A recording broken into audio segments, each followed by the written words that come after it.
up to get it. So, man, she growing, man. I can't complain at all, man. What's her name? Desire. Congratulations to you and the missus, and certainly to this basketball team for extending the season.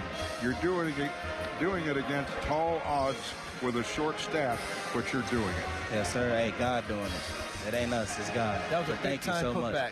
Big-time putback. Thank you. Thank you. In the tall trees. Man. In the redwoods. Congratulations. Thank you so much. Stanford campus isn't far from the redwoods. That's my poor attempt at geography. Okay. DeMarco Biner, congratulations. Thank you, guys. Thank you. The hero is the Panthers defeat the Stanford Cardinal by a final of 64-63.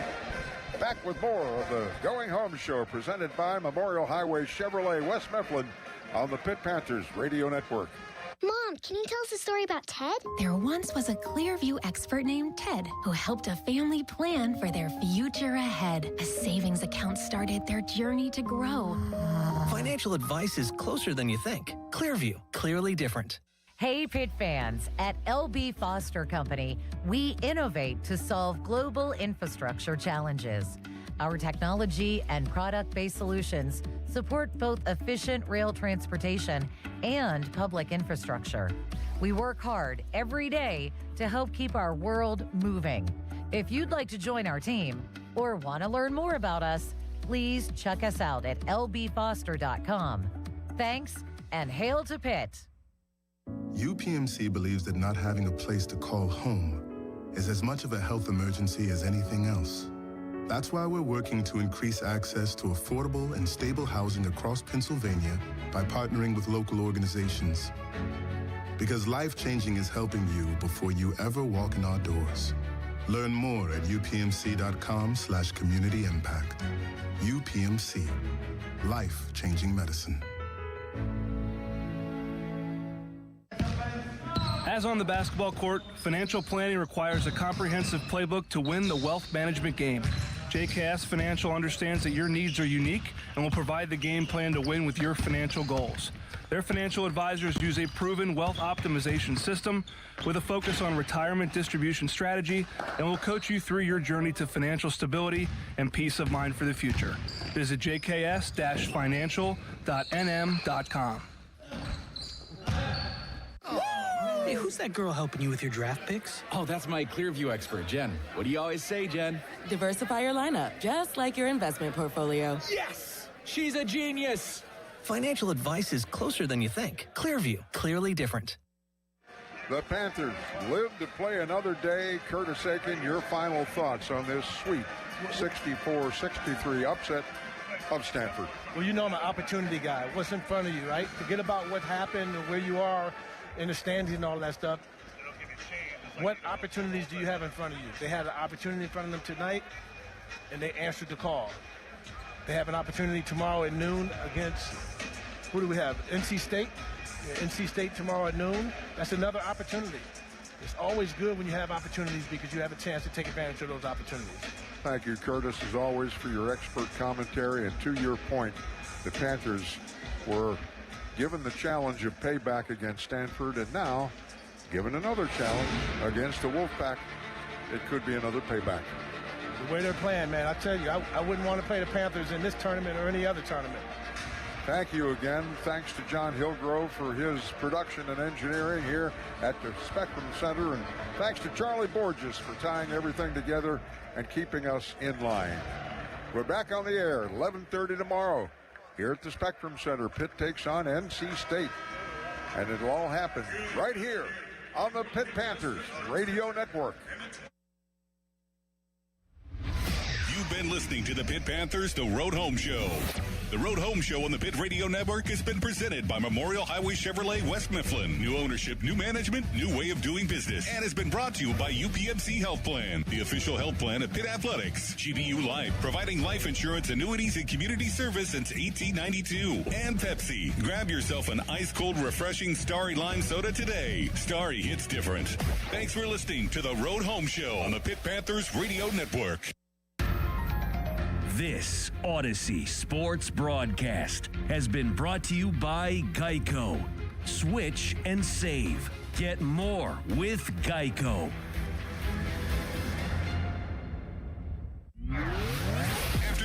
Filipponi and Muller. Andrew Filipponi and Chris Muller. Sports Radio 93.7, The Fan.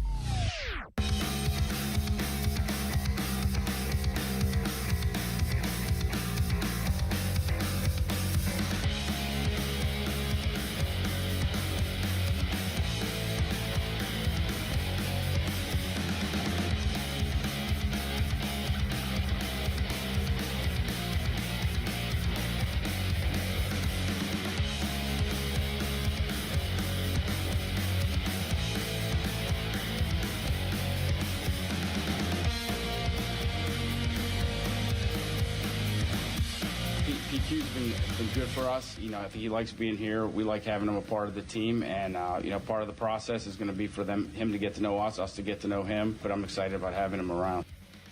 Patrick Queen one is unusual because that also continues to float out there. The Pittsburgh Steelers say they're not interested in moving on from him. This could be maybe a money issue where he might be looking for more, or maybe they want him to take a pay cut that he's unwilling to take right now. So that one we could pay attention to, but it doesn't sound like it's pressing at this moment. Okay, we are finally here after Pitt survived in the ACC tournament to live to play another day and allow Jeff Capel to have another day on the job. Now we're talking about day 2 of Steelers free agency, and nothing has happened yet, but let's start the show. Donnie, the nice, polite golf clap for Mulsey. Why are we clapping for me? End of the show yesterday. The Mulsey Moles. Patrick Queen's in play. Teams are trying to trade for Patrick Queen. And fast forward to today, I'm in the back getting ready for Pitt basketball. I'm monitoring NFL free agency. The McAfee guys are doing an excellent job of hosting their free agency frenzy show. Pat was shot. This is going to sound offensive. I don't mean it to, or backhanded. I don't mean it to. Pat loves to cut up and whatever. He did an excellent job playing. He was traffic fantastic. Cop. They called. I saw it. Read somebody wrote something up about him. Said he was an air traffic controller. He was really uber good talented at it yesterday. guy, and he showed it with this program. I know it was very impressive. And so I'm sitting there eating gigantic submarine sandwiches that were brought in today by our guys at Tom's Corner Bar. Tim's Corner Market. Tim's. You nailed it right there. Good start. That was beautiful. You were talking about uber talented. And I'm chowing down, and the mayonnaise and onions and lettuce and roast beef fell right out of the submarine when Adam Schefter got asked about Patrick Queen. And I think he got asked about Patrick Queen because of you. Okay. I think you are on their radar. I think Tone Diggs knows who we are, clearly. He's been on our show before. We've had He's a positive huge fan and of mine negative lately. run-ins. Huge fan of mine of late. And so they know that you've put this out there. And Adam Schefter gets asked about it. And instead of shooting it down and being like, that's nonsense, Patrick Queen is here to stay. Oh, no. And by the way, for people that don't know, give me that one more time. That is our breaking news sounder on NFL free agency day 2. We have news. We have a return to Pittsburgh. Can I guess who? Can I guess who? Go ahead. James, the Catman Daniels. No. Pony? Landon Roberts. No. Calvin Austin. Side of the ball. A special teamer. No. Miles Killebrew. Cameron Johnston. Bill Burr is back. What? Really? I'm surprised McAfee's Man, you crew broke, wasn't you, all you over broke that. into my ode to Mulsey to tell us punter news? It is. Oh, you don't want Steelers-related free agency news, pal? I'm kidding. And listen, I think that's great use of the fart sound effect. Huh.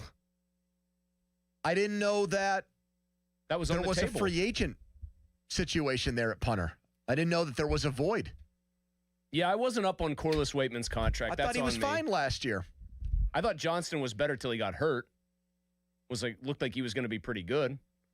Yeah, Bill Burr and Craig Riley now well represented. So you think that anyway, you so you tweeted it out, but you just said my esteemed co-host. You have the reach and the stroke on Twitter. So it gets asked of Schefter, and he doesn't shoot it down. Mm-hmm. He doesn't do what Khan did at the Combine and say, we love, we're big Patrick Queen guys. Now he's got to get to know us, and we need to get to know him. I'm presuming that meant in terms of the new coaches. No, instead, Schefter says that there's something to this, even though the Steelers have said they want to keep him. Maybe he could get traded, and then ran through a litany of reasons why it could happen. He is owed $13 million this season. It's the last year of his deal. He is probably, as a guy in his 20s, searching for another deal. I don't want the Steelers to give him one. They probably are telling him the same thing, which is why we're at this point where you're getting your moles telling you he's on the trade block, and the biggest insider in the NFL, who was paid to go out to Indianapolis and work with Pat this week in double dip and work from a small conference room that looked like our Zoom room here at the station. Yeah, so Pat has like bad Wi-Fi. Pat has a big compound. That's the one thing. Is there a chance that the bad Wi-Fi was like a bit just to like have something that they could go back to? He seemed very, very upset that he potentially was losing out to Tom Pelissero. Can I have one other question I have to pose quickly? Please. Schefter is making what? Probably conservatively $7 or $8 million a year. Are you going to say why doesn't he have his own individual Wi-Fi? Why doesn't he have like a personal? I used a personal hotspot yesterday so that Ace could use his little tablet when I had to take him to the gym with me. So there's a number of reasons why this could happen. More reporting on it today. I think out of Dallas said that there's a 4th or 5th round price tag on Queen, and the Cowboys aren't even sure they want to pay that. Yeah, most people think that the Steelers want a 4th, and most people think the best they should get is a 5th. Philly hasn't signed a single free agent, and they lost Nakobe Dean to the Raiders. The Raiders signed Quay Walker and Nakobe Dean. Landon Roberts is a free agent. I brought him up in that breaking news question because I think the Steelers would welcome him back. I know the front office really liked him. And if you move on from Queen, you could bring him in as a situational inside linebacker. He's your thumper. Or you could also, and this is probably the more likely scenario, I bet there's a guy in the draft that they like. And thinking, let's try to get an inside linebacker on day 2 of the draft and with one of our 3 third-round picks or with our 2nd-round pick. And that guy could play possibly right away. Zach Frazier played right away as a 2nd-round pick. Wouldn't they want like a isn't Rodriguez from Texas Tech? Yes. He's not. He was a Heisman candidate. I voted for him for the Heisman. He was 3rd on my list this year. I think you got suckered in by those goal line carries they gave him because he wasn't even the best defensive player on their team, but that's neither here nor there. Yes, much better. He's a 3rd or 4th round graded guy, Jacob Rodriguez. But I've also seen, like, I was following other Dallas people yesterday to just see what they were saying about what my moles had told me about this Queen idea. And the prevailing sentiment was there's a lot of guys who play off-ball backer who are going to be in the top 100 or so players who are good prospects this year. Like, not just a Jacob Rodriguez, other dudes that people just don't think about because of the way that position is talked about. This is a total post-Mike Tomlin move if it happens. This would be something that I chalk up and I assign as an opinion. Here is a move that would not have happened had Mike Tomlin still been Steelers head coach. How is the organization different? How are they functioning and operating in different ways? Here would be one. Mike Tomlin is a big Patrick Queen guy. He gave him the defensive play calling duties on the field. He thought he was stealing from a division rival and getting him. You know, the emphasis, the way he treats Steelers Ravens like it was Ohio State, Michigan, or Army, Navy. Let's add to that. Let's find another, human element. Let's use Patrick Queen as a guy that we rally behind in these games. Always making excuses. He talked for him. about Queen's communication and all that so the hub much. Of communication. Oh my God, it made me sick. And because their defense was often one that didn't communicate. They well. would not, in the Mike Tomlin era of every single game that is on the schedule, that is right in front of you, is the biggest game of all time. We have to be great right now. Mm-hmm. We can never look 2 steps or 3 steps ahead. It always has to be about this very second. Yes. We can't have a 30,000 foot view. There is no such thing as long-term planning. Yes. this would be more of that, because it would be trading your starting inside linebacker and an expensive player for a day 3 pick. And they could backfill it, but they're not going to do it with a $13 million guy. So I would look at that as progress. Now, it could also mean that this coaching staff, Patrick Graham is the new defensive coordinator, who's going to have more agency as a defensive coordinator than any defensive assistant since Dick LeBeau. He might look at Queen and say, yeah, just not my guy, not my type of guy. And back to Roberts again, who was the defensive coordinator with the Vegas Raiders last year, Donnie? Patrick Graham. Patrick Graham. So I think your Moles are onto something, and I think that it is absolutely it's within the realm of possibility for sure. When the biggest insider goes on TV and talks and about gets it, this dropped on him, is like, well, yeah, this is being bandied about. This is being discussed. There were multiple Dallas people. Jane Slater covers them. There's a couple others. There were the people that were my Moles. It was being talked about, and I don't even think it's out of the question that he still ends up in Dallas specifically. Like, there are other teams, like you said, the Eagles getting mentioned here, Pony. I think that it's like the first part of it was, Dallas wasn't unified around him was one of the things I read. Like, there wasn't agreement in the room that they should pull the trigger. The longer situations like this kind of linger on, the more I think you can get people to come over to one side or the other if you decide, like, you don't want to play chicken with the draft or something like that. Well, his name is out there in trade talks now, and they've been credited, or they've been given oxygen, or they've been given credibility or legitimacy by Schefter. So if you're Patrick Queen, I mean, what do Omar Khan and Mike McCarthy tell him to quell these concerns he might have over getting traded? Oh, it's Adam Schefter's making things up? No, if anything, the agent probably wants him to get traded, and Queen wants to get traded if he doesn't think he's going to get a second contract. Because the team that trades for him is going to be likelier to value him Pittman. That way. Yeah, just like the Pittman situation. We really need him. He's really important. I didn't like the signing from day one. I think it's a position where you better know you have a stud if you're going to give him real money. I think you can look at that. That was a contract year for Queen alongside Roquan Smith, and I don't think Patrick Queen doesn't play hard, right? But I think guys can play better in contract years just because they have an added sense of urgency. He's just never been a difference maker. No, he's always been an overrated player. He's always been a guy that once in a while flashes with a big play. He was good when he had Roquan Smith next to the best version of Roquan Smith next to him. That was when he blossomed for that stretch of time. And I was right on it then. I'm right on it now. I hope my Moles are correct. And I hope that they backfill either with a guy like Roberts or even in the draft or both. And I think they could trade him now. I think they could trade him next month. I think they could even trade him after the draft. I think you had a good take on what you wanted in return for him, too. If you're going to get, obviously, pick compensation, I don't want it this year. You've got enough picks this year. You got a million of them. You're not going to pick 12 players. Yep. Give me somebody, because the rule about drafts is a pick like in 2027, a third rounder next year is worth a fourth rounder this year, because, it's always 1 year away is less valuable. I'd much rather see him get dealt for something that's a 2027 consideration, especially if you've got a stockpile for the potential that you want to move around to get a quarterback that you want next year. All right, Donnie is going to chime in next with his biggest football topic of the day in the debrief. He will run through all of the big moves we missed while Pitt was dramatically beating Stanford 64-63 in the opening round of the ACC tournament in front of students who were singing Creed and Smashing Pumpkins and Goo Goo Dolls and the Cranberries during free throws. Apparently those were Pitt band members, and there were dueling band, like, out-of-key singers. Which was the best of those songs? I like Linger by the Cranberries. I think you got it right on the first try there. Texas Edgar Steiner Associates fan text line person July from where they always say there's never a fee unless we get money for you. You can watch us on Twitter. We got our video up, brought to you by South Hills Kia, Peters Township. Visit them, southhillskia.net. No, we don't have a headline here, right? I don't think so. Well, I could do one, and then you could do one of your messages. Let's do it.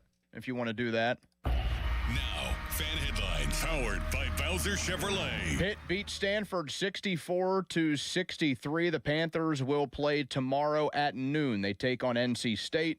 And we will have the game right here on 93.7 The Fan, pregame coverage at 11:30. Headlines powered By Bowser Chevy. For more, go to 937thefan.com. Pony. Guys, Comer and Cross did something incredible for me, my wife, my family when I picked them after the typical Filipponi procrastination and venting and vacillating I did on trying to find someone to do my garage floor. I wanted a finished garage floor from the second we built our home 5 years ago. I'd walk the dogs around the neighborhood. I would be a creep. I would look in and I would see people's garage floors while I walked the dogs when they had garage open, and I would look in, and I would sometimes walk up to it and look at how much nicer it was than mine. And then I finally pulled the trigger and got it done. And I'm thankful I did. And you can too before their schedule fills up, because they are going to get busy now that spring is here. The gold standard is Comer and Cross. They will get it done in one day, just like they did for me. So get your free quick and easy estimate now. 1-800-NEW-FLOOR. That's 1-800-NEW-FLOOR. Go to COMERCross.com. It's Comer and Cross Premium Concrete Coatings. Mulsey. Pony, were you doing that while you were also taking your dog's bowel movements and putting them in people's trash cans and getting in trouble I only for that? did that a few times before it went on our Facebook page, so I'm not doing that anymore. Anyways, your turn to talk about other things, please. It is my turn to talk to you about Universal Windows Direct. As a matter of fact, drafty and outdated windows, man, they could be just a quiet drip, drip, drip, drip, and they can continually drip money right out of your savings, your checking account, whatever, your funds on hand, by making your energy bills so much higher. It doesn't have to be that way, though. You just need to take advantage of the great deal at Universal Windows Direct. It's right now, buy 2 windows, you get 2 free with no limit. So the more you upgrade, the more you're saving with Universal Windows Direct. And you'll also get 24 months with no payments and no interest. And this month, they're also offering $500 bonus off your entire home improvement project. Not only are these windows going to increase the curb appeal because they're going to look so much better, they're also going to perform a lot better than the drafty windows you've got right now. Universal has their exclusive Super Spacer technology, keeps the indoor temperatures consistent, reduces drafts, lowers your heating and cooling bills. That all sounds like a win to me. So take advantage right now. Call 412-545-6003 or visit universalwindowsdirect.com to schedule your free estimate today. Like me, you'll be saying, I love my windows. Y108 presents Odyssey, The Night Before, powered by Bowser Chevrolet, starring Jason Aldean. Hey, what's up, Pittsburgh? I'm Jason Aldean. With special guests John Morgan and Shane Prophet. Wednesday, April 22nd, inside the Event Center at Rivers Casino, Pittsburgh.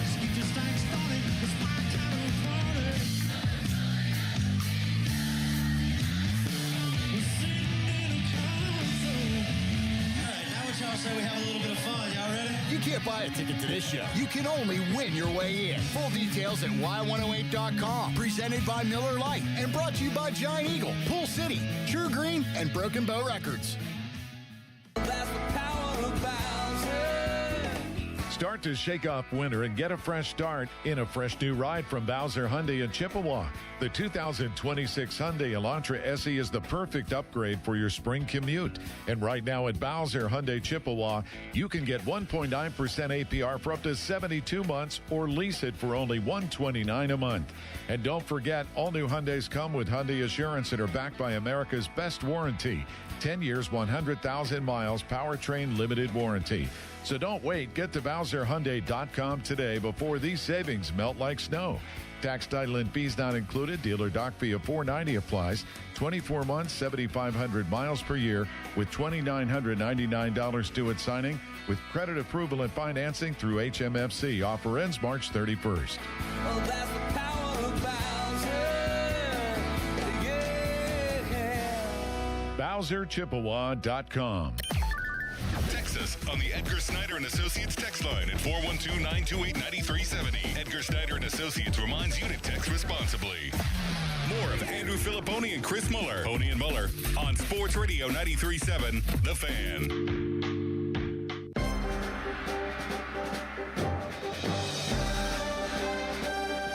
That music means it's time for Donnie's biggest football topic of the day. He's our resident football guy.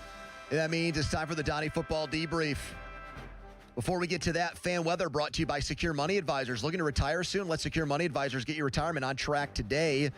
Pirates had the day off in Bradenton.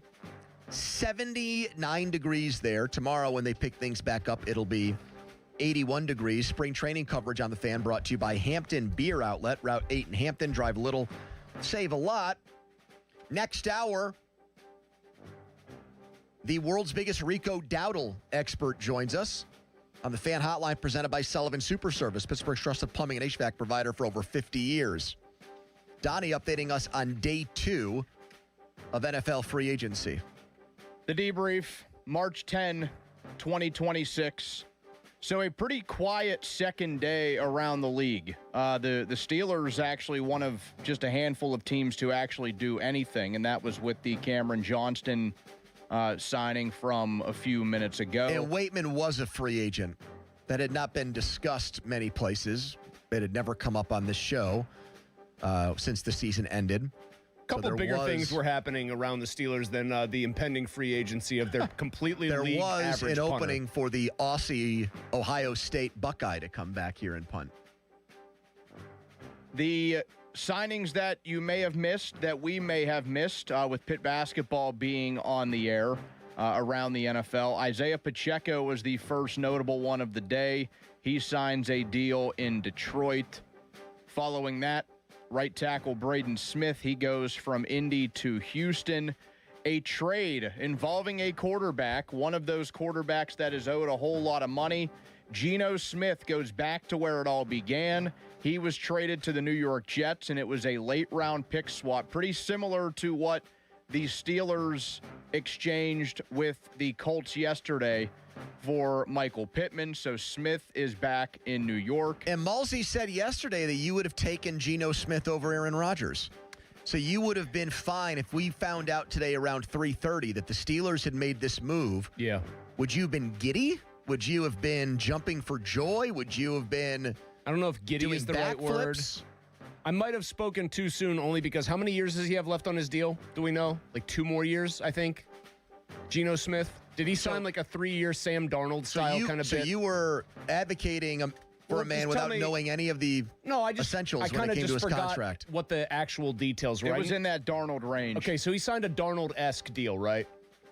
It was a 2-year, $75 million deal with the Raiders, So and now the Raiders are paying just like the same thing with the other guys. The Raiders are paying most of it, and the Jets will only pay around $3 million. No, then I definitely would take him over Aaron Rodgers, knowing that much. Absolutely. I think he was, I know, I watched him. He sucked last year. He did. But I've seen that guy in a less dysfunctional situation, a la Seattle, be, I think, better than competent. I think there were times he was flat out good to very good. And I know Seattle got their act together under Darnold. Geno Smith's several years younger than Aaron Rodgers. He'll stand in there and try to make all the throws. He can move around a little bit. I think that now you're going to find out that he is probably more a guy who needs solid surroundings to be good, because I suspect he, like almost everything that goes to the Jets, will turn to crap again. Who was the teammate that punched him in the jaw there? That is a great trivia It's question. I was looking at it earlier, like IK something. Isaiah Kiner-Falefa? IKF? Imagine IKF. No, his first name was just like it was like it was almost like DK, but it was like IK something. By the way, speaking IKO Geno Smith. Speaking of the Cam Johnston, I want to go back to that for a quick second. Did Dulac have that story? and M. Kapali. Who broke that news? Who was the reporter that we should credit for Cam Johnston? Yeah, the Cam Johnston news. I just saw the slew of national guys. Yeah. So And then Jerry didn't have it? The Steelers actually tweeted it out themselves around the same time. Jerry too busy being horny guy on Twitter, I think is the I had issue. a feeling that that's where you were going That's here. the problem. I don't know if Cameron Johnston's going to wear number 11. He wore number 5 the last time he was here. What is up with that? Did he just think it was like an innocent horny guy tweet? You call a girl an 11 as a man in his 60s? Like that's just judging by the normal initials, horny guy talk? I guess judging by the initials involved, he maybe had KC Concepcion on the brain. Judging by the initials of the person in the picture, I don't know. Yeah, that was a weird one to wake up to. Maybe Jer's letting his hair down now that he knows the paper's going to be done. We know he's going to get a gigantic Donnie, severance package. We know from one them. person who, if Twitter is still around in 20 years, is not going to be doing horny guy tweets in his early 60s, and that's this guy who will have been a decade sex-free by that point. He'll be well into retirement. Jerry doesn't care. He knows that Uncle Art's going to take care of him no matter what he does on Twitter. I mean, just right out there. 11. Yeah, Charlie and I caught wind of that late last night during the show. I mean, that's a venial sin in that regard compared to some of the things that you and I... pervy. It's not bad. I know, but I'm saying... It's innocent in the grand scheme to what some others... We have been privy to what some others in the past have done. We have. And yes, we have. That's like shoplifting a candy bar compared to some of the heists we've seen pulled. Speaking of things being pulled. That was... Oh, God. That was a Donnie football debrief. I didn't even mention the big one of the day that involved the wide receiver. Oh, yeah. I think this is a good move, by the way. A very good move. Romeo Doubs to the Patriots. Wherefore art thou, Rome? I think he's 4 years, 68, and a potential for 80. For 80. Donnie, I think he's the exact kind of like technician, route runner, gets open. Not like a downfield, he's going to make huge plays. But if you're Drake May and you need reliable targets, I mean, that guy strikes me as a very good fit for what they want. Yeah, but I like our move better. I like Pittman for nothing in a trade. Cap casualty, salary dump, swapping 6 and 7ths, and then you pay Pittman less than $20 million a year. Isn't each team potentially looking for something a little bit different with each of these moves? Oh, like in terms of where the Patriots are. Okay. Yeah, I get what you're saying with that. I think that could be a little bit of a factor. I think both guys are good receivers. They're very different types. All right, coming up next. All the insiders today were asked the question, what the hell is going on with Aaron Rodgers? A couple of the answers made me want to vomit, and I'll tell you, we'll hear what those are next. Quick timeout. We'll be right back. It's the PM team. $5,000. That's the average amount of money people in the U.S. are now spending on gas in a year. $5,000. That's crazy. If you drive, you have to download Upside, the free app that gives you cash back every time you get gas. That's right. You can earn real cash back with Upside just by buying the gas you're already buying. You can literally start earning cash back today. I use Upside every time I fill up, and I've already made around $300. You're putting gas in your car anyway. Why not get real cash back? If you like free money, download Upside. I'm saving the cash I earn from using Upside to help pay for a vacation later this year. Download the free Upside app now to earn cash back every time you buy gas. Use promo code FRESH to get an extra 35 cents per gallon on your first tank. You can cash out anytime right to your bank, PayPal, or a gift card for Amazon and other brands. Just download the free Upside app and use promo code FRESH for a 35 cents per gallon bonus on your first tank. That's code FRESH for a 35 cents per gallon bonus. HD1 Pittsburgh, an Odyssey sports station. Live from the Jim Shorkey Mitsubishi.com studios, North Huntington and North Hills.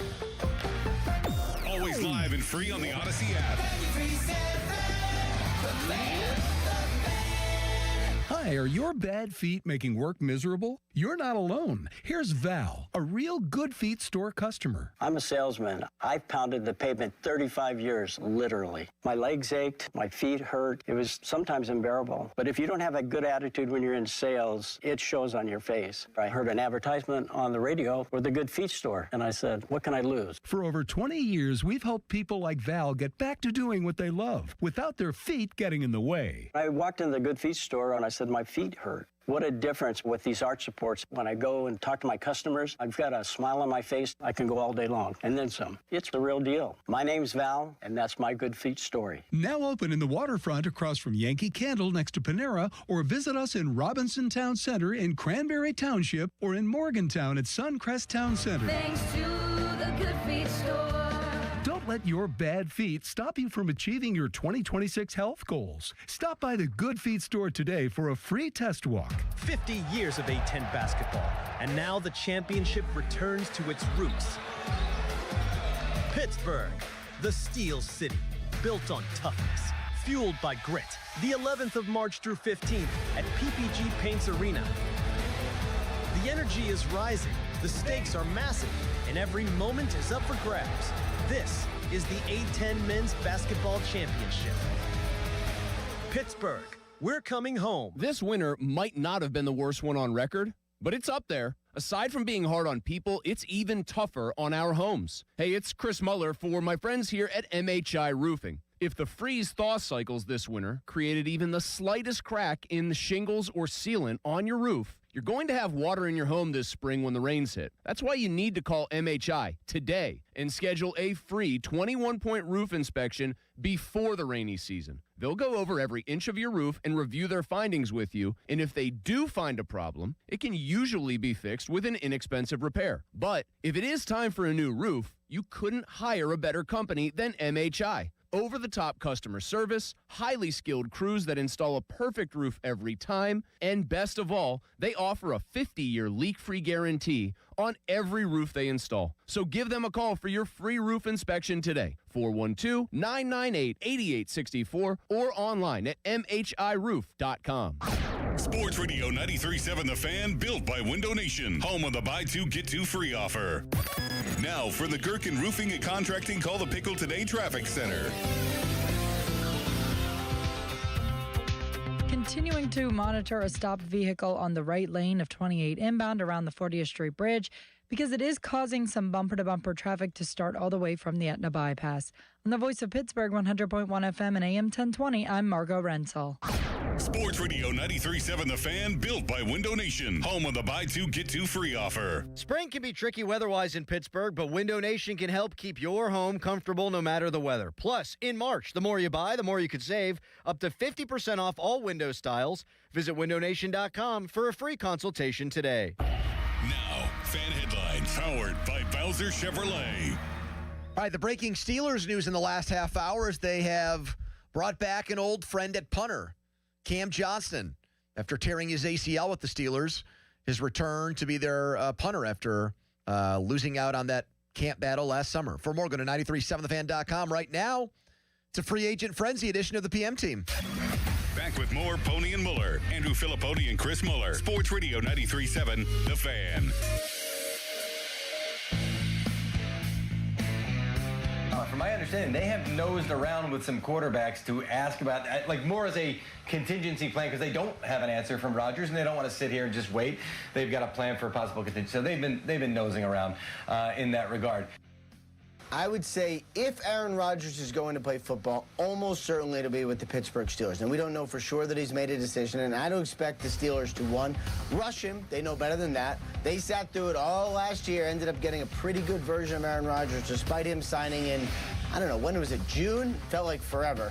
It's not going to be like that this year. In fact, indications are Rodgers will make some sort of decision by March. So if the Steelers have to go into the draft, they know, like, hey, we need a quarterback or we don't. They actually could draft one anyway, considering Rodgers is, 40-plus years old. They are trying their best to allow him to make the right decision for himself. He is a little bit of a different dude. Perhaps you've noticed he has a little bit of a different process. So if he wants a few more days than free agency to make his decision, that is okay. And I don't know that they'll be shut out on anyone they may otherwise have wanted if they don't get Rodgers. But they have been nosing around. Nosing around. Sniffing around like Malsey Moles on the Patrick Queen trade front, just nosing around. Is that an actual verb? Nosing? Yeah. Yeah, nosing is absolutely... Did Garofolo, is it Garofalo or Garofolo? It's Garofolo. Who's Garofalo? I think you're trying to conflate it with Jimmy Garoppolo. I thought there was a female comedian named Garofalo. Janine Garofalo. Yeah, she was on the Seinfeld where she's too much like Jerry. He proposes to her and then realizes she's just the female version of himself. And he goes, that's what I've been looking for all along. Me! And it didn't work. It does not work, yes. Well...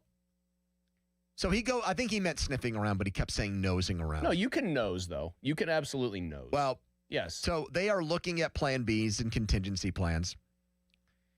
Dan Orlovsky said, write it in pen, Rodgers is going to come back. Schefter, less sure.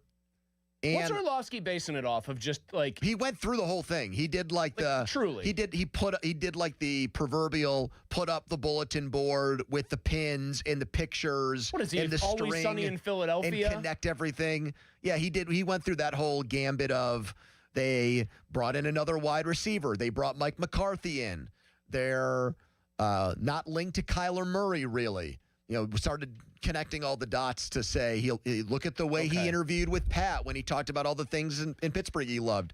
He waxed poetic about Ben Skoranek for 45 minutes. Rodgers to the Steelers. We have liftoff. Signed Dan Orlovsky. He did all those. He did all that. Okay. But Schefter and La Canfora, who I don't know who La Canfora is working for now, but I didn't say that meanly. I mean, I'm serious. They are far less sure. And they both, in chorus with one another, both Schefter and La Canfora believe that the guy that is the Aaron Rodgers replacement, if he walks away or stuns the Steelers and goes to the Vikings, something like that, is Kirk Cousins. They both think Kirk Cousins. In fact, Schefter went as far as to say today that Cousins would definitely be someone the Steelers would want to bring in if Rodgers goes back on his, positivity at the if Rodgers decides as a unique dude that he's done playing football. And La Canfora said they just think he's the guy that can pick up their system quickly, be productive, plug and play. Not a steep learning curve. He's bounced around. He's made a crap ton of money. He hasn't really won anything other than a single playoff game in his career. Who would that move be designed to placate? Art's desire to keep trying to contend? Seriously. Who gets excited? I think Aaron Rodgers, because everyone knows what his career past was, got some people excited. He got a division title out of it. Who actually gets excited for Kirk Cousins?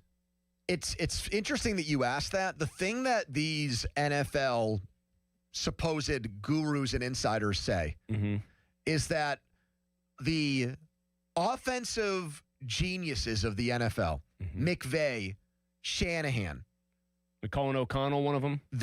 Sure, you can, I guess, even though they had Daniel Jones and Sam Darnold and went with J.J. McCarthy. McVay and Shanahan, let's just leave it at that. These guys really respect Cousins. They both of those coaches in particular come from Washington where they were with him. And so they have a high opinion of his abilities. The quarterback knowers, and that's probably why he keeps getting a lot of money and keeps landing on his feet, and his agent is a Hall of Fame level sports Kirk Cousins personality. Kirk Cousins is business of sports Hall of Fame for sure. First ballot. And they have a very high opinion of him. I don't. I think he's a watered-down Rodgers. He's younger, but you're not any closer to solving your quarterback problem if you bring in Kirk Cousins. It's another old-ass Band-Aid that I don't want to wear around for 17 games. And at least with Rodgers, and I didn't believe this, but look, at least with Rodgers, you could have talked yourself into last year and a little bit this upcoming season. He's one of the best to ever do it. He's won 4 MVPs. He beat the Steelers in the Super Bowl. Favre went to a third team and went to an NFC championship. Brady won a Super Bowl in his 40s. He's not that far off either one of those guys. He might even be better than Favre. The Jets suck. I mean, you could have found some silver linings and glass half full Pollyanna opinions to have about Rodgers. I don't know how the hell you do any of that with Cousins. Well, that's what do you tell yourself? Pony, that's kind of why I brought it up in those terms. I said Rodgers is an upper room Hall of Famer. All the things that you could say about Kirk Cousins are that, oh yeah, the numbers look good, but he just is an absolute corn cob when the money's on the table. As long as it's a 1:00 game You're set. On a Sunday afternoon and you've got Spiro Ditas calling the game, sorry, Aditi, you got a pretty good chance of winning it. He's a catalog merchant. If it's a primetime game or it's a big game, when he was younger and seemingly at the peak of his powers, he was not very good. So that to me, if your consolation prize to Aaron Rodgers is Kirk Cousins, that to me, they've really lost their way as an organization if that's how they're thinking. It just tells me that they would be completely desperate to have a name in there that they can try to sell almost themselves on, to say not even the fans, because I think the fans are wiser to it than they are. It's like trying to sell yourself. No, we got somebody. We got somebody who's Donnie, pretty good. what grade would you give that? By the way, the Kirk Cousins late at night thing, Donnie, before you go into this, you know what the sad part about the splits is? He's been better lately. No, his career, they do morning, early, afternoon, and late, right? Okay. For his, like, splits. Morning? Like count the London games? His best career numbers are actually at the late games. Prime time? Yeah. They're probably just trailing in 7 games p.m. and he or puts later. up passer rating, all that stuff. Anyway, Don, Pad your stats numbers. Yeah. Give a preemptive grade to that. If hypothetical, if Aaron Kirk Rodgers Cousins. is replaced by Kirk Cousins, I'd give that an F. I would too. I mean, I would too. I mean, I think Rodgers is about at the end of the line, but he's still better than Kirk Cousins right now. Cousins is just another old man who's probably more beaten up. I think he moves even worse than Rodgers. He does. If we put them through if this was the combine, if this was 2016, okay, that's a different conversation. But here we are 10 years later. And Rodgers is a strange duck in some ways. Cousins is just like the ultimate cornball. I mean, he really why? is. Because he shops at Kohl's? No, just corny as hell. Remember they had the picture of him on the flight? He's got the big dumb chain on, and he's just, I don't know. The whole bit just seems like one of those deals where if he's playing really well, you love it, and if he's not playing really, really well, you get tired All right, of the it. last big move the Steelers made was to bring in another Mike McCarthy friend, no, not Aaron Rodgers, his former running back in Dallas. We have Orico Dowdle, expert, joining us next. I think Doran said one of the best names in sports. Do we agree with that? Rico Dowdle. What were they calling him on McAfee today? Dowdell? Dowdell. We might have to ask about that. I thought there was... Is it Dowdell? The only Dowdell I know is, wasn't there pony a college hooper called Xavier Dowdell or something? Xavier Dowdell. Rico Dowdell. Well, everyone thinks Uncle Rico from Napoleon Dynamite. You never seen it. I know who you're talking about, but I've never seen it. Think he could throw a football over them mountains? I don't know. Is that his line? Does he have anything else that he contributes to the movie? He literally says... He throws a steak at Napoleon's face. He That's literally a pretty funny says, scene. "You do you think I could throw a football over the mountains?" He throws a football. What is it, Donnie? You're made to think he throws it about 20 yards at most. Well, yeah, and then you see at one point he's like watching his own little highlights, and he's throwing the football like underhanded. All right. I'm not surprised he's never seen it. Did the Steelers upgrade at running back? They let their MVP, Kenneth Gainwell, walk. All coming up. If we have more breaking news, Donnie, what's it going to sound like? Thank you. All right. Text is on the Edgar Snyder Associates fan text line. Personal law firm where they always say there's never a fee unless we get money for you. Let's get to a headline. Now, fan headlines powered by Bowser Chevrolet. The NCAA tournament hopes came to an end for Robert Morris last night. The Colonials losing 70-64 against Detroit Mercy in the Horizon League semifinals. Headlines powered by Bowser Chevy. For more, go to 937thefan.com. Pony. All right, let's talk right now about my guys at Mike's Beer Bar. There's a hockey game going on tonight. There's more college basketball tomorrow at noon. Pitt continues to play. Go to lunch at Mike's. Have them they'll have the game on. I just stop myself because I'm so used to that going to bars, begging for people to put the games on. You never have to worry about that at Mike's. 80 rotating taps of the best local craft beer in town. They have the games on. They've got steak on a stone. You got to try that once in your life. Wings, wraps, like the steak wrap, all there at Mike's. Meet me at Mike's today, right next to PNC Park, Mike's Beer Bar. Mullsy. Thank you, Pony. You're thinking about probably with the weather turning, if you're like me, if you're like most homeowners, you're like, all right, what's all the stuff that I didn't really do and take care of because it was too cold all winter and because the weather stunk for like 45 days straight? What are the things I need to do? What are the home improvement projects I need to do? The first one you think about should be your roof, because all the freezing, then the thawing, then the refreezing, all that stuff can be hell on your roof. But you can get peace of mind and you can nip potentially big problems in the bud before they become big problems. Just make the conscious decision, make the smart decision to schedule your free 21-point roof inspection with MHI Roofing today. They'll go over every square inch of your roof. They're going to make sure there's nowhere water can get in. It allows you to catch those minor problems before they become major. And maybe if you need to fix them inexpensively. If you do need a new roof, MHI's got you covered. They offer an industry-leading 50-year leak-free guarantee on every roof they install. Bottom line here, before spring rains get here in earnest, get that roof checked. Schedule your free 21-point roof inspection today, 412-998-8864 or online, mhiroof.com.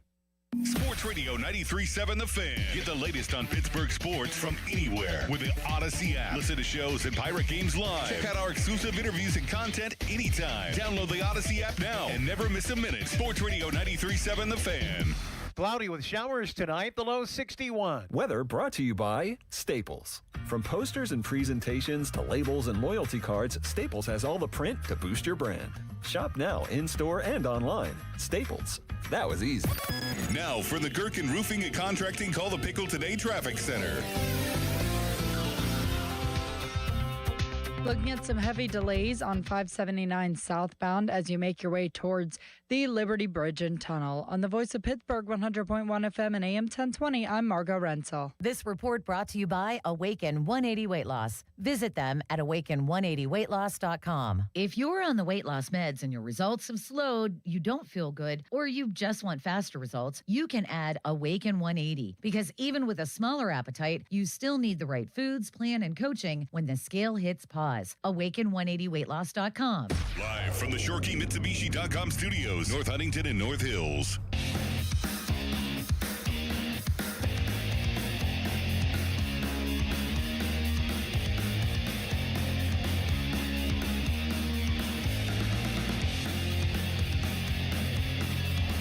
Fan Hotline is presented by Sullivan Super Service, Pittsburgh's trusted plumbing and HVAC provider for over 50 years.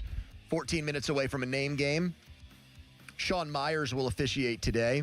Wait, Joel Nelson. I don't have the Grim Reaper walking in here. Yeah, it's the best news you've gotten all day, Mel's. It's like a new lease on life. Sure is. Holy crap. All right, so Rico Dowdle. I'm going to stick with Dowdle and not Dowdell.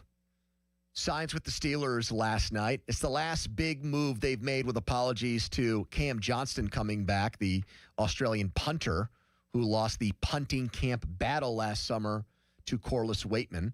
Because he got hurt previous to that. So Dowdle comes in. It's 2 years, $12 million and change. It's cheaper than what Tampa paid Kenneth Gainwell. I got Steelers fans blowing me up on social media saying, yeah, the Bucs are wrong. The better running back is coming to Pittsburgh. We got a bargain. We got a steal. He's the man. He knows Big Mike. Big Mike loves Rico Dowdle. He's going to make him even better here. Wait till you see that 1-2 punch of Dowdle and Jalen Warren. Who gives a crap that Caleb Johnson was a wasted pick? We don't care. Third-round picks got Rico grow on Dowdle trees. now.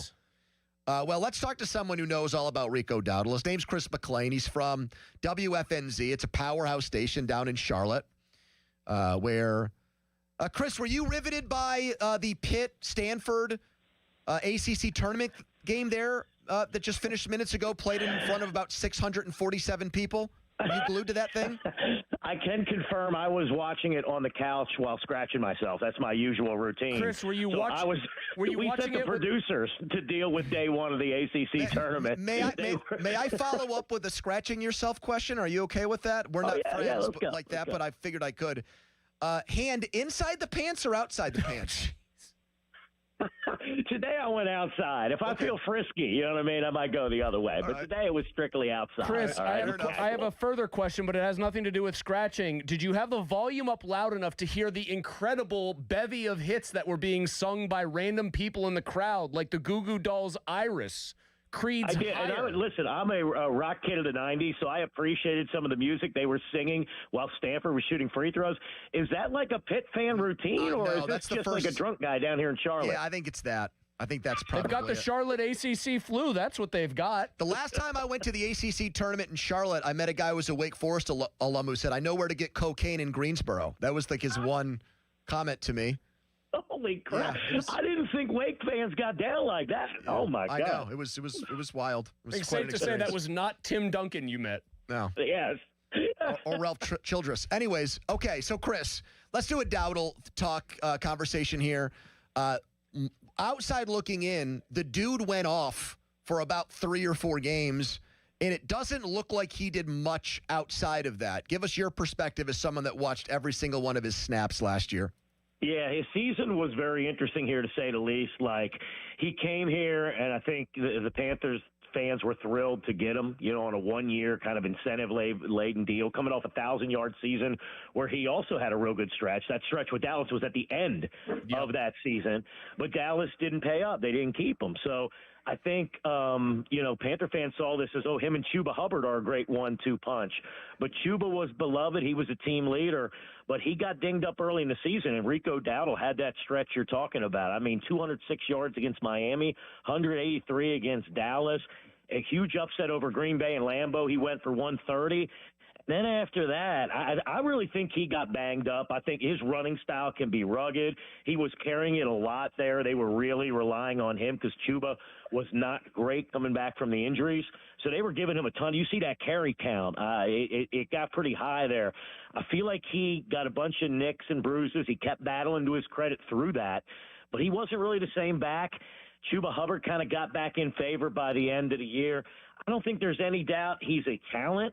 But his season was clearly weird. I mean, by mid-season, we were ready to pay this man like he was, Jim Brown. And then by the end of the season, he was kind of taking some shots at, like, his lack of carries late in the season. He made it clear kind of after the Rams game, the playoff loss, that he kind of wants, another fresh start. So by the end of it here, I think we had kind of fallen out in love with him. But, man, he runs hard. Like, when he's good to go and when he's not too banged up, he really runs hard as heck, man. Chris, is he the kind of guy that, like, because some running backs, not even like the elite ones, but some just good or upper tier running backs make people miss. They're better than their blocking. Other guys are like, they're functions of the blocking. They'll maybe max out what's there. What kind of guy is he in that vein? Man, when he was on that roll, like the missed tackle count, I'm looking at PFF right now. I decided to stop scratching myself and actually do something useful for y'all, so I went to PFF. 8 missed tackles in the Miami game, 4. He had another game with 4, another game with 4, 3. But then that started to deteriorate. His yards after contact started to deteriorate, too. He didn't seem to have that same burst. I also thought that it was weird. The Panthers were making so much hay on a lot of these plays that were outside runs. And Rico was turning the corner, and just lowering the shoulder. And they kind of stopped running those, which was kind of odd to me, too. I also think the offensive line, they stopped, like the yards before contact dropped for Rico to where he wasn't, to your point, the offensive line wasn't as good late in the season, but also his missed tackles forced number and yards after contact number came down. He actually did something kind of funny at the end of the season, which, again, he got a little salty at the end of the year. He retweeted one of these X and Y axis charts, right, that showed that the yards before contact were down late in the season, but it also showed that his yards after contact was down. So it was kind of like a wash. He was kind of showing that he kind of threw his O-line under the bus, but also the graph didn't really show like he was doing his thing. My O-line's bad, and so am I. Great news. Yeah, it was kind of odd, but I don't know, man. I think him team with Warren, I think it's a nice 1-2 punch. I just think they got to kind of not overdo it with his carries so he can run as hard as he wants to all season. I'll tell you another thing, too, is I didn't realize how good he was out of the backfield catching passes.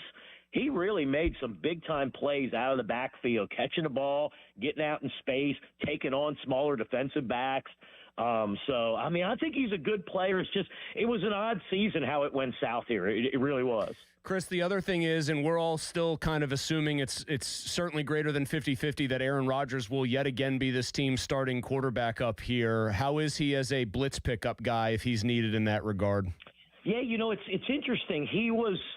Because we know Rodgers, just to be clear, we know Rodgers ain't avoiding the blitz on his own anymore, just to be very clear. Yeah, he needs all the help he can get. Right. I got that. In Dallas, his numbers were really good. And here, it felt like Chuba Hubbard was the preferred guy to pick up blitzes. He had some mistakes in that category. So it's kind of a mixed bag. I thought it was going to be better than it was. But like I said, I thought the receiving game was better here than it was. So, he's a useful back. That didn't seem to be his strength last year, which is weird because he's a tough, hard-nosed dude, But also there were times where it was like a blitzer came from one side and he went to the other. A couple miscommunication issues, which I'm sure y'all don't want to hear, but that was, that happened with him a couple of times. But that happens with Chris. Are you a North Carolina fan? If you don't mind me asking, are you a Tar Heel guy? I'm kind of bad because I kind of root for all the local teams and everybody hates me for it here. But yeah, I like the Heels. So how about we end on this? You have one game to win, and you need to play a running back. You can either have Rico Dowdle in his prime out there last year with the Panthers, or you can take Willie Parker when he was at his best. Who gives you a better chance to win? I mean, different sorts of backs, obviously. Yep. I'd probably take Willie in his prime, though. Okay. Just making I sure. would. Although Willie whined a little bit, too, there, didn't he, eventually? I think Mike Tomlin just said, I'm going to run him till the wheels fall off, and then like his leg broke. Then they fell off. Yes, they All did. right, I got it. By the way, I got a question. Y'all, this is a guy you guys never wanted to talk about again in your lives, and you can just hang up on me if you want. But All right, the I like Panthers that. signed Kenny Pickett as a backup. Oh, my God. Is he, like, terrible? I think y'all think he's terrible, don't you? We saw, I said he would be Joe Burrow 2.0 and was the best thing the franchise He ever also did. said that him to George Pickens would be the new Montana to Rice connection. Now, that being said, now that we got that out of the way, we thought when we saw $7.75 million that it was a parody account yesterday, that it was not real. Yeah. I thought he would be playing in the incentives, UFL. though. It's only 4 base, but I get the feeling you think that's still too much. Yes, way too much. Chris, I honestly, I'll try not to joke about this. We had high hopes for him. It obviously didn't work. I was surprised that he signed a contract A. I was triply surprised that it was for more than the veteran minimum.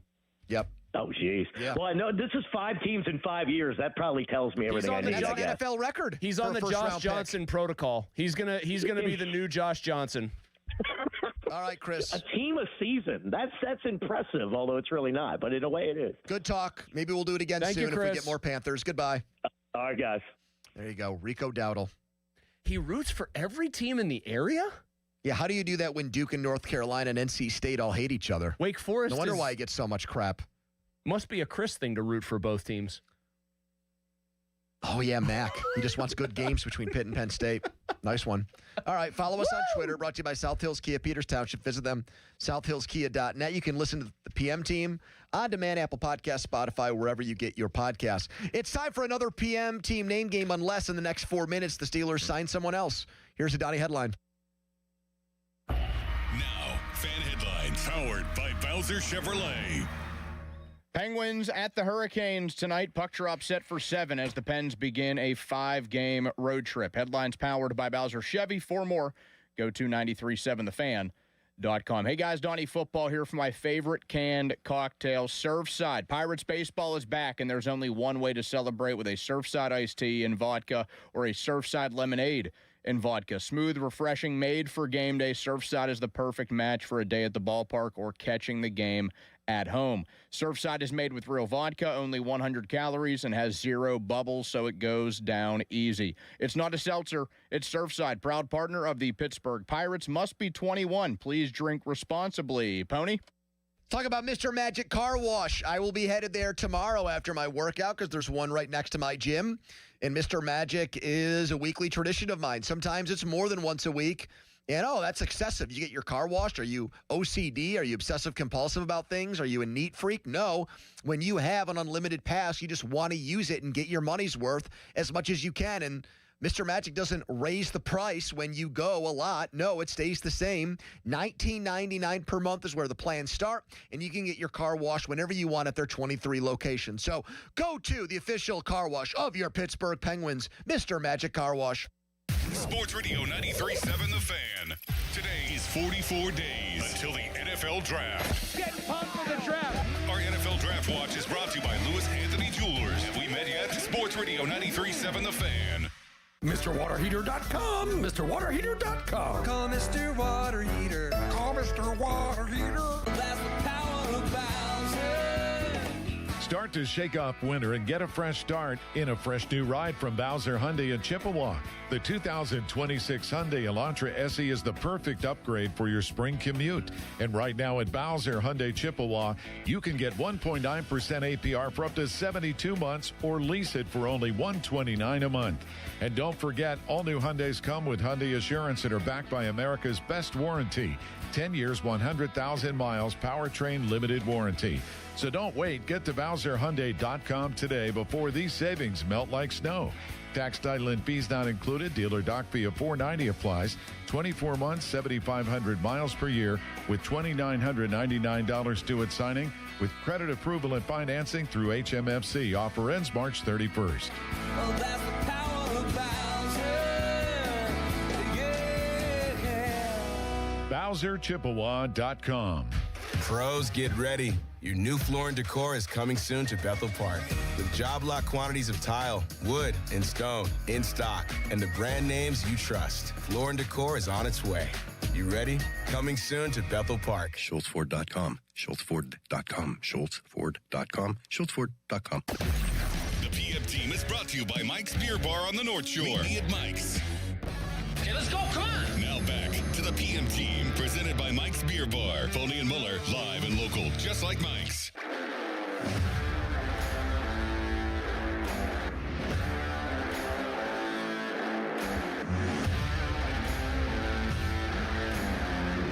Okay, it's put up or shut up time.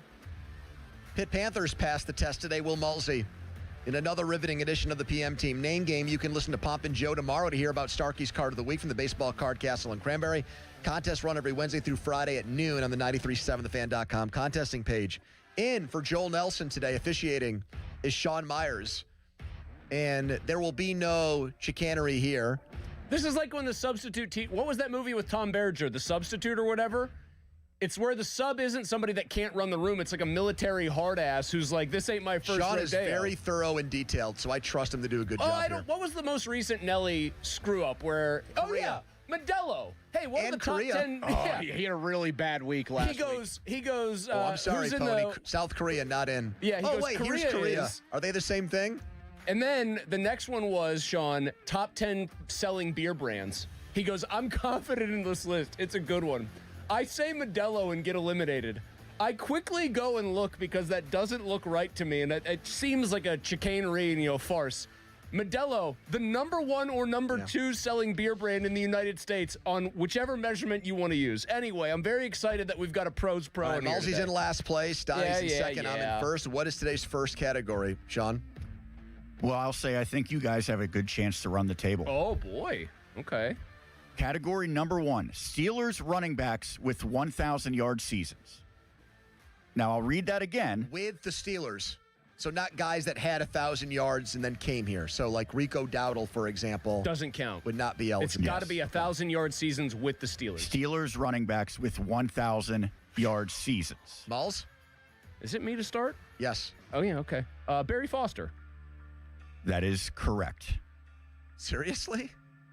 Okay. What? That's like a formative one for me. That was the first year I understood what I was watching. He has the most single season yards in team history. Najee Harris. That is correct.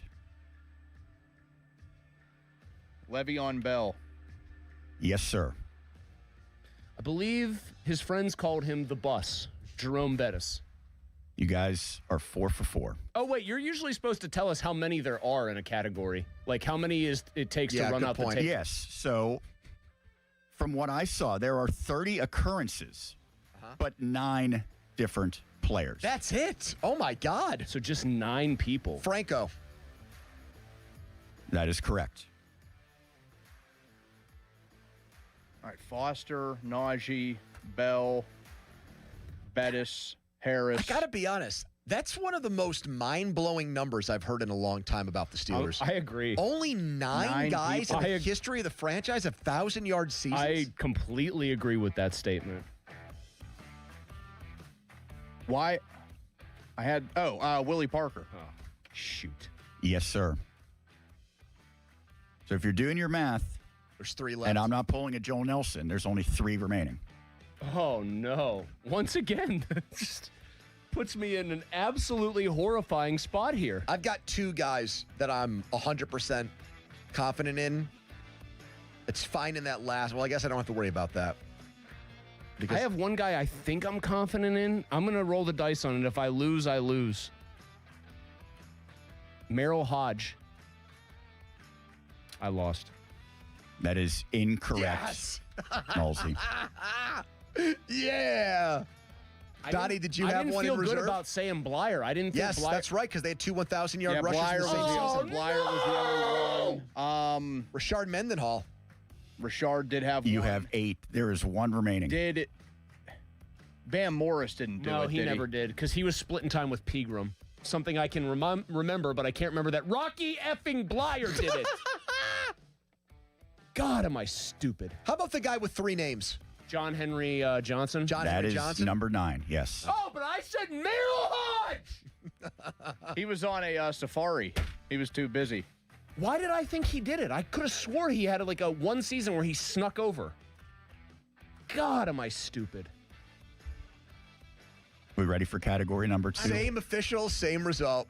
Different official, same result. Yeah, good point. You ready to rally for this one, Malsey? No, I'm going to lose again. Probably. The entire purposes of this game is to reveal how stupid I am. And it does a great job.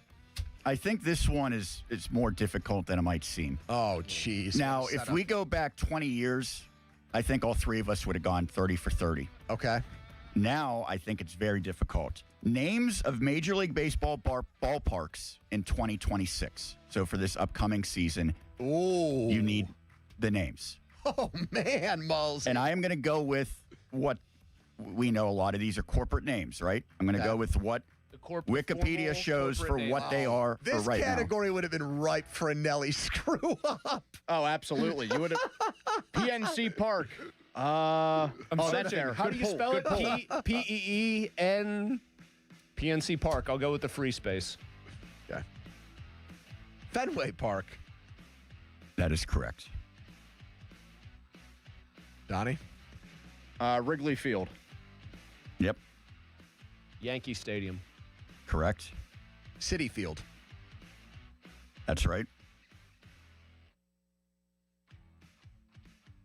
I might already be in trouble thinking about some of these. Oh, come on. There's one more very obvious one out there. Minute Maid Park. Is that not in anymore? Oh, I survived. Donnie, They changed it. That has been renamed. I have to pull. I can't even find the darn name of it, but it is not Minute Maid Park. See? It is Dakin Park? Dakin Park. Is that the pronunciation? Whose park? Dakin. D-A-I-K-I-N. Daikin. I don't know. It sounds like a company. Sean, what kind of company is that? Dakin Park down in Houston. It's sounds like a car manufacturer or tech company is my guess. Dodger Stadium was out there for That's you, the Don. one I said that was so obvious, Don. Dodger baseball is on the air. I had Truist Park. I had Globe Life still. I think I had Guaranteed. Is that what, you sure Texas is still called that? Globe Life? Good point. By the way, Dakin is a leading global HVAC manufacturer founded in Osaka, Japan. Oh, yeah. Yeah, it makes perfect sense. Globe Life Field is the Texas Rangers Stadium. Okay, I still had it. All right. Man, Donnie, I feel like I really... You lucked out. You know why? If I say Blyer and he says Mendenhall, I think you are really in a tough spot with John Henry Johnson. Do you think you could have pulled... But it didn't happen, Malsey, and I at least only Well, lost who are you, one. Jonathan Frakes? Our writers made it up. It's false. It never happened. Well, it's easy to say I would have been in trouble after I missed the second one. I'm an idiot, though. Like, that one's bad maybe for you a little bit because Dodger Stadium was out there. I think forgetting Rocky Blyer had 1,000-yard season's worse. I mean, I don't pay attention to, like, stadium names and parks as much as I really should. Is St. Louis still Busch? I am one of those people. Yes, it is. That besides the stadiums, like in the city I'm in, I don't care really what it's called. We know Colorado, right? Coors Field? That's right. Where the Royals play is Kauffman. Yep. Kauffman Those are ones that have been around for a while. They have not Isn't changed. Minnesota still at Target Field? Yeah, I could have hit a couple of Target those. Field is correct. Is Safeco still the Mariners? No, that's T-Mobile. Oh, yeah. What the heck's... When did What's Minute Maid change? What's the athletics park called? I want to know that one. It's Sacramento. I don't know, Chris. I would have totally blanked on that. Donnie, what was Minute Maid called before it was Minute Maid? I mean, I just know weren't they in the Astrodome before Enron that? Field. Enron. Sutter Health Park is where the A's play. Sutter. These new ones sucked. By the way, the Trop is back. Did you guys know that? Oh, yeah, they like put it all back together. Yeah, so Tropicana is a stadium for 2026. Acceptable, yeah, I think. Would have had to because it's going to be their home stadium. Something tells me that Minute Maid got into the stadium Naming game business. because of Tropicana Field. They did not I think it was a war. It was orange juice. And when turf were they done? Yeah, that's a good question. When did Houston I feel like change? it's been not Minute Maid for at least 4 or 5 years, but that might be just and we have just spaced out on that because we don't play the Astros in the NL Central anymore? I still would call it Enron every now and then. So. Well, wait. We play the Brewers every year, and I have no idea It's like what it's America called Family Fun now that Park. it isn't It's Miller awful. America Family Field. Wait, American Family. What did he say? American Family Fun? Yeah, like friggin' Wally World. You guys know Truist? They had a classic. Atlanta? It was Miller Park. It was a classic. Nope. Gone. Is Cincinnati still the Great American Ballpark? Yes, it is. That's a good name. Better than Riverfront? The Great American Ballpark. Yeah, Great American Ballpark. The funny thing about it is it's not great. It is like one of the most mediocre of the new stadium designs. It's about as like blasé as it gets. The Blyer thing's going to haunt me. You know what the worst part is? I thought for sure I'd at least look up Hodges' page and see like, oh yeah, he had 922 yards. He wasn't even close. Donnie, you know what Mulsey's going to go home and do? Inspired by Rocky Blyer? Oh, man. Straight booze. Yep. Wow. Straight booze. Can you give me the draft sounder? Because it's very appropriate for what I actually did during that edition of the name game. Draft. Free agent sounder. Yes, I'm sorry, free agent sounder. Oh, our draft sounder is going to be like an actual... That's going to be... like a wet Give me one more. Yeah, what's our draft sounder going to be? That's going to be Callis in the hotel room with Sean Myers and intern Dom. Oh, I am dreading. I've already warned him that there's no chicanery that night. Because I'm on the hook. It's my credit card on there. Oh, no. You are so screwed. Dom's going to instigate. Dom won't break anything, but he'll instigate Callis to break something. Oh, yes, he will. You know how those like hotel toilets usually are very strong flushing, like commercial toilets? What if Callis like clogs one? He's going to overflow your bathroom.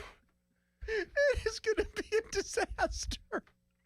Tell him you use the lobby bathroom, maybe. Are Callis and Dom sharing a bed? Please tell me you're not. We have not figured that out yet. Sean, if you're using your credit card. You have to pull rank. I don't know who's going to want to choose Callis as a bed partner. Well, so. you don't have to. You're the one that's put the card down for the room. You're getting your own bed, and there's nothing to talk about. There's nothing to discuss. Yeah. Callis and Dom. they can put a wall of pillows between each other if they need to.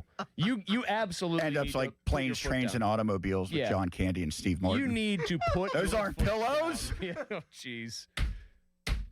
I can't wait for this review. Callis is Farabaw's man bun says Callis will cause the latest flood of Johnstown.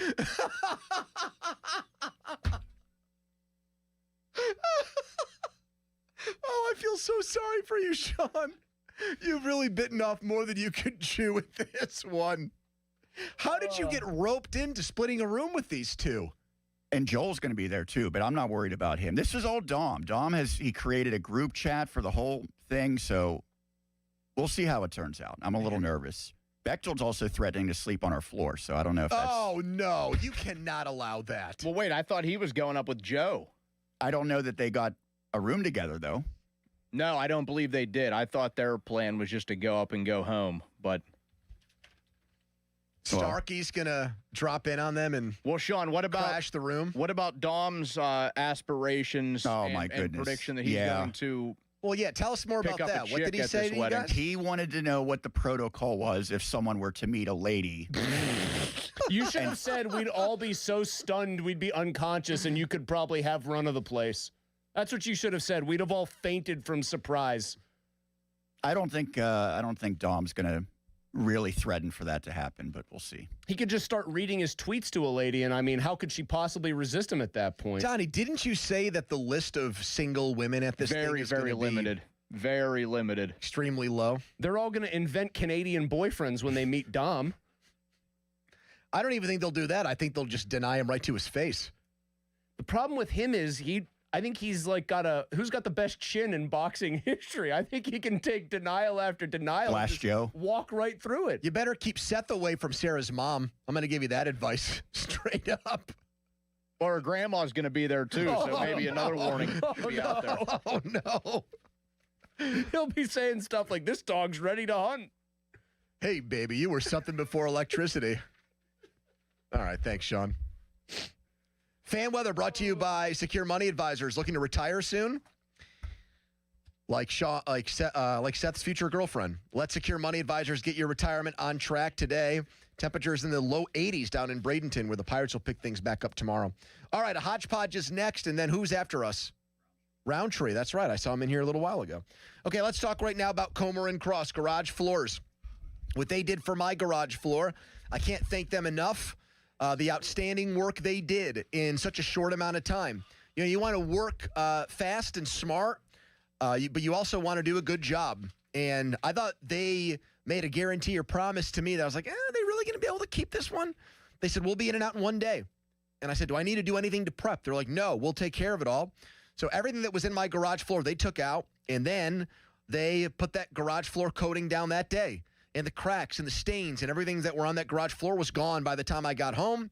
Garage aired out and dried up, and then next day, boom, I was in there, and I was awed by it, and I was excited about it because now I've got space that I can use this spring and summer in my garage. So you need to get on the books, too, before their schedule fills up. Comer and Cross, 1-800-NEW-FLOOR. That's 1-800-NEW-FLOOR. They will transform your garage in one day. Or go to COMERcross.com. It's premium concrete coatings, Comer and Cross. Sports Radio 93.7 The Fan. We're excited that the draft is here in our backyard now. We couldn't be more excited about the draft coming to Pittsburgh, but there's excitement about the draft on every front, and we're looking at what's bringing the green, brought to you by True Green. Did you know that the draft is expected to generate approximately $200 million for Western Pennsylvania? That's Bringing the Green, brought to you by True Green, right here on Sports Radio 93.7 The Fan. Hi, are your bad feet making work miserable? You're not alone. Here's Val, a real Good Feet store customer. I'm a salesman. I've pounded the pavement 35 years, literally. My legs ached, my feet hurt. It was sometimes unbearable. But if you don't have a good attitude when you're in sales, it shows on your face. I heard an advertisement on the radio for the Good Feet store, and I said, what can I lose? For over 20 years, we've helped people like Val get back to doing what they love without their feet getting in the way. I walked in the Good Feet store, and I said, my feet hurt. What a difference with these arch supports. When I go and talk to my customers, I've got a smile on my face. I can go all day long, and then some. It's the real deal. My name's Val, and that's my Good Feet story. Now open in the waterfront across from Yankee Candle next to Panera, or visit us in Robinson Town Center in Cranberry Township, or in Morgantown at Suncrest Town Center. Thanks to the Good Feet store. Don't let your bad feet stop you from achieving your 2026 health goals. Stop by the Good Feet store today for a free test walk. Have you looked up in the air lately? And no, I'm not talking for the bird, plane, or Superman. I mean to check your chimney. Old man winter finally may be moving out of here, but with the thaw comes all the damage. Chimneys, mortar joints, your bricks, retaining walls, well, now they're just starting to show how damaging that a rough winter can be. So call my friends at Precision Pointing, awarded Best of the Best from the Trib as the #1 masonry company in the region. Precision Pointing did right by me, they'll do right by you. So visit brickpointingpittsburgh.net today. Homeowners, if your home needs a new roof, call a Platinum Preferred Roofing Contractor. Owens Corning only selects the best 1% of all its dealers, and JP Roofing and Signing has earned that honor. They've accomplished this through hard work and customer satisfaction and offer the best warranty in the business. Homeowners receive $500 off any roof or siding installation. Ask about 100% financing, no payments for 18 months, and free estimates. All that, JP Roofing and Siding. Give them a call at 412-829-7711. That's 829-7711. Ready to go all in? At Rocky Gap Casino Resort, the action starts the moment you walk in. Slots, tables, big wins, big excitement. And when you're ready to cash in the fun, there's more waiting. Hit the golf course, relax at the spa, enjoy great dining, a comfortable hotel stay, and the beauty of the outdoors, all in one destination. Play hard, relax easy, or do it all. Go to cnty.com/Rocky-Gap for more info. Rocky Gap Casino Resort is the all-in experience every way you want to play. Must be 21 to enter the gaming floor. Trouble with gambling? Call 1-800-GAMBLER or visit mdproblemgambling.com. When it comes to local high school basketball, nobody gets you closer to the game than Steel City Hoops. All the latest highlights, scores, and standings, plus exclusive stories on the kids who step up and the teams that won't go down. Any closer and you'd need to check in at the scorer's table.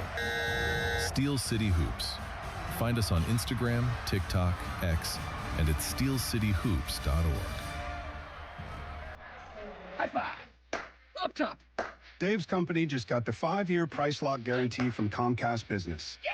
It's 5 years of gig speed internet, advanced security, and a great rate that won't change. All from the company with 99.9% network reliability. Yeah! He hasn't given this many high fives since Deborah brought in her famous banana bread. Yes! The Comcast Business 5-year price lock guarantee.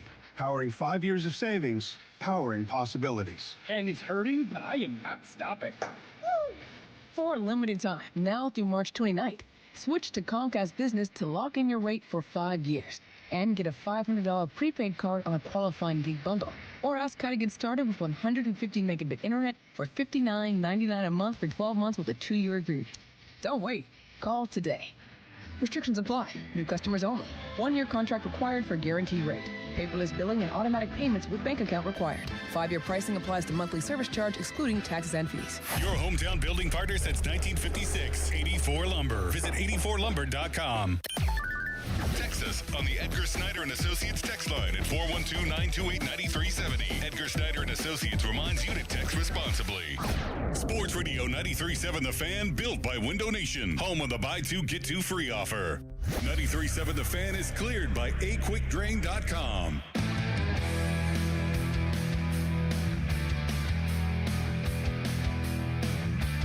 Time for a hodgepodge brought to you by Two Men in a Junk Truck. This is a hodgepodge of nothingness. Visit them at twomeninajunktruck.com. We've got NFL breaking free agent news. Elton Jenkins, 2-time Pro Bowler, a guy that played for Mike McCarthy in Green Bay, if I'm not mistaken. No, he did not. I lied. He got there right when Mike McCarthy was leaving. They were ships passing in the night. He's a big ship. A guy that played center last year for the Packers. Before that was a guard. Pretty versatile dude. That's the first thing I think of He with was him. cut and signed moments ago by a team that needs a whole new line. Nudes? Yeah, nudes. Well, sorry, Jerry. Elton Jenkins going to the Cleveland Browns. Now, there was a lot of conjecture that Jenkins would end up here. And a big reason why is because Omar Khan likes guys who don't count against the comp pick math. Let me tell everybody out there what that means quickly if you are the uninitiated. If you sign unrestricted free agents, the way you get comp picks is by losing guys in free agency and not replacing them with other free agents. That's how the Steelers ended up with so many comp picks for the draft next month. Elton Jenkins doesn't count against that math because he was cut. If you're cut, it doesn't count. Same thing with guys you trade for. So Michael Pittman Jr. wouldn't count. That's what keeps you ahead on that front. So those players, if it's close, in my opinion, with Omar Khan now pretty much in charge, the tie is going to go to the guy that doesn't count against the comp pick math, and Jenkins would not have. So he goes by the wayside. There's still guards out there in free agency, a lot of the other Browns guards. I saw Tevin Jenkins re-sign there. But Wyatt Teller and Joel Bitonio. You want to bring those guys in their 30s? Especially, isn't Bitonio like 35? I would not want to, no. That's what I mean. 2-year, $24 million deal for Jenkins. So that's a little bit more. What did Sayamalu get from Arizona last night, Don? 3 for 31.5. Yeah. So he got a slight bump from what he was getting on AAV here. And there was some speculation among Steelers media that he was going to retire and not play this season. Oh, well. Good work if you can get it. Of nothingness. I was just thinking about like the crackling energy of today's show, and it made me laugh thinking of Starkey. You know what he would say on days like today where you'd come in and you'd have a shortened show because of Pirates or Pitt? Malsey, the show is just incredible when it's only 90 minutes to 2 hours long. Why isn't it like this all the time? And Joe's going to have that tomorrow. He's going to be he's going to be on cloud 9. He's going to be just like an absolute like force of nature. Has he already scheduled a tee time for like 12:15? Is the weather going to cooperate with that, I was going to say. I'm not sure. I didn't look. I'm going to check the weather right now and tell you that there is a 95% chance of rain tomorrow. He is going to be... What a damper that puts on his day. Nice pun. A damper. He gets a nice early dismissal. Yeah, he's going to go hit. He'll go hit balls somewhere. He'll go hit balls at like the RMU Dome. I actually think Joe wants to watch the basketball game, especially now that he's coaching too. Yeah, he loves hoops. And he wants to steal inbounds plays and by the way, like that. By the way, really quick, Donnie, I'll let you get to one. In that Pitt-Stanford game today, I give Stanford like an A for ingenuity and execution, and Pitt got lucky. Salepa destroyed a guy with 0.4 seconds or 0.7 seconds left. They had a guy setting a screen for the inbounder who could move. He ran right through him. That should have been a foul. And I think Pitt had to be in the bonus by then. And in or, the 19 Stanford. minutes they spent seeing if there was any time left, Jay Williams never brought it up. No, do you agree with me? No, I mean, thought that the same should thing. have been a foul because I alerted you to it because you kind of like missed it in real time. They should have gone to the line. Or with they a should have chance to called the beat blocking Pitt. foul on the guy for trying to deliberately run into Salepa, but I mean, either there was way, contact that should have been called. I thought Pitt dodged a This big is bullet. a hodgepodge of nothingness. Donnie? Guys, we could be in for a big-time preseason football game in late August. Something that we all let fly under the radar yesterday when Kenny Pickett signed that deal with the Panthers. The Steelers and Panthers play each other every single year in the preseason, and we could have a Pickett versus Howard preseason quarterback matchup. Man, could you imagine if that's here and it's the same weekend as Rib Fest? Johnny the Barber's Super Bowl. Electric. Mike McCarthy would strike me as the first Steelers coach during a preseason game to enjoy Rib Fest while the game was still going on. He's just on the sideline. He's checked out of the second half of the last preseason game. He's got zesty barbecue sauce all over his face. No, there's going to be a Photoshop somebody does of like the thought bubble out of his head, and it's just going to have a piece of brisket in there. I couldn't really blame him, to be honest with you. All right, Josh Roundtree is walking in. He's next. We'll talk to you tomorrow at roughly 2 p.m. Team signing off. HD1 Pittsburgh, an Odyssey sports station, live from the Jim Shorkey Mitsubishi.com studios, North Huntington and North Hills. Always live and free on the Odyssey app. Plus finance HMF low APR tier 1 through 2. Plus tax acquisition fee, title plates, and dealer dock fee. Less finance HMF dealer's choice for Santa Fe rebate. Not all buyers will qualify and select units only. Offers in 3/31/26.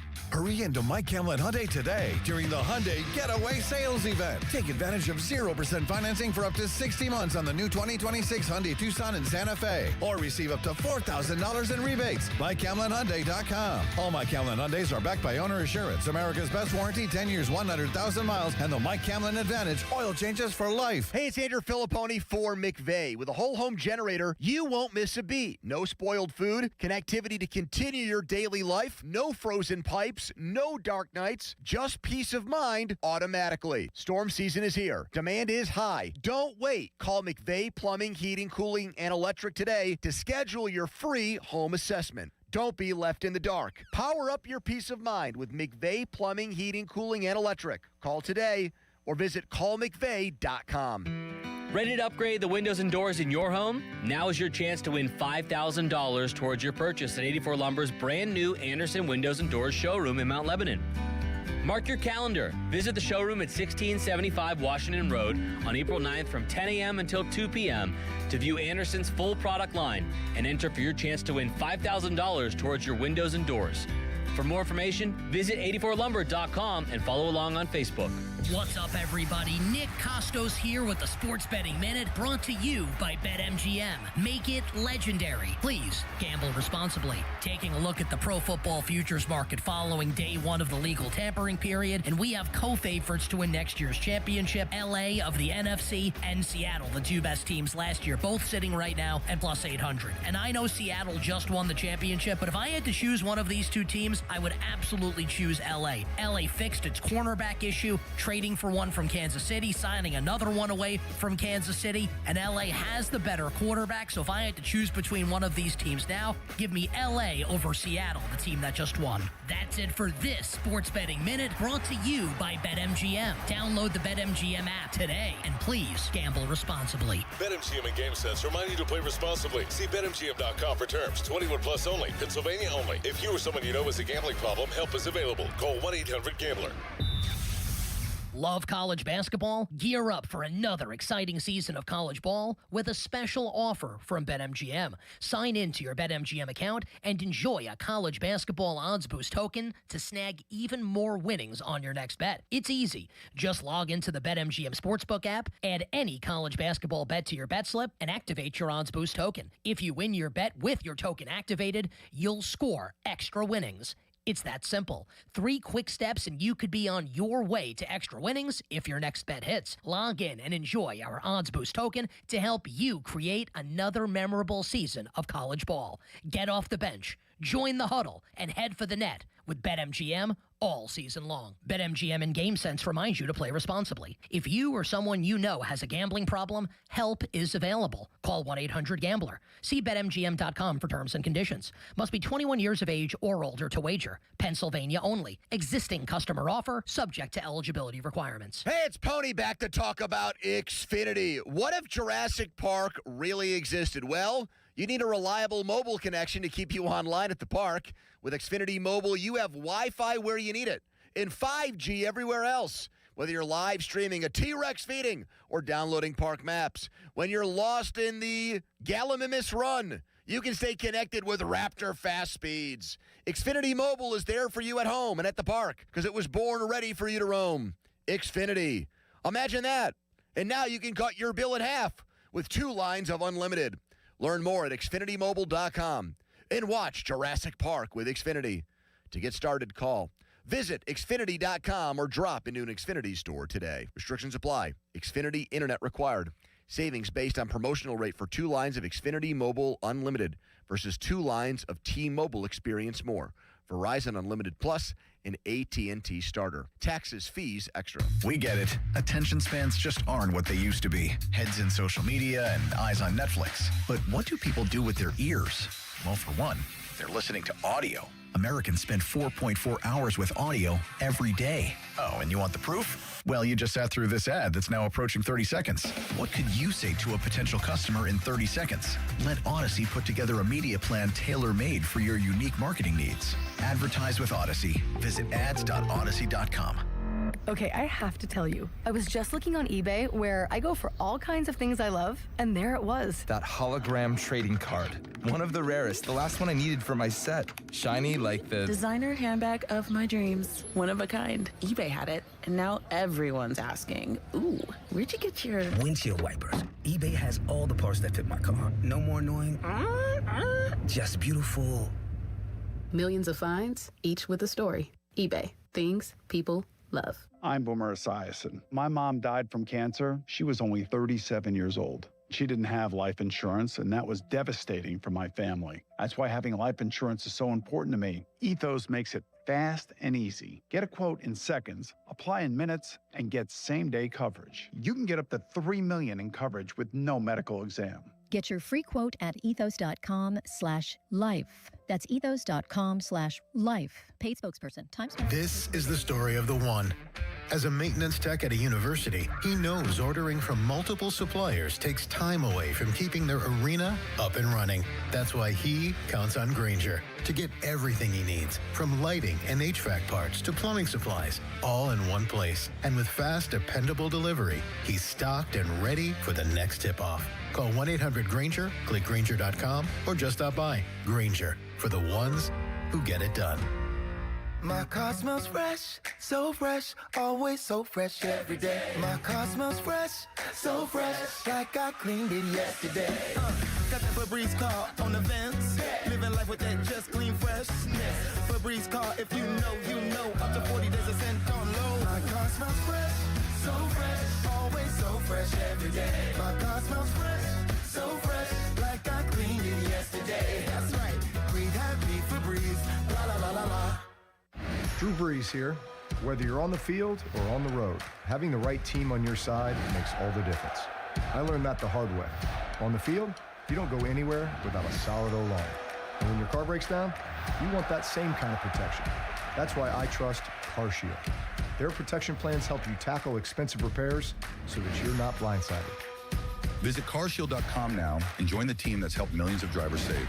Coverage varies by plan. View contracts and exclusions at carshield.com. This Odyssey Sports Minute is presented by Morgan & Morgan, America's largest injury law firm, forthepeople.com. This is an Odyssey Sports Minute. While the Raiders splashed the cash yesterday, don't let what the Carolina Panthers did go unnoticed. Hell of a day for GM Dan Morgan, who said their pass rush wasn't up to par at the Combine. Way to put your money where your mouth is, snagging edge rusher Jalen Phillips away from the Eagles for $30 million a year, and then getting Devin Lloyd coming off a monster season for $15 million a year. What a steal. Take a bow, Dan Morgan. I'm Pat Boyle. Now for the Gherkin Roofing and Contracting Call the Pickle Today Traffic Center.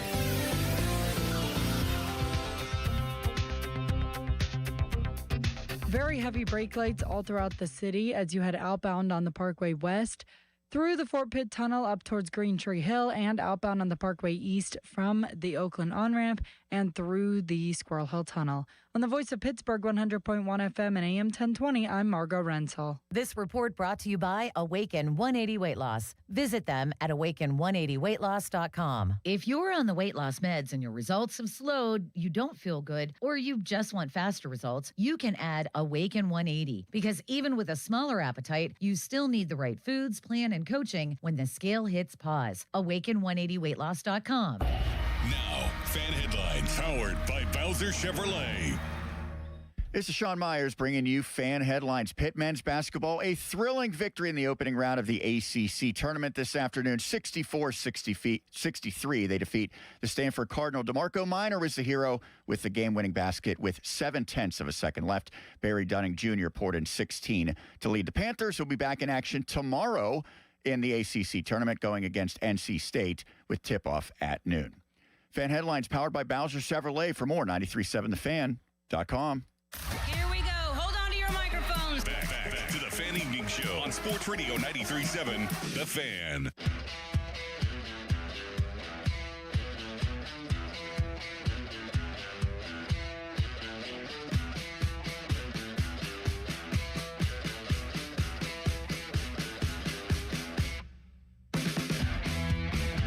I feel like day one of free agency in the NFL was a frenzy.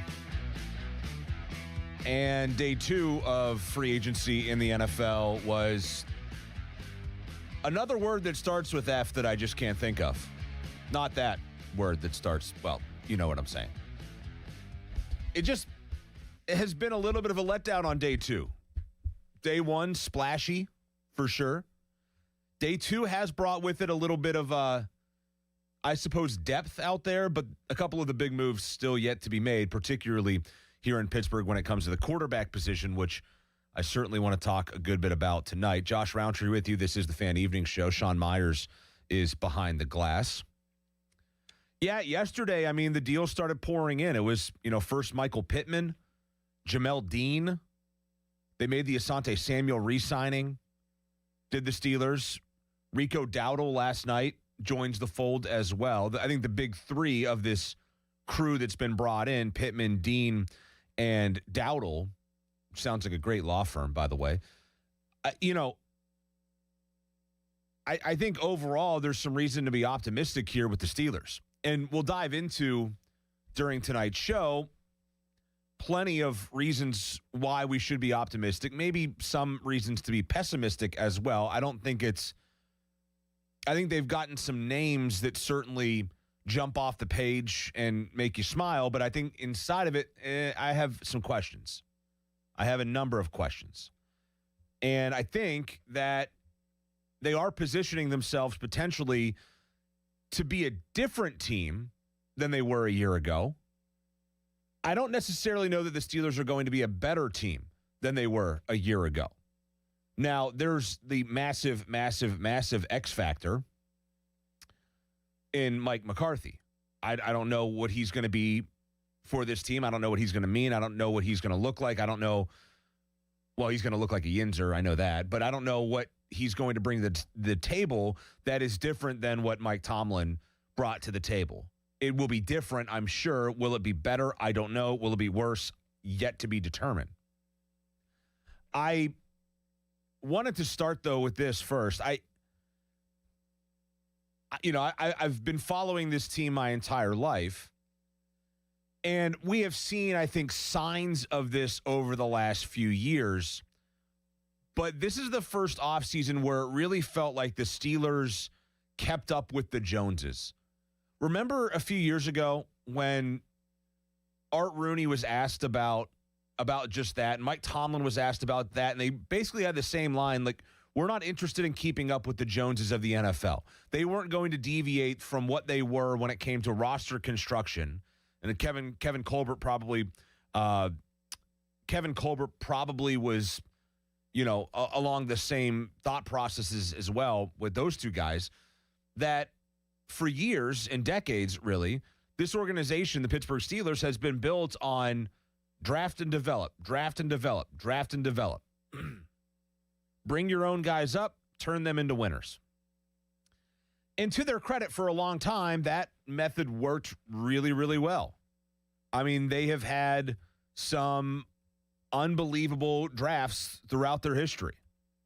They have a draft that has 4 Hall of Famers from it back in the 70s. They've had drafts under Kevin Colbert in the 2000s that netted franchise-altering players in them. And they've had several of those players in specific drafts. So I don't fault the Steelers from having the mindset of, hey, we are going to build this thing internally. We're going to keep it perhaps a little family-oriented, if you will, and we're not going to deviate too much from who we are, where we've come from, and the way that we like to do things. I understood that for a long time. There was a long, long stretch where I thought, hey, you know, these teams that go out and spend in free agency, they're just those that swing big and they come up empty. You know, who was it that made that big play for Albert Haynesworth the one year, and then it totally bottomed out for them franchise-wise? And it's just, you just never know. I always think back to that example. Was that the Titans? I think it was the Titans. They were the big winners of free agency, and they did nothing with it. We've seen plenty of teams be the free agency winners over the last 20, 30 years, and it ends up not meaning that they're actually the big NFL winners. So for a long time, I have been of the mindset, and I had been of the mindset, that you draft your guys, you identify, and you develop. And yes, maybe you have to make a move here and there for depth, or you need to do this or that to build your roster, but that ultimately you don't deviate from what makes a team, and that's keeping these guys together from their start to their prime. That mindset has started to shift, I think, quite a bit. It's shifted across the league. It shifted, for me personally, how I look at roster construction. Not that I'm constructing a roster, but the way that I view it now is certainly different than the way that I viewed it, say, 10 years ago, 15 years ago. I think what we're seeing now is teams across the league, and I don't know if analytics play a role in this. I don't know if it's just the uber scouting abilities that teams have, the film. I don't know.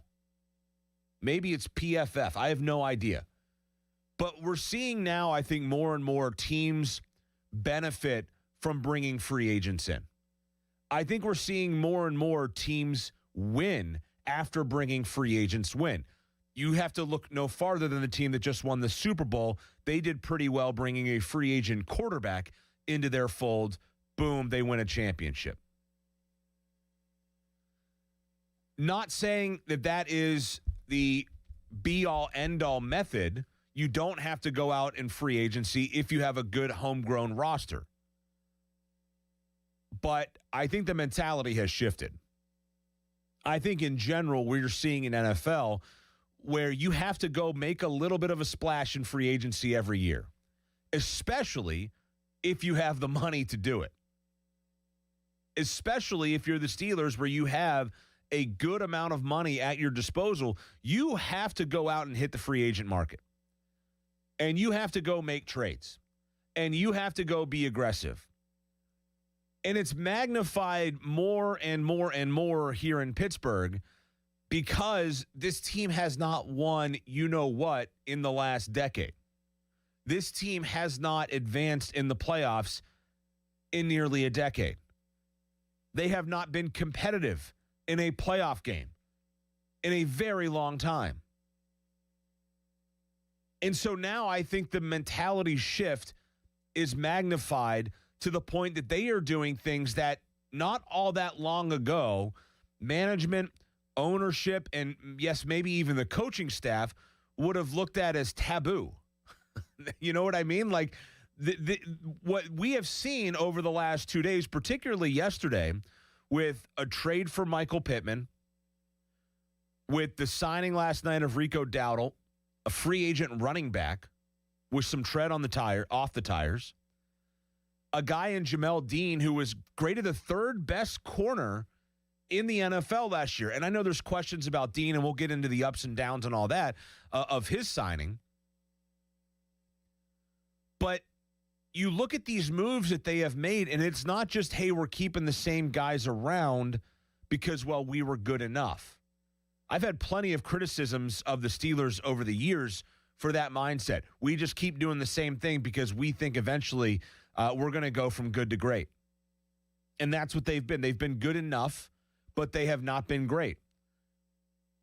I think we're seeing a general manager in Omar Khan that's finally saying enough with being good. We're going to go try to be great. Now, there's the big question to be answered here, and that is who's going to be the guy at the helm of the offense. We don't know that yet. We think we have an idea on that, but we don't know that for sure yet. And even if that guy that we all think will be the guy is the guy, we don't know that he's going to be the guy. We don't know that Aaron Rodgers is going to be a championship caliber quarterback for the Steelers. In fact, recent history would suggest that he is not. So I look at the last couple of days, and this is maybe for bad radio, but I look at it as good and bad. I look at this and say, okay, the Steelers are making progress towards being a more competitive team because they went out and got a second wide receiver. I think they got better at corner if Dean plays the way that he did last year and maybe not the way that he did 2 years ago. Dowdle, after they lost Kenneth Gainwell, is not a bad consolation prize at all. They shored up their secondary somewhat, though I'm still curious what happens at safety. They got a punter today as well, and our old friend Bill Burr, Cameron Johnston. So that side of me looks at it and says, okay, they're doing things more aggressively. They're handing out money that we are not used to seeing the Steelers hand out, that's for sure. I mean, Michael Pittman and DK Metcalf, who they have acquired in each of the last 2 off seasons, via trade for that matter, are going to be the 5th highest wide receiver duo as far as pay goes in the league. This is a team that has, I think, generally kind of gone on the cheap when it comes to wide receivers for, a handful of years, really since Antonio Brown walked out of here on his frozen feet. And they have decided to invest, I think, in what makes NFL teams good now. And that's highly skilled, highly productive, highly dangerous freaks of nature on the outside. It's playmakers, it's big hitters, it's guys that can, in a moment's notice, score a touchdown for you. That's what they've went out and got the last 2 offseasons. I think the disappointing thing for a lot of people, and myself included, is that they didn't do something like this Pittman deal a year ago and have a second wide receiver for the first year with Aaron Rodgers, and then we're stuck with guys like Calvin Austin and Roman Wilson, who, Calvin Austin had some moments, but ultimately were not good enough to be number 2 wide receivers. So instead, what happened? Well, we had to watch 3 tight ends get thrown out there constantly. We had to watch Kenneth Gainwell become one of the best receivers on the team. We saw Pat Freiermuth essentially disappear for some reason in this offense. We saw really an offensive group in general that just didn't really have any sort of flow or reason or purpose behind what it was doing. I think that's changing now. I think that is going to be a little bit different. I think we're seeing a group now that looks like it is, I don't know, more NFL-ish than what we had a year ago, a little less Georgia Bulldog-ish and a little more NFL-ish. And what I mean by that is it's a group that's, and no offense to Georgia because I think that maybe that's the wrong example, but a team that's built around just ground and pound and beating you up in the trenches, and now maybe a team that can actually get after you a little bit and be dynamic down the field.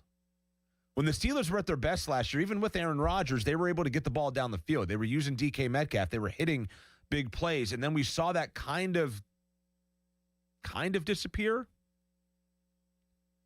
And it never really looked quite the same again. But boy, the one thing I take away from all of this, from these last 2 days is, well, there's two things. One is it's just nice to see them do something different than what they used to do under Kevin Colbert and what they have traditionally done. It's nice to see them break away from being the, let's build this thing up from the ground floor with our guys the Steeler way, whatever the blank that means anymore. And let's go get guys that we feel like can help us right now. Let's go get guys that are experienced, that, yeah, they might have to acclimate to who we are in our culture. But, man, if there's ever a year to bring guys in, this would be the year, because there's a new staff in place. There is no culture right now. Oh, maybe with Mike Tomlin, it was hard to bring guys in on the fly and have them adjust. I don't know. I felt like they used that as a crutch of an excuse all too often, was, well, there's the moving train component of all this. No, like if a guy can play, a guy can play. We're not talking about rocket science here. It doesn't take a guy, 6 months to learn how to run a route. If we want to talk about the biggest criticisms under Tomlin, I think we have to start right there. That there was always this perceived notion that they were too good for people to just walk in and understand what they were supposed to do right away. That was a bunch of baloney.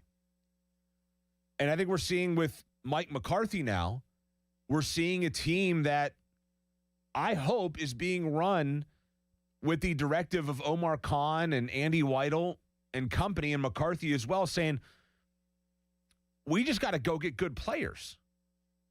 We'll take anybody that can be productive. We'll take Jamel Dean. Yeah, he's been a bit banged up, but he was the third best corner in all of football last year, according to PFF. This guy was elite when it came to coverage. You look at Jamel Dean's numbers throughout the year, his coverage grades, and they're ridiculous. 41. Hold on. I was going to sneeze, and then it went away. It'll get you when you least expect it. Yeah, it's going to hit me here for sure. And it's going to be like a Starkey sneeze, where he sounds like some sort of dying animal. He makes a lot of weird sounds. Yeah. Well, he's kind of a weird guy. Well, I want to talk more about Starkey later as well as your. I would say peculiar is a better phrase for it. Yeah. It's not it's not an insult. He's just a strange guy. He's just peculiar. He's different. I love the guy. Anyways, Jamel Dean, completion percentage allowed last year for corners. This is from Next Gen Stats. So if you don't trust PFF, here's another analytic-based company that's giving you stats. Next Gen Stats, Jamel Dean in coverage in 2025 among all DBs in the NFL first. 41.7 completion percentage allowed. Yards per target allowed in the NFL, 4.7 yards per target allowed. That's pretty good. In fact, it's really good. It's first in the NFL. Passer rating allowed, 41.3 was the passer rating allowed. Guess where that sits? First in the NFL. And a negative 11.9 completion percentage over expected, which I don't know what that means, but I'm just taking this tweet from this account, NFL researcher, Tony Holzman Escareno from Next Gen Stats. He pulled this. Negative 11.9 completion percentage over expected, first in the NFL. I don't know what that means, but it sounds good, and it's first in the NFL. And that's for DBs with a minimum of 60 targets thrown their way. So the Steelers went out and made a move for a guy who, by most metrics, was among the very, very elite in the NFL. And oh, by the way, they didn't have to go and give him $100 million. They gave him 36 over 3 years. And you pair him up with Joey Porter Jr., and now I think you're starting to look at a secondary that has two, you at least hope, at least for a year or so, two shutdown guys on the outside, two guys that can make it very, very difficult to go score touchdowns. This guy doesn't give up touchdowns, Jamel Dean. Joey Porter Jr. doesn't give up touchdowns. Now, they might get a little handsy at times. They might pick up some flags here and there. But it seems like, for the most part, they got a really good CB1 and a really good CB2. And on the other side, they got a really good wide receiver 1 and a really good wide receiver 2. And that's where the NFL is being won, I think, in today's game. I think it's being won by playmakers on the outside. Not to say that you don't have to have a really good line. You still have to be good in the trenches. You still have to be good at quarterback. You still need good linebacker play and edge rushers and everything. The teams that win at the highest level, they have it all. They get it all. The Eagles, a couple of years ago, they had no shortcomings anywhere on their field. Seattle last year had a bunch of guys playing at a very, very high level all over the place, including quarterback, where they went out and got aggressive in free agency and made the move that the Steelers should have made in bringing Sam Darnold in.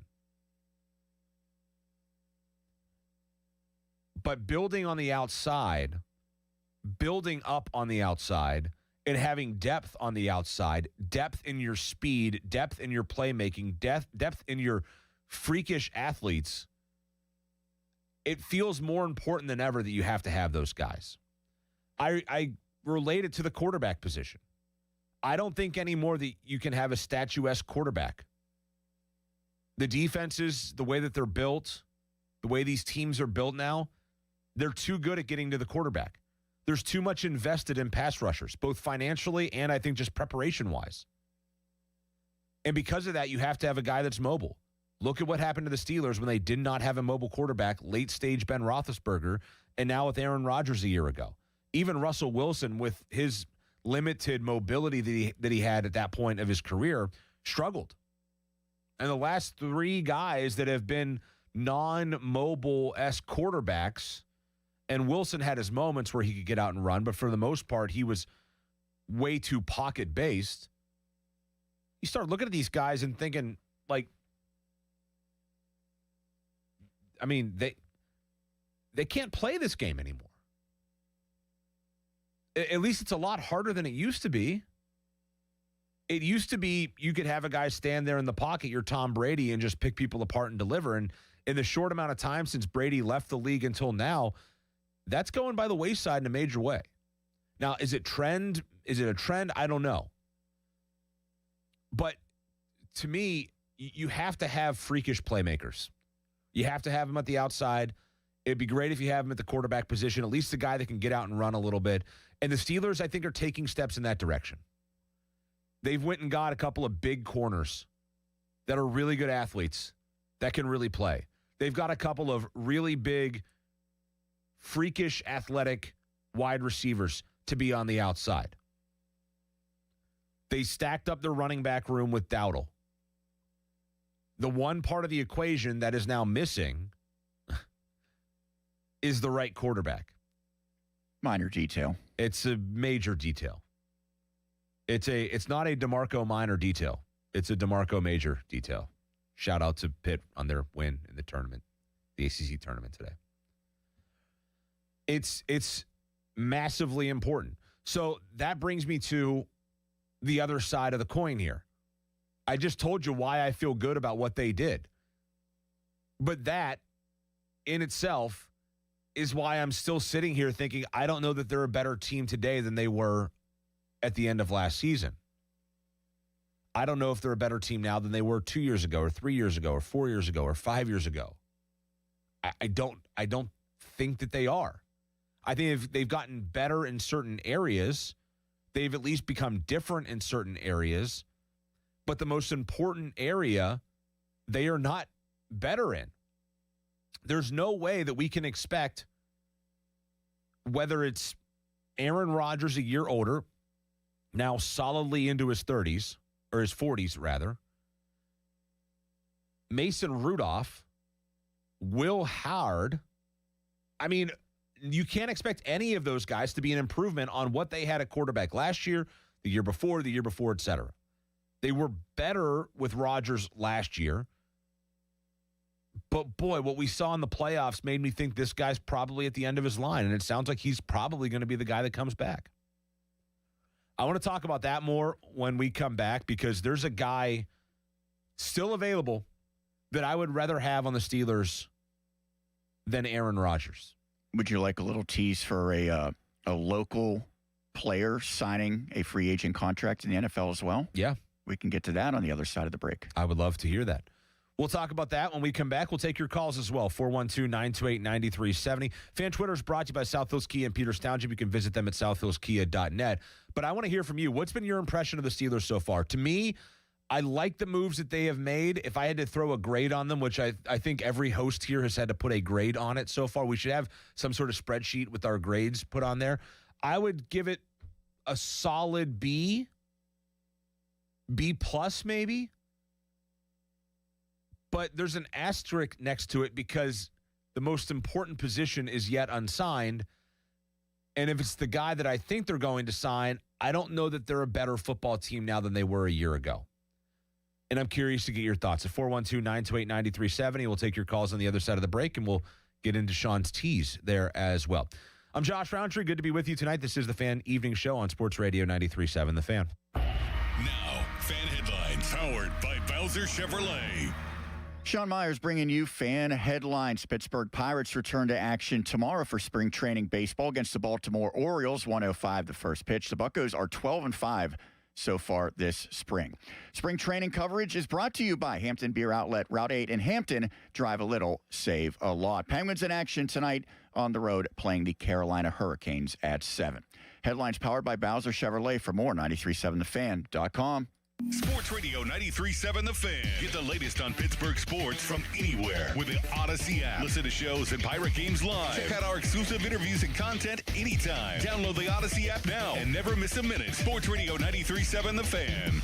What's up, everybody? Nick Costos here with the Sports Betting Minute, brought to you by BetMGM. Make it legendary. Please gamble responsibly. Taking a look at the pro football futures market following day one of the legal tampering period, and we have co-favorites to win next year's championship, LA of the NFC and Seattle, the two best teams last year, both sitting right now at plus 800. And I know Seattle just won the championship, but if I had to choose one of these two teams, I would absolutely choose LA. LA fixed its cornerback issue, trading for one from Kansas City, signing another one away from Kansas City, and LA has the better quarterback, so if I had to choose between one of these teams now, give me LA over Seattle, the team that just won. That's it for this Sports Betting Minute, brought to you by BetMGM. Download the BetMGM app today, and please gamble responsibly. BetMGM and GameSense remind you to play responsibly. See BetMGM.com for terms. 21 plus only. Pennsylvania only. If you or someone you know has a gambling problem, help is available. Call 1-800-GAMBLER.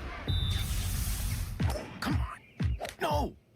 It's just a golf lesson, champ. Loosen up. I can't. See that Hyundai Santa Fe? Yeah. I only paid to finish up on your own. I gotta run. Deal's so right, it almost feels wrong. The Hyundai Getaway Sales Event. Get 0% APR for 60 months, plus 0 payments for 90 days on the Hyundai Tucson, Tucson Hybrid, Santa Fe, or Santa Fe Hybrid. Now, during the Hyundai Getaway Sales Event. Hurry. Offer ends March 31st. Call 562-314-4603 for details. Hey guys, this is Pavel with Schley Deck Company. Winter installation special is here. That's right, 20% off. It's the best time to buy now before spring. We need to keep our crews working.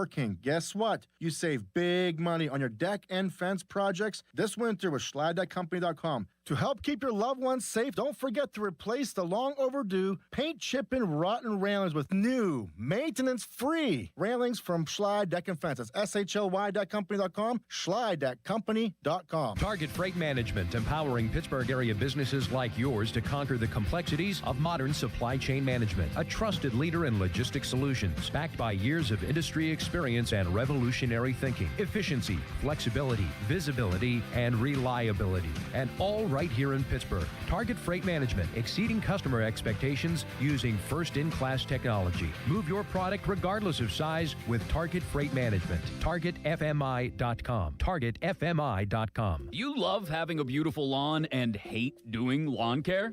That's why you should use True Green.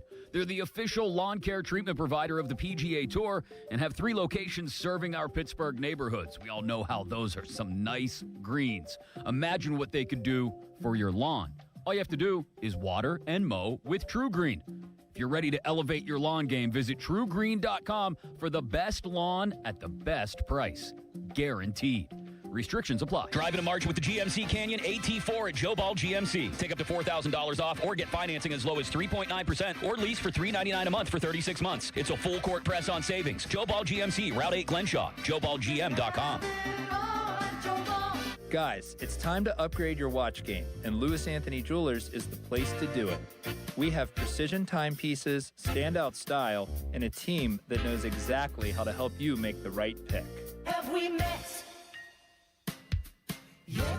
Carpal tunnel syndrome, heart failure that doesn't improve with common medicines. These are some signs and symptoms associated with ATTR-CM, or the cardiomyopathy of ATTR amyloidosis, a serious heart condition with symptoms that get worse over time. Amvuttra, vutrisiran, is a prescription medicine given by a healthcare provider that treats ATTR-CM in adults to reduce heart-related death, hospital stays, and urgent visits. In a clinical study, Amvuttra was proven to help people live longer and have fewer heart-related hospital stays and urgent visits over 3 years compared to placebo. Amvuttra lowers the amount of vitamin A in your blood, which can affect vision.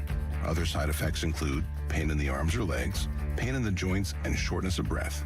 These are not all the possible side effects of Amvuttra. For prescribing information, call 1-833-256-2748 or learn more at amvuttra.com. Ask your doctor about Amvuttra for ATTR-CM. Now for the Gherkin Roofing and Contracting Call the Pickle Today Traffic Center. Construction on 79 northbound between the Warrendale and Wexford exits is causing some brake lights to form around there. On the Voice of Pittsburgh 100.1 FM and AM 1020, I'm Margot Rensel. Sports Radio 93.7 The Fan, built by Window Nation, home of the buy two, get two free offer. Spring can be tricky weather-wise in Pittsburgh, but Window Nation can help keep your home comfortable no matter the weather. Plus, in March, the more you buy, the more you could save. Up to 50% off all window styles. Visit windownation.com for a free consultation today. This is an Odyssey Sports Minute. While the Raiders splashed the cash yesterday, don't let what the Carolina Panthers did go unnoticed. Hell of a day for GM Dan Morgan, who said their pass rush wasn't up to par at the Combine. Way to put your money where your mouth is, snagging edge rusher Jalen Phillips away from the Eagles for $30 million a year, and then getting Devin Lloyd coming off a monster season for $15 million a year. What a steal. Take a bow, Dan Morgan. I'm Pat Boyle. This Odyssey Sports Minute is brought to you by Goodrich & Geist. Get the good guys, Goodrich & Geist. This is the story of the one. As a procurement manager for a hospital system, she keeps every facility in her network stocked and ready. That's why she counts on Grainger to be her single source for thousands of products, from disinfectants to lighting, air filters, and more. And with fast, dependable delivery, Grainger helps her keep every facility stocked, safe, and running smoothly. Call 1-800-GRAINGER, click Grainger.com, or just stop by. Grainger, for the ones who get it done. I'm Boomer Esiason. My mom died from cancer. She was only 37 years old. She didn't have life insurance, and that was devastating for my family. That's why having life insurance is so important to me. Ethos makes it fast and easy. Get a quote in seconds, apply in minutes, and get same-day coverage. You can get up to $3 million in coverage with no medical exam. Get your free quote at ethos.com/play. That's ethos.com/play. Paid spokesperson. Time spent on application may vary. Online health questions required. Looking to turn your firearms into cash? Keystone Shooting Center is here with top dollar offers. From a single piece to an entire collection, they make it easy. Stop by Keystone Shooting Center today for a free, no obligation appraisal and walk out with a great deal. Your unused gear is their business. Visit Keystone Shooting Center at 925 Sheridan Drive in Mars. They buy used guns and they pay top dollar. Keystone Shooting Center. As we emerge from a tough winter, it'll certainly mean a ton of home repairs this spring. But there's good news. Great home equity loan rates at Allegiant Community Federal Credit Union have already blossomed. It's Dan Zangrilli. I've been a member for a few years, and right now you can get a home equity loan for as low as 5.25% APR. Visit AllegiantFCU.org for full terms and conditions and to see if you qualify. It costs just $5 to become a member at Allegiant Community Federal Credit Union, an equal housing lender. DQ presents The Spicy Menu. For a limited time, try the new Flamethrower Chicken Strip Basket for $6.99 with spicy bold strips that heat you up. Served with a side of famous DQ soft serve as a dip to cool you down.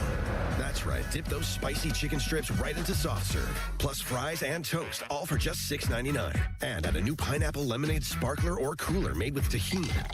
It's the limited time only Swisey menu. Get it delivered in the DQ app. Happy, tastes good. Participation may vary. I move mountains for a living.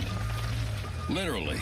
That means I don't carry hand lotion, and when it comes to serious heartburn, I don't mess around with anything but Rolaids. Rolaids' dual-active formula has calcium carbonate and magnesium hydroxide that relieves heartburn fast. Yeah, you heard right. 2 actives for that powerful relief.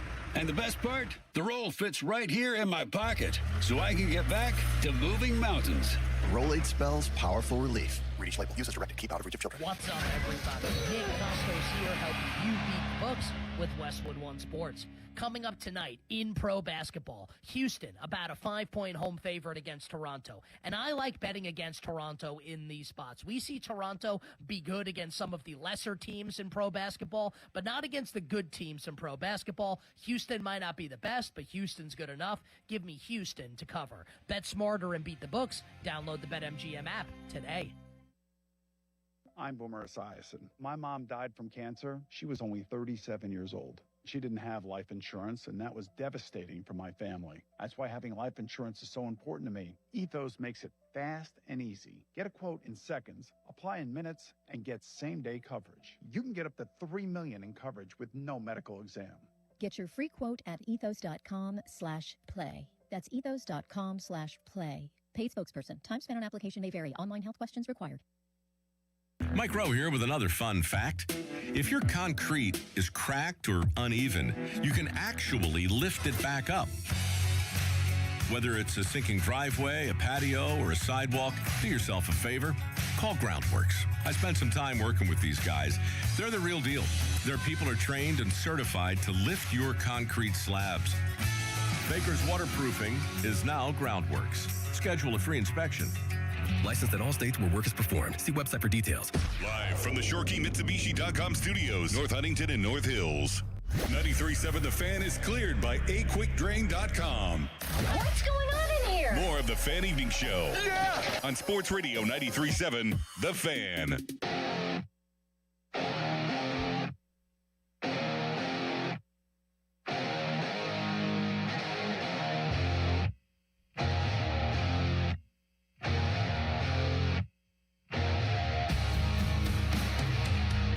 Fan text line brought to you by Edgar Snyder and Associates, a personal injury law firm, where they always say there's never a fee unless we get money for you.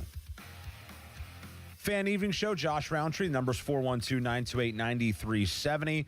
I threw this out there at the start. I have been generally pleased with what the Steelers have done in free agency to this point, primarily with the Michael Pittman at wide receiver move, the Jamel Dean at corner move, and bolstering the running back room after losing Kenneth Gainwell with Rico Dowdle. And I'm curious to get your thoughts, because while I, in one side, am happy with what they have done in free agency, I also look at the other side and say they still don't have a quarterback. And I think that there's guys out there, or a guy out there, that would be an upgrade over the guy that they're probably going to bring back in Aaron Rodgers. Sean, though, had a little tease before we went to the break of a local connection with a recent NFL signing. So, Sean, I won't steal your thunder there. Yeah, I don't think it's going to be earth-shattering necessarily, but Shadyside Academy alum and New Kensington native Sky Moore has inked a one-year contract. He's going to the Green Bay Packers. Initially with the Chiefs, was traded to the 49ers last year, and now he's going to be playing at Lambeau. He had 5 catches last year. Special teams dynamo, however, in the return game. I really thought he was a guy coming out of college that was going to be an impact player. It just hasn't turned out like that. Yeah, he was picked relatively high, right? Second round? I believe that's correct. He beat Pitt pretty much single-handedly, didn't he? Yeah. Yeah, he was unbelievable. Did you ever see him play in high school? No? I think I did once, but that was it. Shadyside Academy, that's Tomlin's kid played there too, right? They had some guys. I threw this out there with the free agents that have come along. I would be totally on board. And I mean, maybe totally on board is not the right word here, but I would be much more on board bringing in Kyler Murray than bringing back Aaron Rodgers. There's probably people that are listening that are saying you're a complete and total idiot for that point, but I talked in the last segment about how I think you're this point in the NFL where you cannot get away with having an immobile quarterback. You just can't. It's too hard. The NFL is too hard to have an old, slow quarterback. And, yeah, you might have moments where it works, maybe with more weapons like Michael Pittman. That will help Aaron Rodgers in another year. But, man, I just don't see I don't see the Steelers being a better offense right now with Aaron Rodgers than they were a year ago with Aaron Rodgers. Now, with Kyler Murray, there's a lot of cons in that. There's some pros. Mobile. He can definitely run for a first down if you need it. He can get out and move. But there's a lot of cons with Kyler Murray as well.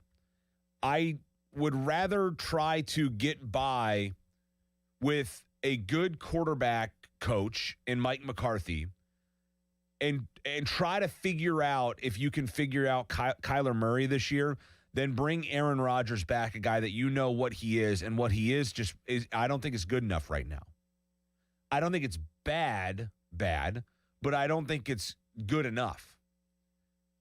Kyler Murray, I look at as a guy still 28 years old. I mean, the guy's 15 years younger than Aaron Rodgers. 15 years. Now, age ain't everything, but a 15-year difference in quarterbacks is going to make up for something. He's 28 years old, and he's already been in the league for 7 years. And you look at the numbers, yeah, this past year he played in 5 games. Then he got hurt.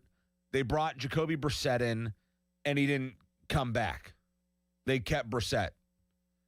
But the year before that, 21 touchdowns through the air, 11 interceptions, and he ran for well over 500 yards, nearly 600 yards. Threw for 3,800 yards, and that's in a 17-game season. That's 4,400 yards of production. That's 26 touchdowns and 14 turnovers because he lost 3 fumbles. I don't think it's a great stat line. I don't think it's one that you look at and say, oh, well, that guy's going to come in and win an MVP for you. But he has a 26-12 touchdown interception season, a 20-12 season, a 24-10 season, 14-7, 2-1 ratio in which he played 11 games in a year. He played only 8 games in 2023. And I know injury history and things like that are starting to maybe be of concern. He's a smaller guy. People filled my mentions the other day, said he can't even see over the line of scrimmage because he's 5'10". Well, Drew Brees was 5'10", and he was fine. And Drew Brees wasn't a big guy. He could throw the football. Kyler Murray he has the mobility that you like. Now, yes, the size, I won't sit here and say size isn't somewhat of a factor. I won't sit here and say that injury history isn't somewhat of a factor. And yes, this guy had a clause put into his contract because he was apparently too obsessed with playing video games and he wasn't studying adequately enough. But maybe you capture a guy who's in his late 20s and is starting to move out of playing video games every day and wanting to be a professional a little more. I know when I was in my late 20s, I stopped playing video games so much and I started focusing on work a little bit more. Maybe it's the same in the NFL. Maybe we don't have to hold everybody that's in the NFL to a different professional standard than we hold professionals in the real world, so to say. Maybe he's growing up. Maybe this is the reality check, being cut from the team that drafted him, that he needs. Maybe Mike McCarthy is the quarterback coach that he needs. I would rather take the gamble with Kyler Murray and take a risk on the potential upside and the athleticism than to bring Aaron Rodgers back knowing what he is and what his limitations are, and that there is also a very, very, very obvious, definitive mark at where the end of his career will be, and that's very, very soon. If it's not now, it's next year. If it's not next year, I'd be stunned. And I'm curious to get your thoughts on that, 412-928-9370. Let's grab a couple of calls. Let's go first to Art in Connecticut. Hi, Art. Hi, how are you, Josh? Good. I've got a proposal for you that's kind of hits on the same thing you were talking about, except a way to keep both Rodgers and Murray. Yeah. And, Rodgers is going to cost you, what, another 10, 12 million if you sign him, maybe 15 the most? Yeah. And Murray's, what, 1.3, right? Yep.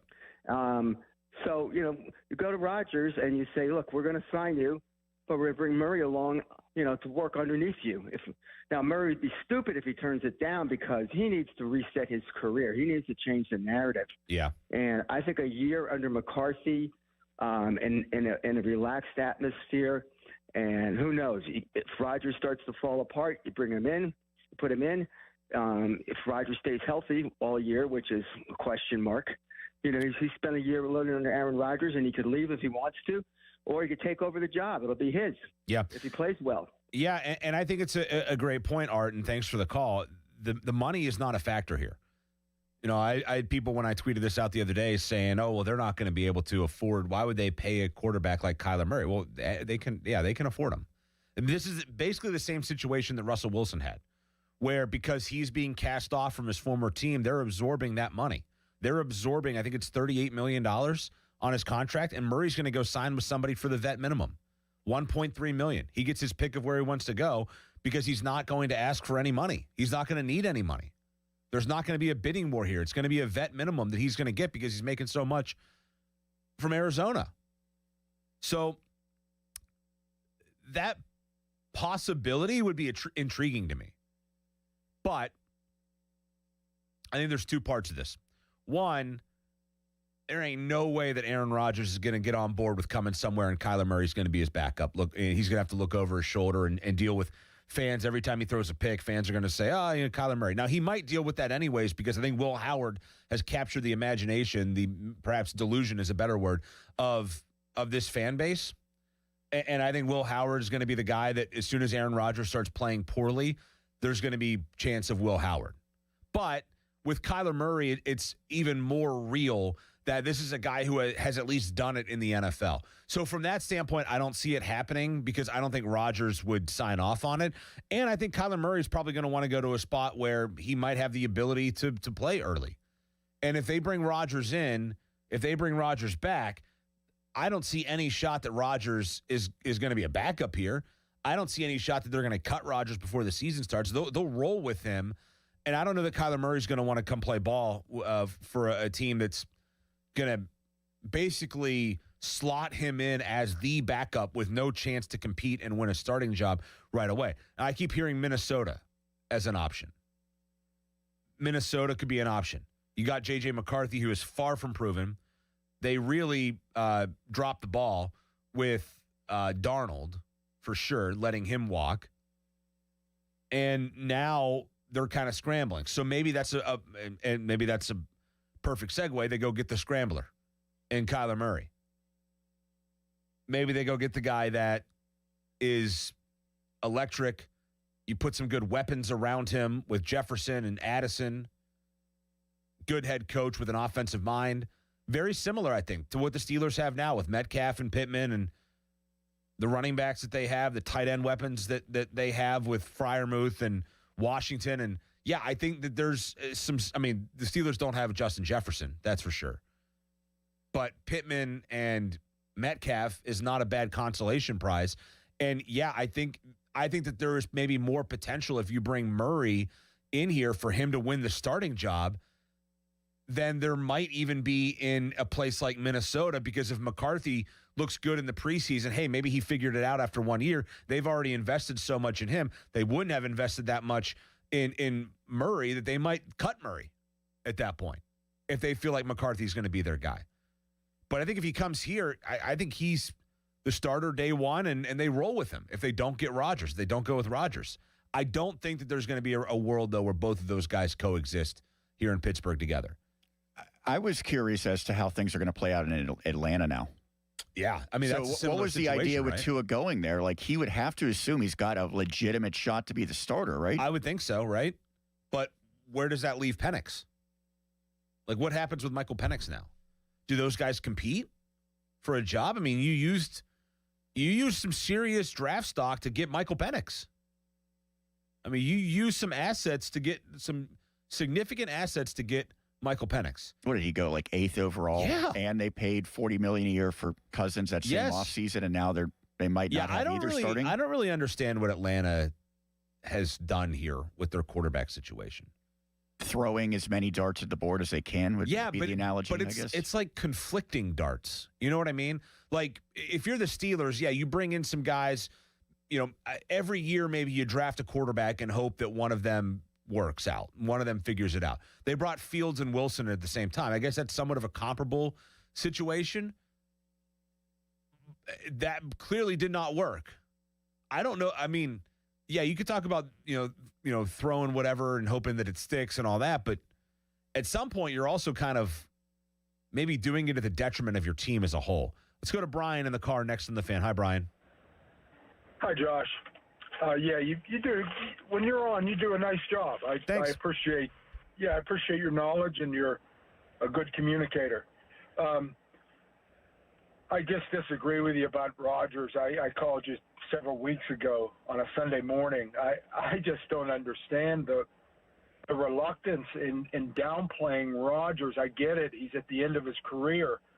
But we're talking about a top 5 all-time quarterback that, according to his teammates who really know the deal, DK Metcalf, they want him back. Kyler Murray is not 5'10". I bet he's 5'7". The guy is not a stud. The Cardinals never would have let him go. They invested a lot of money and time in him. It doesn't mean he can't blossom. I get it. But, Rodgers, I just don't get it, Josh. I mean, Rodgers won the division last year. He had no second receiver at all. Well, the offensive line was you're not wrong. terrible. Yeah, you're not wrong about that, Brian. But let's be honest. This was not. I mean, it was a division with an injured Lamar Jackson and an injured Joe Burrow. It wasn't like he went out. I mean, they won the division. They got it done. If that field goal goes through the uprights, though, in the regular season finale, it's a different conversation. It's not even a point. Well, we missed the field goal too. Yeah, you're right. I mean, I'm just saying. The bottom line in the NFL is you win the division, and I hear you. I mean, Jackson. The Steelers handled Jackson. So, and since he was terrible on defense, so those aren't automatic W's for Cincy or Baltimore. Yeah. So I get it. I get this. I just think people are being a bit. Here's what I want to say. If you can just let me sum it up, I won't go on and on. Yeah. The Steelers are in a predicament. There are no stud quarterbacks. Will Howard, I'm with you. I think people are delusional. Great guy, very good college quarterback. He's not Dan Marino. But the Steelers are waiting till next year. So they're reloading for this year. I love it, with Pittman and the running back and the cornerback. Get a wide receiver in the first round. I really think Rodgers will shine. I think giving him more weapons. Mike McCarthy, Josh, if Mike McCarthy is a quarterback guru, if he didn't think Rodgers had anything left, come on now. He would have told the Rooneys, listen, we have to move on from him. I love him, but we got to move on. He's not simply intimidated by Rodgers and allowing him to come to the Steelers. I appreciate you letting me talk. Thanks, Josh. Thanks, Brian. Appreciate it. I agree and disagree with some of that. Like, there's going to come a point here with Rodgers where the guy that threw for 24-7 last year, 24 touchdowns, 7 interceptions, where that guy truly falls off a cliff. That production starts to match the age. And it's going to happen. I don't think we're going to see another 24-7 season from Aaron Rodgers. Now, is it going to be good enough if they get, say, 20 touchdowns and 10 interceptions? I don't think so. 24-7 was barely good enough to get them into the playoffs. And again, if that field goal goes through the uprights at Acrisure Stadium on Sunday Night Football, this is a different conversation. And yeah, I know the Steelers missed one as well and all that, but the point still stands. The game. Let's talk about the game after that. After they won the division, what happened? 17 of 33, 146 yards, no touchdowns, 1 interception, sacked 4 times because he was statuesque and unable to move. I also felt like Rodgers was jittery all year as well.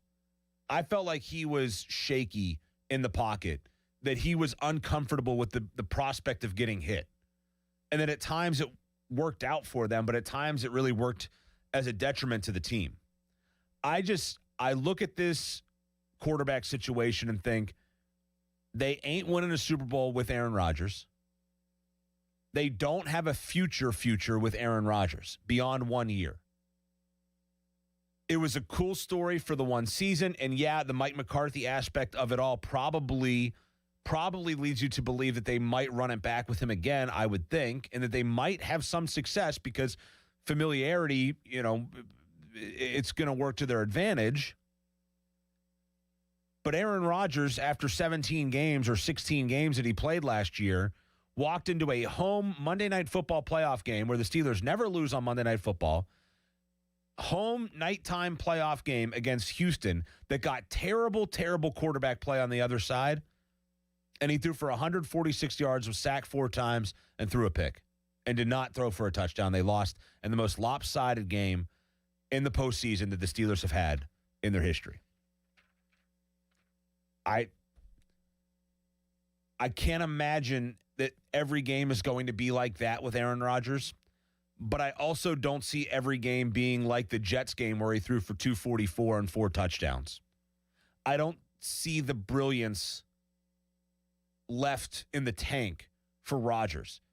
And I'm worried that you'll get to a point where you've passed over maybe some younger, more explosive, more high potential guys like a Kyler Murray in favor of Aaron Rodgers. Let's grab one more call before the break quickly. We'll go to Paul in Washington. Hi, Paul. How are you tonight, young fella? I'm good. How are you? I'm hanging in there. Hey, I really don't understand why everybody's, excited about the Pittman trade, Aaron Rodgers coming back. I mean, we're not going anywhere. Let's be realistic. We got an aging defense to where we need to bundle 3 or 4 of them guys and get rid of them. I mean, you got a chance to get out from under DK Metcalf's contract. That's $30 million. I mean, I don't know what we are doing as an organization. We need to go back and draft. You build your team through the draft. You can't just rent parts. We're not a junkyard. We can't just go and just buy a part and fix the daggone car. I mean, Metcalf gave you nothing for $30 million.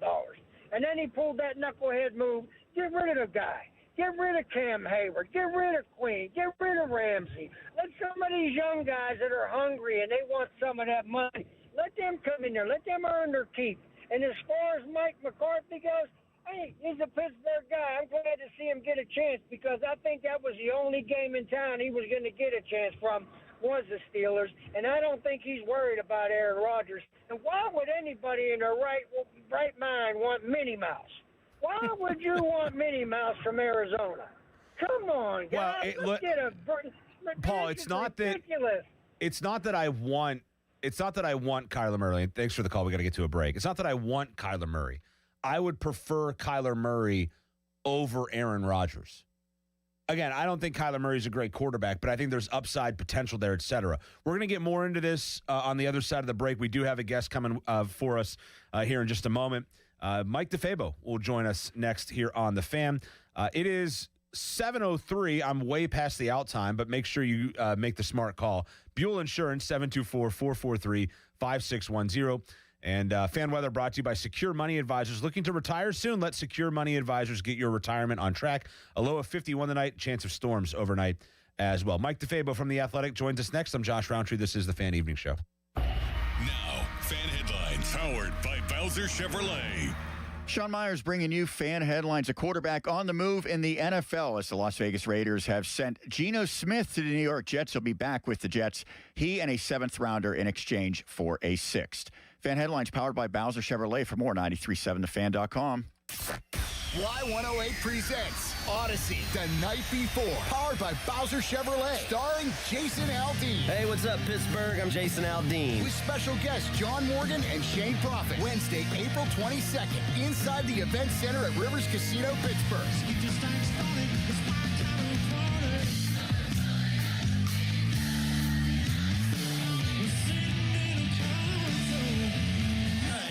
So we have a little bit of fun. Y'all ready? You can't buy a ticket to this show. You can only win your way in. Full details at y108.com. Presented by Miller Lite and brought to you by your local AAA travel office, Panhandle Cleaning and Restoration, and Broken Bow Records. HD1 Pittsburgh, an Odyssey sports station, live from the Jim Shorkey Mitsubishi.com studios, North Huntington and North Hills. Always live and free on the Odyssey app. Hi, are your bad feet making work miserable? You're not alone. Here's Val, a real Good Feet store customer. I'm a salesman. I've pounded the pavement 35 years, literally. My legs ached, my feet hurt. It was sometimes unbearable. But if you don't have a good attitude when you're in sales, it shows on your face. I heard an advertisement on the radio for the Good Feet store, and I said, what can I lose? For over 20 years, we've helped people like Val get back to doing what they love without their feet getting in the way. I walked in the Good Feet store, and I said, my feet hurt. What a difference with these arch supports. When I go and talk to my customers, I've got a smile on my face. I can go all day long, and then some. It's the real deal. My name's Val, and that's my Good Feet story. Now open in the waterfront across from Yankee Candle next to Panera, or visit us in Robinson Town Center in Cranberry Township, or in Morgantown at Suncrest Town Center. Thanks to the Good Feet store.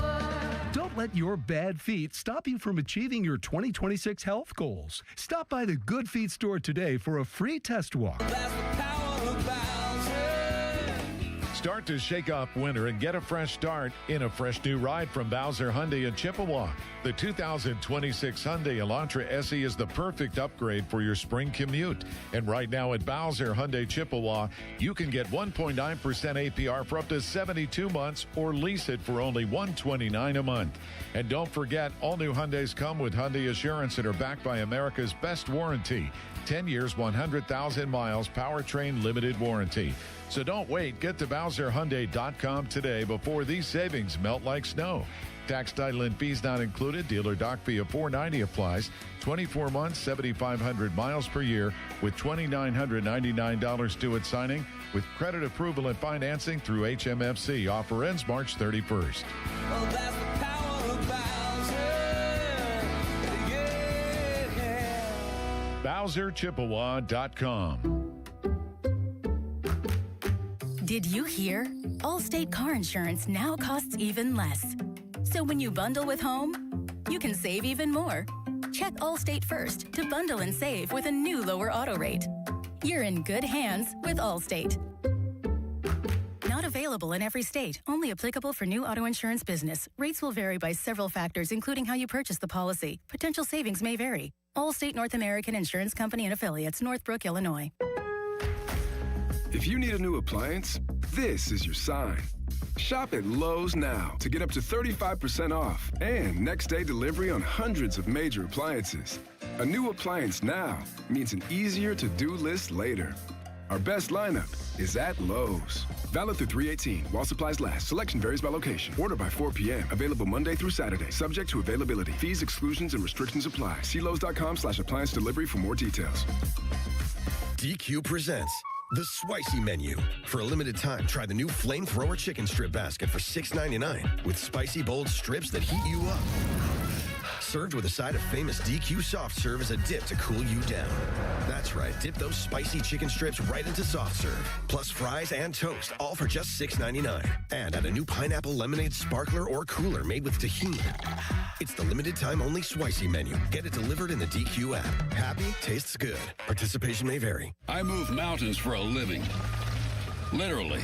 That means I don't carry hand lotion, and when it comes to serious heartburn, I don't mess around with anything but Rolaids. Rolaids' dual-active formula has calcium carbonate and magnesium hydroxide that relieves heartburn fast. Yeah, you heard right. 2 actives for that powerful relief. And the best part? The roll fits right here in my pocket, so I can get back to moving mountains. Rolade spells powerful relief. Read each label. Use as directed. Keep out of reach of children. Staples presents That Was Easy. So I own a coffee shop, and I wanted to label everything with our logo. That's ambitious. Cups, boxes, bags. Ooh, that'll add up. Not at all. Because right now, Staples prints custom labels for 30% off. 30% off? That's shockingly affordable branding. Yep. Now our logo and URL are seen all over town. Brand your business for less at Staples. That was easy. Shop Staples in-store, online, or in the app by 4/4 to unlock. Exclusions apply. Visit staples.com/print for details. Hi, I'm Chef Franklin Becker. You know the jingle. Now discover the facts about Ozempic, a GLP-1. There's only one FDA-approved Ozempic made by Novo Nordisk. Learn about the real thing. Talk to your healthcare professional today. Call 1-833-OZEMPIC or visit Ozempic.com to view the medication guide and to learn more about Ozempic. Semaglutide injection 0.5, 1, and 2 milligrams.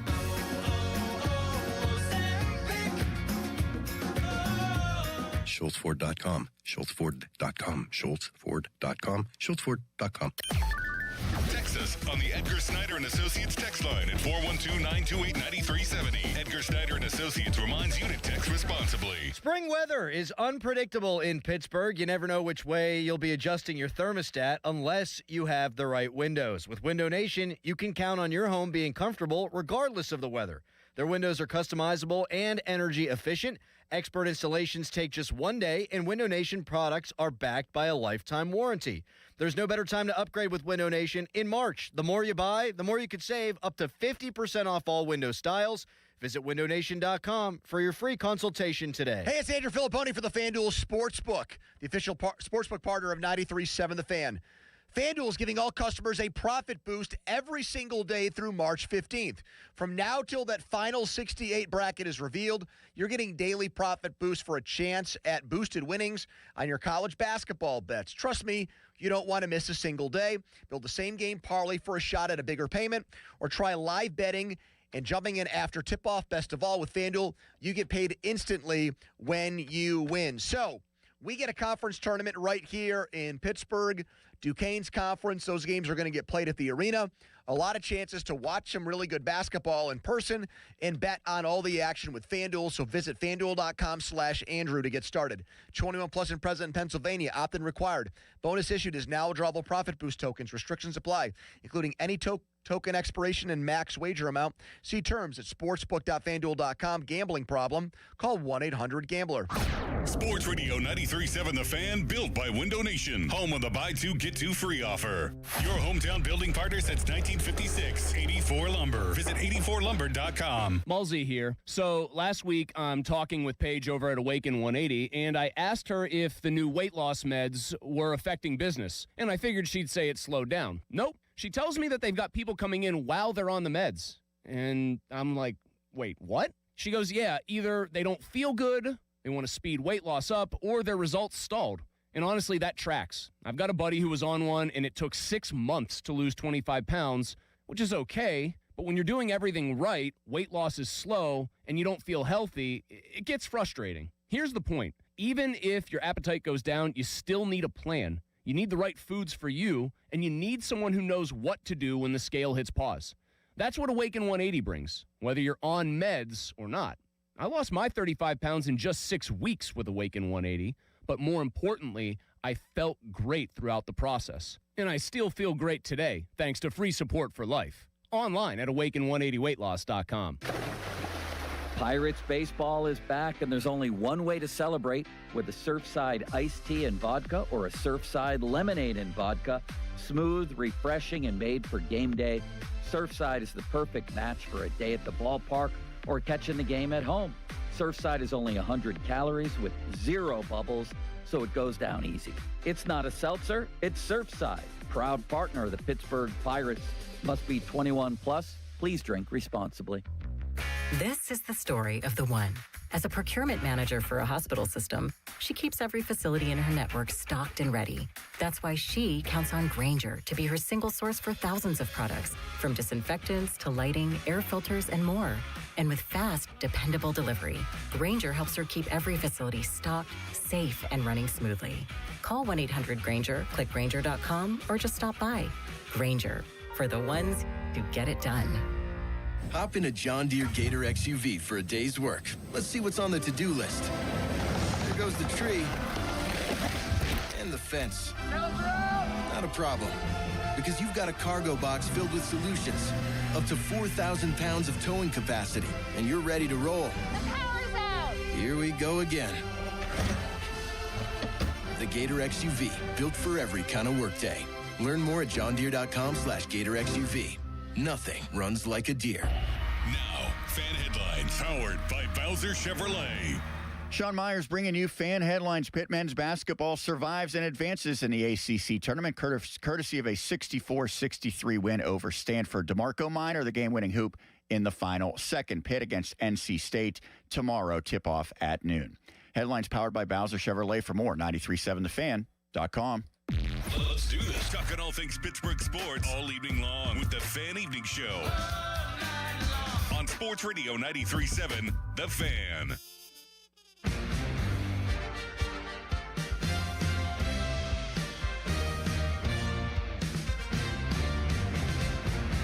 Sports Radio 93.7 The Fan. It's the Fan Evening Show. The Fan Hotline is presented by Sullivan Super Service, Pittsburgh trusted plumbing and HVAC provider for over 50 years. And joining us on the Fan Hotline is our pal from The Athletic, Mike DeFebo. What's up, Mike? How are you? Hey, I'm doing great, Josh. Thanks for having me on the show. I appreciate it. Absolutely. Mike's joining us on our video stream, which you can check out. It's YouTube, Twitter, anywhere else? I think that covers the bases. Right. Plus, they could go to 937thefan.com. Yeah. If you can't find it on YouTube and Twitter, you're not really interested at that point. Mike, I want to throw this at you first. We have a situation here. We have a wedding coming up for one of our beloved cohorts here at the Fan, Donnie Football. Shameless plug here. I'll be officiating that wedding, so stay tuned for that. Yeah, that's going to be big. But the bigger story here is what's happening with our producers, who are all collectively too cheap to get their own hotel rooms and are mass sharing a hotel room after this wedding in Johnstown, Pennsylvania. The crew of Sean, don't call me Seth Myers, behind the glass here. Is Seth a part of this group? He is not, although who knows? At this point, he'll probably say, I'm going to come sleep on your floor Seth's going to make it. So it's you, Nick Callis, which is a wild card, certainly if there ever was one. Who else is involved here, Sean? Intern Dominic. Intern Dom is going to be in this room. And Joel Syracuse's Nelson. finest. And Joel Nelson, with the possibility that Austin Bechtold will be making his way onto your floor at some point, or maybe in the bathtub.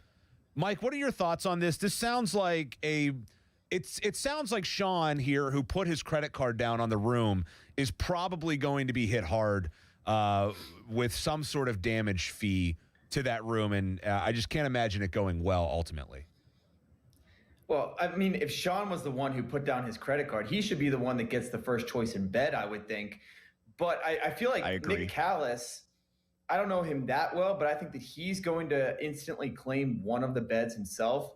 I've also, through reputation, heard that he gets a little bit rowdy. I mean, I'm just imagining basically whoever gets drunkest and comes home first is going to just pass out across one entire bed and then leave the rest of you guys just high and dry. I would take that as opposed to some of the alternatives that involve a drunken Callis or a drunken Dom, who is barely 21. Yeah.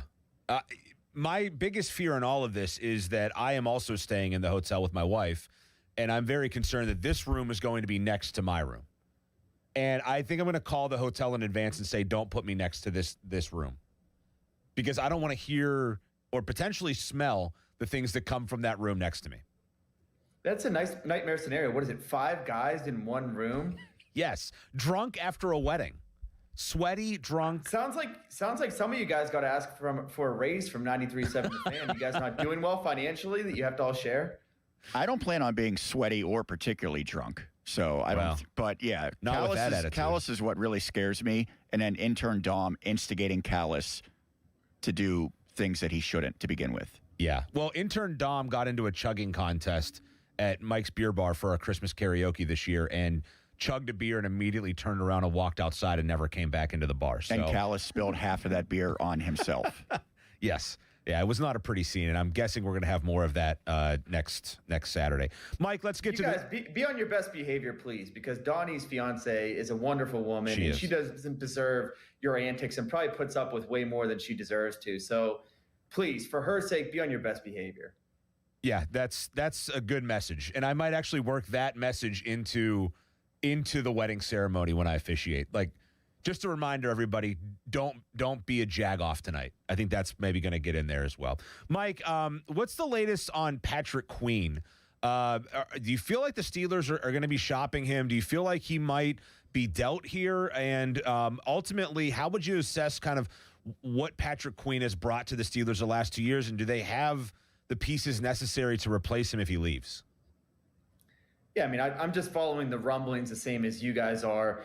And I guess just putting the pieces together, look, when the Steelers signed Patrick Queen, they were in a desperate situation where they had signed Cole Holcomb just a year ago. He was supposed to be that 3-down, do everything inside linebacker. And they were kind of reeling at that position. They signed Patrick Queen to this record-setting type of deal. Now, he's been good, but I don't know that he's necessarily lived up to that paycheck. And that, I think, is nuanced analysis. I think on talk radio and, columns in the newspaper, you're looking for me to take an impassioned side one way or another. So I feel like it is logical if you could get a price for him or get a good return to move him, because of the fact that this is an especially strong inside linebacker class. Of all the positions in this draft, that's one of the deepest and the most talented. And so I think that if you were to lose a Patrick Queen, then the next evolution would be promoting Peyton Wilson to that green dot linebacker, and then shoring up that position through the draft. I know that they signed Cole Holcomb to that extension, but I feel like ideally at this stage of his career after that gruesome knee injury, he slots in best as like your third or fourth linebacker. To think that he's a significant part of the future, I think, would be misjudging the situation. Is Peyton Wilson capable of taking that next step? Do you feel like he's a guy that you can put the green dot on and be their primary inside linebacker in this defense? Well, the way I feel about Peyton Wilson is like he's a very similar player to Patrick Queen, where it's kind of like they have the same strengths and the same weaknesses. They're both rangy sideline to sideline type of guys, but they're both not exactly what you're looking for in the run. So if you pair them with your physical Landon Roberts type, or what the Steelers try to do with Malik Harrison without as much success as they were hoping for, then I think that he makes sense. But it's when you have two of those guys on the field together in the base defense that I think you're hurting. And so in that way, it makes sense to move Patrick Queen, because then you're clearing the path. And instead of having two of the same linebacker, especially in the base defense, that's where really the problem is. When you're in your sub packages and you need to cover tight ends and you need to cover a slot receiver, yeah, Peyton Wilson is great in that area. But when you're playing a big physical team that's going to load up with tight ends and fullbacks and run the ball right at you, you hope that one of those guys is a little bit more of a bruising style than you have with Queen and Wilson. I'd like to point out, too, you texted me earlier and said the Steelers were probably going to trade Patrick Queen at 6:58 with you coming on in the 7 o'clock hour. They did not, so you're good there. It did not happen, at least not yet, but we'll stay by the phones just in case. Of the three big moves that they made yesterday with Dowdle, Dean, and obviously Pittman, which one of those do you feel like will have the most impact on their team next season? I think it's Pittman, just because it was such a glaring need. I mean, it's been 2 years, really, where we've been having the same conversation, where the Steelers had one legitimate top-end type of wide receiver, a big gap, and then everybody else. First, it was George Pickens, big gap, everybody else. Last year, it was DK Metcalf, huge gap, everybody else. And they tried to sell themselves and sell the fan base and sell the media on this notion that, hey, Jonnu Smith could be wide receiver 2, or Calvin Austin could be wide receiver 2, or it could be wide receiver 2 by committee. But that just wasn't going to cut it. They needed to go out and they get a legitimate second wide receiver. And I like Pittman because let's just assume that Aaron Rodgers is coming here, or it seems like that's the most likely outcome here. Of course, it's Aaron Rodgers, so predicting when or what he's going to do is a dangerous game. But he would seem to fit the quarterback. in the sense that he's a veteran type of guy that understands the nuances of running routes. He understands how to read coverages and adjust his routes accordingly. He understands how to prepare for an opponent. You also look at the types of routes that he's run in his career. Last year, he was near the top of the league, like top 10 in hitches, which is a staple route in the West Coast offense. He's also big on crossing routes, which is something that Aaron Rodgers and the West Coast offense are big on. So I think that makes sense. And the other part is, now he's going to be 29 this year, and I guess that's one of the concerns with him. But earlier in his career, he has been a wide receiver one, a legitimate wide receiver one. So if you were to lose DK Metcalf, which is really where the Steelers' lack of depth was exposed this year, you would think that they would be much better positioned to handle that. Like, I don't think that Michael Pittman is a wide receiver one, and they didn't pay him like that. They didn't compensate him like that, the Colts like that in the trade. But if you were in a pinch, he is so much more qualified to fill that role than what the Steelers had last year. So it was their biggest need, and they addressed it. I'm sure they're going to continue to address it, whether that's in free agency, in the draft, or both. Yeah, that was my next question for you. Are they done now at wide receiver? And do you feel like they need to go get another guy? What type of receiver do they need to get? I mean, I look at it, they have two big body guys for the outside. Do they need somebody that's more of like a pure route runner, a guy that can maybe work the middle more? Like, what do they need in another wide receiver if they do need another wide receiver? Yeah, I would think that you need a slot guy who can return punts. And maybe that is Roman Wilson. He has fielded punts at times, but I don't think he's ever really done it at the NFL level. And so, I think Calvin Austin I don't know what the Steelers' plans are, but if you get him for the right price and then you go out and you draft a wide receiver as well early in the first or second or third round, I think that completes a pretty well-rounded room. And the other thing is there's going to be more, or should be more, room for wide receivers. Last year, the Steelers only kept 5 because they had to fit 4 tight ends in Arthur Smith's tight end obsessed offense. Now there should be room for 6. So, right now they've got 4. You could still sign a Calvin Austin, draft a guy in the first or second round that's a guy with tremendous upside that eventually replaces DK Metcalf as wide receiver 1, hopefully down the line, or replaces Michael Pittman down the line, or just becomes a key contributor. I think all that would make sense. But again, I think that the biggest thing is you got to find somebody to return punts and a slot guy. Maybe it's Roman, maybe it's somebody else.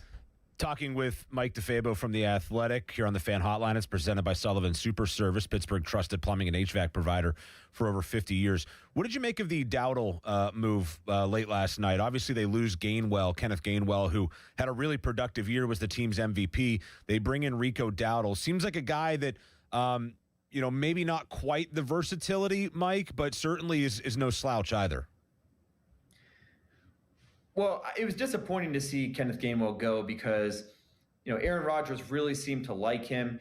And if anything, I thought that he would be even more valuable in Mike McCarthy's West Coast-like system, because within the West Coast offense, the running backs are such a central component of the passing game. But ultimately, when he's getting $7 million per year over 2 years, I also would have said, thank you for your time here, but we're not willing to meet that salary. So really, they pivoted to a very different type of running back in Rico Dowdle.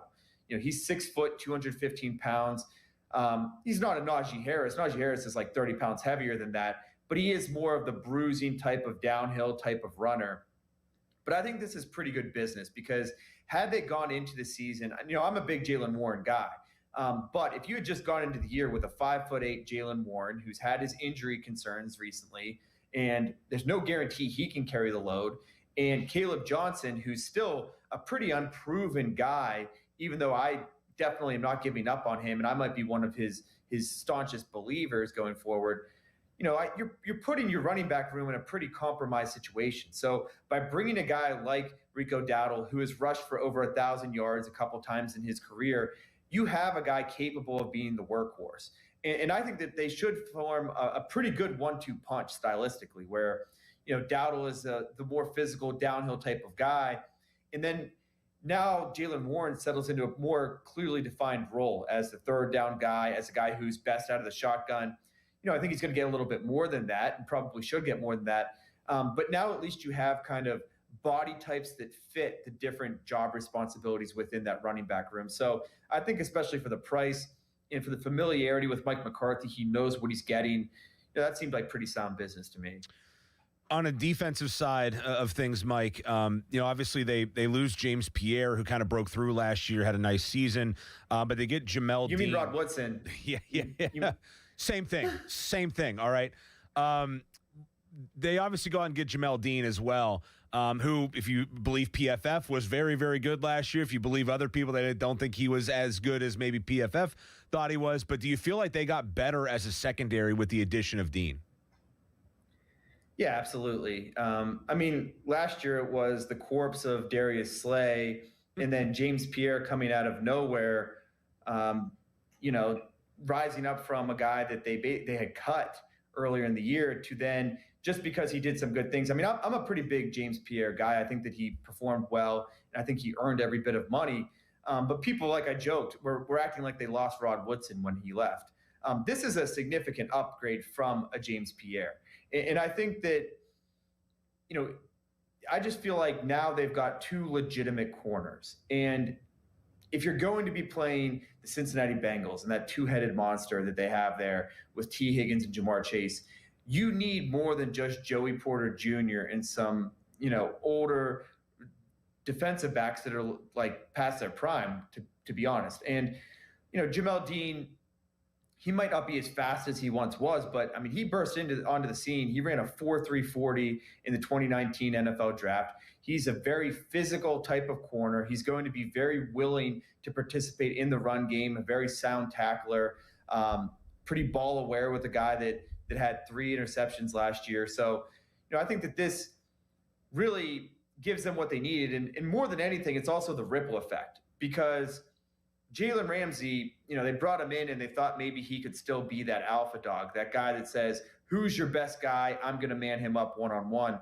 He just simply is not really that at this stage of his career. Jalen Ramsey fits best as a big nickel or maybe a safety, and that's probably to be determined based on these other moves. So as much as I like the Jamel Dean signing, and that makes sense because now you've got two top-end type corners at different stages of their careers, it's also the ripple effect of where you put Jalen Ramsey and how those pieces of the secondary come together. And I think that now, Ramsey's going to be cast in a much different and better role for him at this stage of his career. The other part of it is like this won't necessarily mean the Steelers won't draft a corner, but they won't feel that urgency to draft a guy who's NFL ready. And at that position in particular, you are really taking a gamble in terms of, can you hit on the right type of guy and can you develop him? You look at a guy like Emmanuel Forbes, who was drafted before Joey Porter Jr., was cut a couple years ago. Now, he revitalized his career a little bit this year, but that's kind of the risk you're running. And that's why I kind of am more in the camp of buy a corner versus draft develop one. You still want to go down that path, but I feel like the more sure bet is to buy the corner rather than drafting one. You ever go to Woodson's restaurant, Mike? Do you remember that? I don't think so. I know you're a Latrobe guy, so you're from a little ways away. But Rod Woodson had a restaurant. Sean, you ever All-Star Grill? Rod Woodson's All-Star Grill. It was in the Station Square. No, R.I.P. Station Square. Though. Yeah. It was pretty good though. And occasionally Rod would be in there and he would walk around. So imagine this is like the '90s, and I'm a kid growing up in Pittsburgh, and I'm sitting there eating like a well-done hamburger, and all of a sudden Rod Woodson's just standing at my table saying hello, thanks for coming to his restaurant. That was a pretty awesome moment as a kid growing up in this town. Well, in a past life, I covered Purdue, and I didn't realize that he went to Purdue and starred there, was an All-American in track and also in football. And in his final game against IU, they call it the Old Oak and Bucket game, he basically was Travis Hunter before Travis Hunter. He refused to leave the field. He played, I looked it up here, 137 total snaps. He had more than 150 combined rushing and receiving yards. He had 10 tackles. He forced a fumble. And then on the punt, there was a game-winning field goal attempt by IU. And he kind of got his hand in there. He didn't block it, but he was close to and made it sail wide. So the guy was an absolute freak, and I've actually met him a couple times. Now he does some radio broadcasting for the Ravens. Yeah. Very nice guy as well. Big fan of his. Yeah, absolutely. We'll be talking this glowingly about James Pierre pretty soon in a couple years as well. Yeah, just give it time. Just give it time. He's the one that got away for sure. Get your James Pierre jersey signed now so you can cherish it forever, like I got my Woodson jersey signed back in the day. Mike, appreciate it, and we'll talk again soon, man. Thanks so much. Yeah, absolutely. Thanks for having me, guys. All right, that's Mike DeFabo from The Athletic. Great stuff, as always. Dude, Woodson's was awesome. It was a great spot. Sean, did you ever go there and eat? I don't think so, which is a bummer because I don't know that was a happening spot. Now, I do remember Margarita Mama's, which I think was right next to Woodson's. Yes, yeah. And then there was a couple other places that were over there as well for a time. Was there a Hooters there? There was a Hooters, yes. Funny story, in college, I went to Point Park downtown, and a girl that was in one of my classes worked at Hooters, and we got paired up on an assignment, like a filming assignment.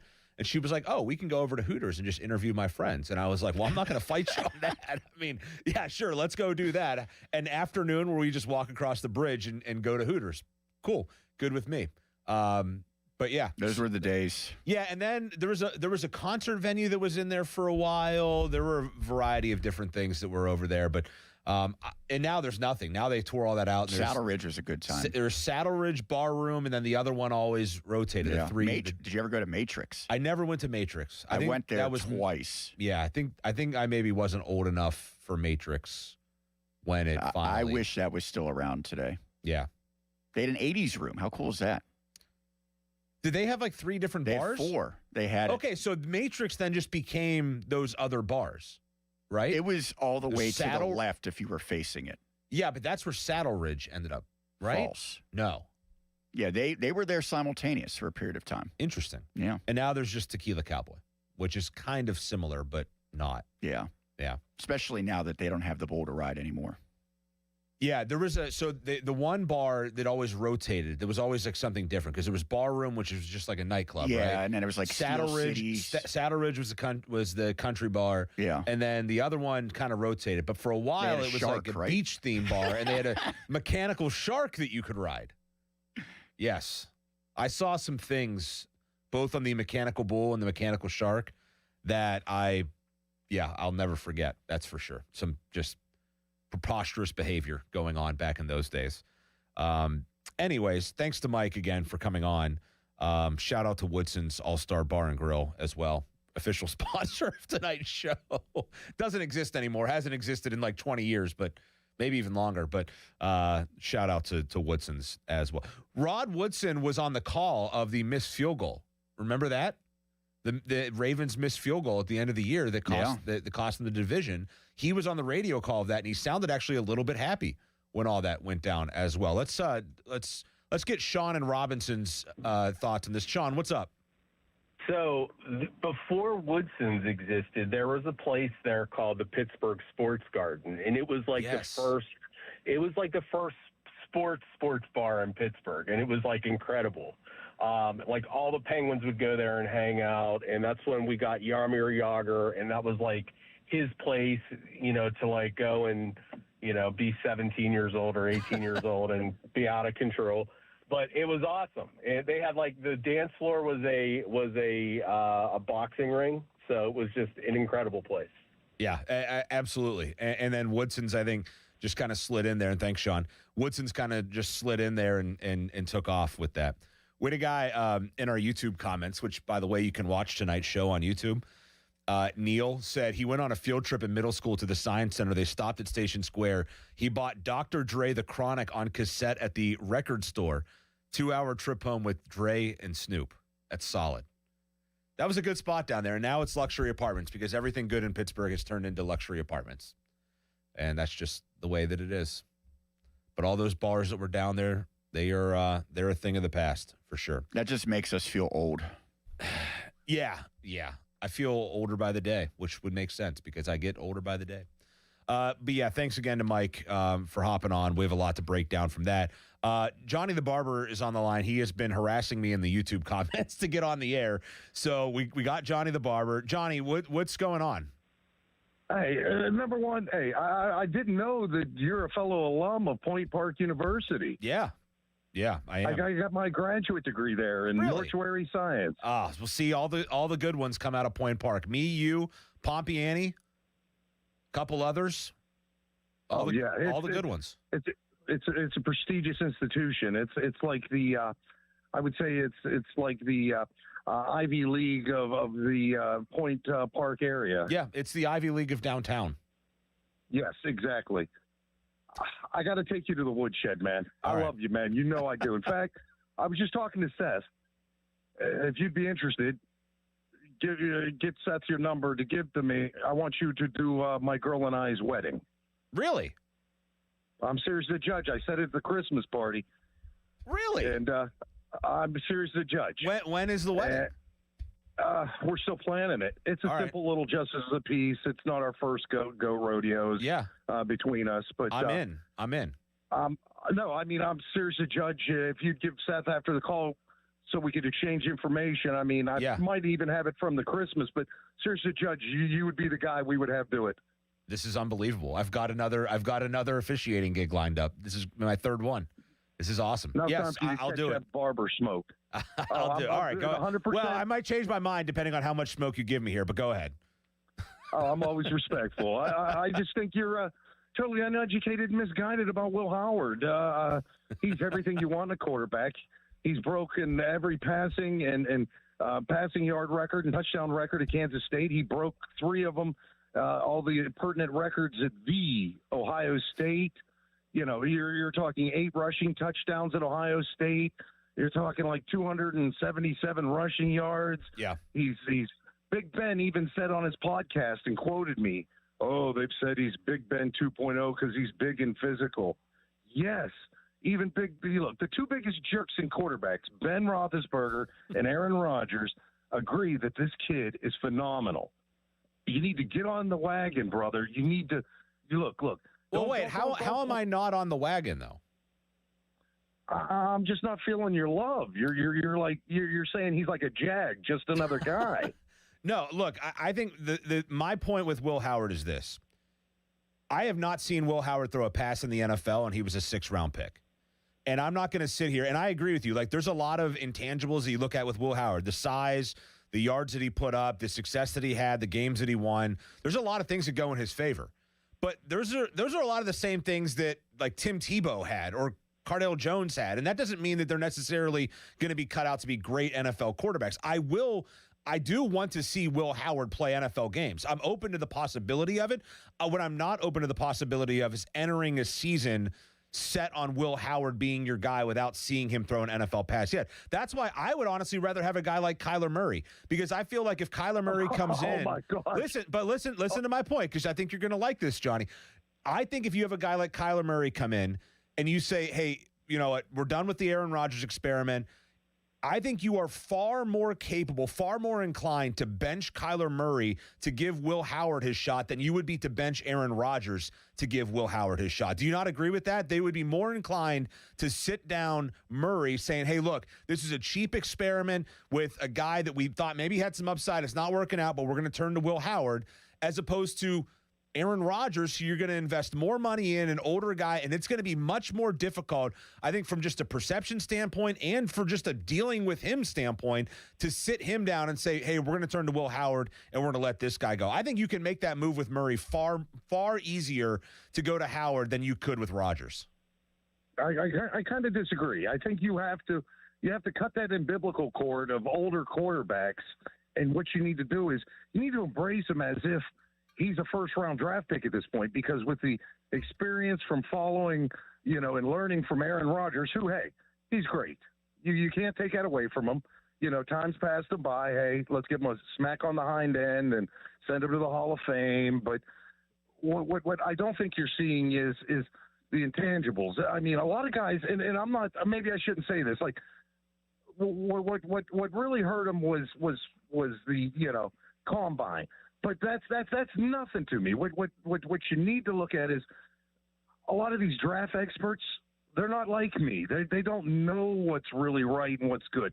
These are the same guys that said after Broderick Jones played 19 games, 15 in one season, he was the number 1 draft pick. Yeah. That dude will be cleaning commodes in an NFL stadium before he starts. Look, I don't disagree. We got to grab a break here because we're way over. But Sean will get you my information. I promise you that. Johnny, thank you for the call. Appreciate that. And look, I don't disagree that like Will Howard should get a chance here, but I don't think that you can construct a roster right now under the assumption that this guy is going to be able to come in and be a starter capable quarterback when we've never seen him throw an NFL pass. You could say he should be treated like a first-round pick, but he wasn't a first-round pick. The Steelers did not think that he was a first-round pick. They didn't think he was a second-round, or third-round, or fourth-round, or fifth-round pick. They thought he was a sixth-round pick, or they would have taken him earlier than that.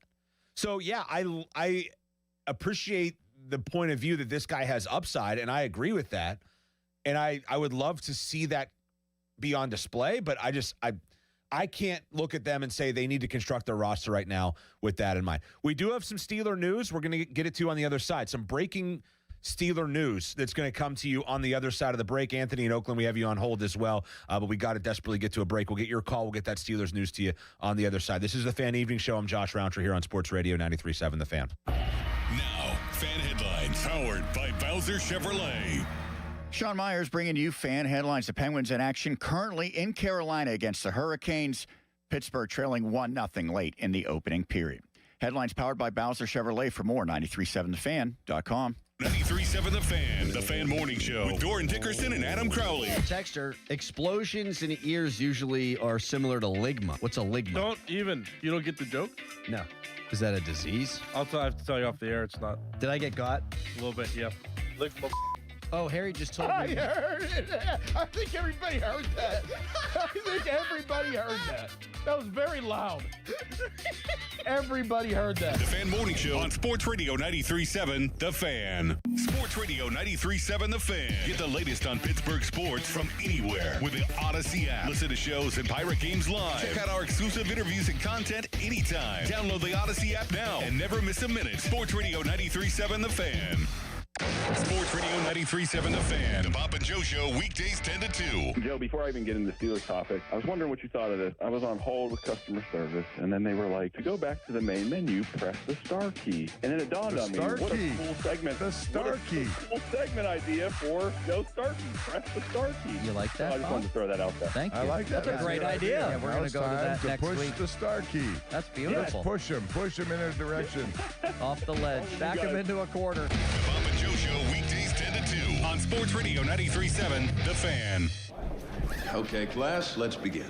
Psst, love your boots. I just sold a pair like that on eBay. Oh, really? Yeah, it took like 2 seconds to list, and they sold almost immediately. I've been selling everything lately. Some chunky boots, a faux fur coat I never wore, and a vintage chair that was more of an expensive clothing rack.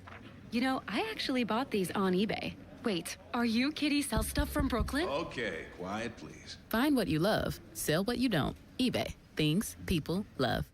Jen, I didn't know you shopped here. Hey, I'm hunting for something fresh for spring. Oh, girl, skip them all. Jewelry Television has the best spring looks right now. JTV, way ahead of you. Just hit up JTV.com yesterday, scored the cutest clover earrings, 2 tennis bracelets, and this gorgeous pearl ring. Right now, new customers get $20 off any purchase of $99 or more at JTV.com. Oh, and gold hoops and this turquoise bracelet. Just a couple things, huh? Maybe more than a couple. I'm Larry Kelly from the injury firm of LGKG. When our fellow Western Pennsylvanians suffer terrible injuries, tragic losses, and immense financial hardships through no fault of their own, who fights for them, Joe? We do, Larry. That's where LGKG comes in, holding the negligent accountable for the pain and suffering they cause. History, trust, and results. And success. More than 200 million recovered and over 10,000 clients served. That's the LGKG story. At LGKG, we stop at nothing for justice. At LGKG, we try cases, and insurance companies know it.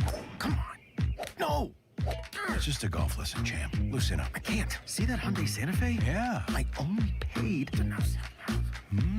Finish up on your own. I gotta run. Deal's so right, it almost feels wrong. The Hyundai Getaway Sales Event. Get 0% APR for 60 months, plus 0 payments for 90 days on the Hyundai Tucson, Tucson Hybrid, Santa Fe, or Santa Fe Hybrid. Now, during the Hyundai Getaway Sales Event. Hurry, offer ends March 31st. Call 562-314-4603 for details. This is the story of the one. As a procurement manager for a hospital system, she keeps every facility in her network stocked and ready. That's why she counts on Grainger to be her single source for thousands of products, from disinfectants to lighting, air filters, and more. And with fast, dependable delivery, Grainger helps her keep every facility stocked, safe, and running smoothly. Call 1-800-GRAINGER, click Grainger.com, or just stop by. Grainger, for the ones who get it done. Hi, I'm Neil Walker. One of my favorite places to go on the North Shore is the North Shore Tavern. If you love the Pittsburgh Pirates, then you'll love the North Shore Tavern. My home and Pittsburgh's home for Steak on the Stone. Just a stone's throw away from PNC Park on the North Shore. Did you know about 1 in 3 people with plaque psoriasis may also develop psoriatic arthritis, which causes joint pain, stiffness, and swelling? Does this sound like you? Listen to what it sounds like to be a million miles away. Tremfya guselkumab, taken by injection, is a prescription medicine for adults with moderate to severe plaque psoriasis who may benefit from taking injections or pills or phototherapy, and for adults with active psoriatic arthritis.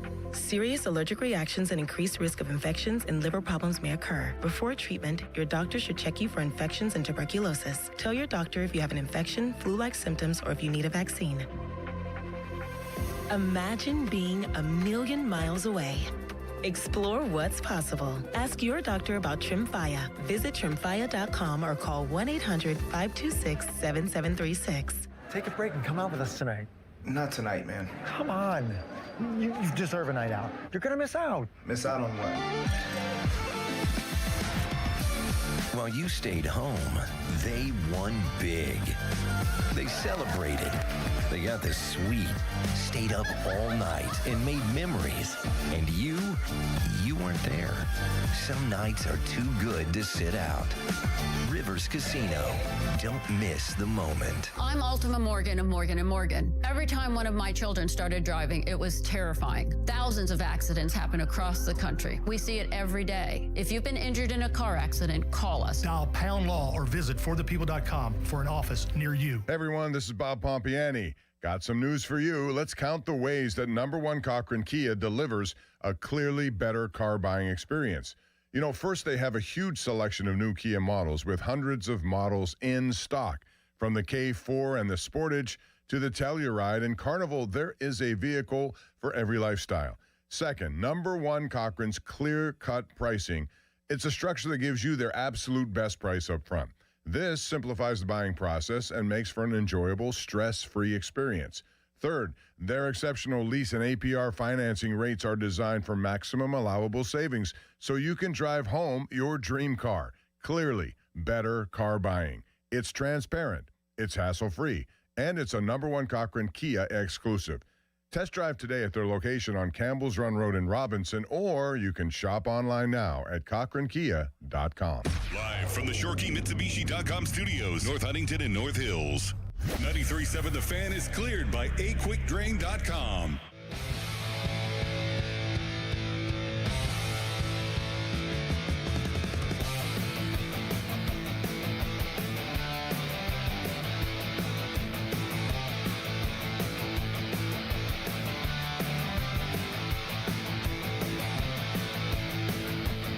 Sports Radio 93.7 The Fan. Josh Roundtree here on the Fan Evening Show. Fan Twitter brought to you by South Hills Kia in Peters Township. You can visit them at southhillskia.net. And the Fan Text Line's brought to you by Edgar Snyder & Associates, a personal injury law firm where they always say there's never a fee unless we get money for you. Let's grab a couple of calls. Let's go first to Anthony in Oakland. What's up, Anthony? Thank you. Look, I don't want Aaron Rodgers back. When you watch him against the better teams, like when they played the Chargers, he was horrible. Yeah. When he played Buffalo, it was just a disgrace. Of course, the Houston fiasco. Mm-hmm. And then the coup de grace was the game in Cleveland where they had to win. It was all in their hands. And I expected him to perform better than anyone. And they didn't even score a touchdown. So, I don't want the Steelers to keep morphing into the Indianapolis Colts. This is what the Colts have been doing for the past 10 years. Yeah. And the Steelers are doing the same thing. It's time to go with a young guy. I say go with Howard, and you got Rudolph as a backup. Draft the kid from Penn State in the 3rd or 4th round just to have another young arm. But it's time to move on. Build. Now look, with what we do know with McCarthy, he likes 4 and sometimes 5 wide receivers. So we're going to have a high tempo offense here. Yeah. And he knows how to distribute the ball to the wide receivers. Because when you think of some of the guys he's had, like Adams and Jennings and Jordy Nelson, and I mean, look, CeeDee Lamb. So we know that aspect is there, but it's time to move on. I mean, we can't go with this Rodgers nonsense. What about Kyler Murray? Obviously, it's a very inexpensive deal. Would be like $1.3 million. You could easily get out of it. I was for keeping Fields last year because he was 4-2 as a starter, and he looked like he was making progress in his career. It's too bad that his agent talked him into going to make more, to take a little more money to start looking awful again. But I don't want I don't want Murray. He's too small, and that's a 1-year solution also.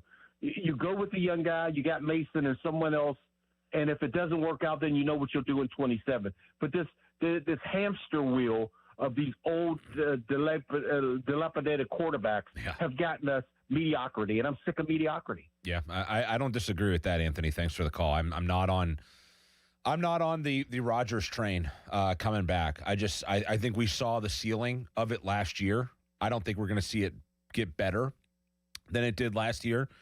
And Anthony's right. In the biggest moments, in the biggest games, like, all right, he didn't play poorly against Baltimore the last week, but the week before that at Cleveland, he was terrible.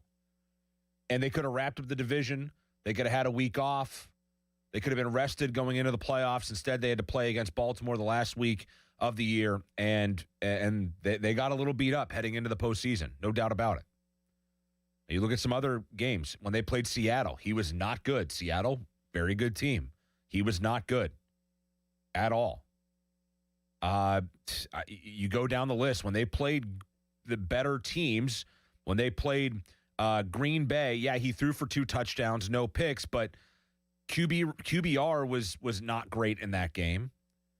The Chargers game, he was awful. His QBR was a 4.2 in that game.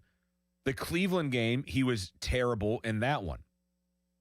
Buffalo, he had a QBR of 6.8 against Buffalo.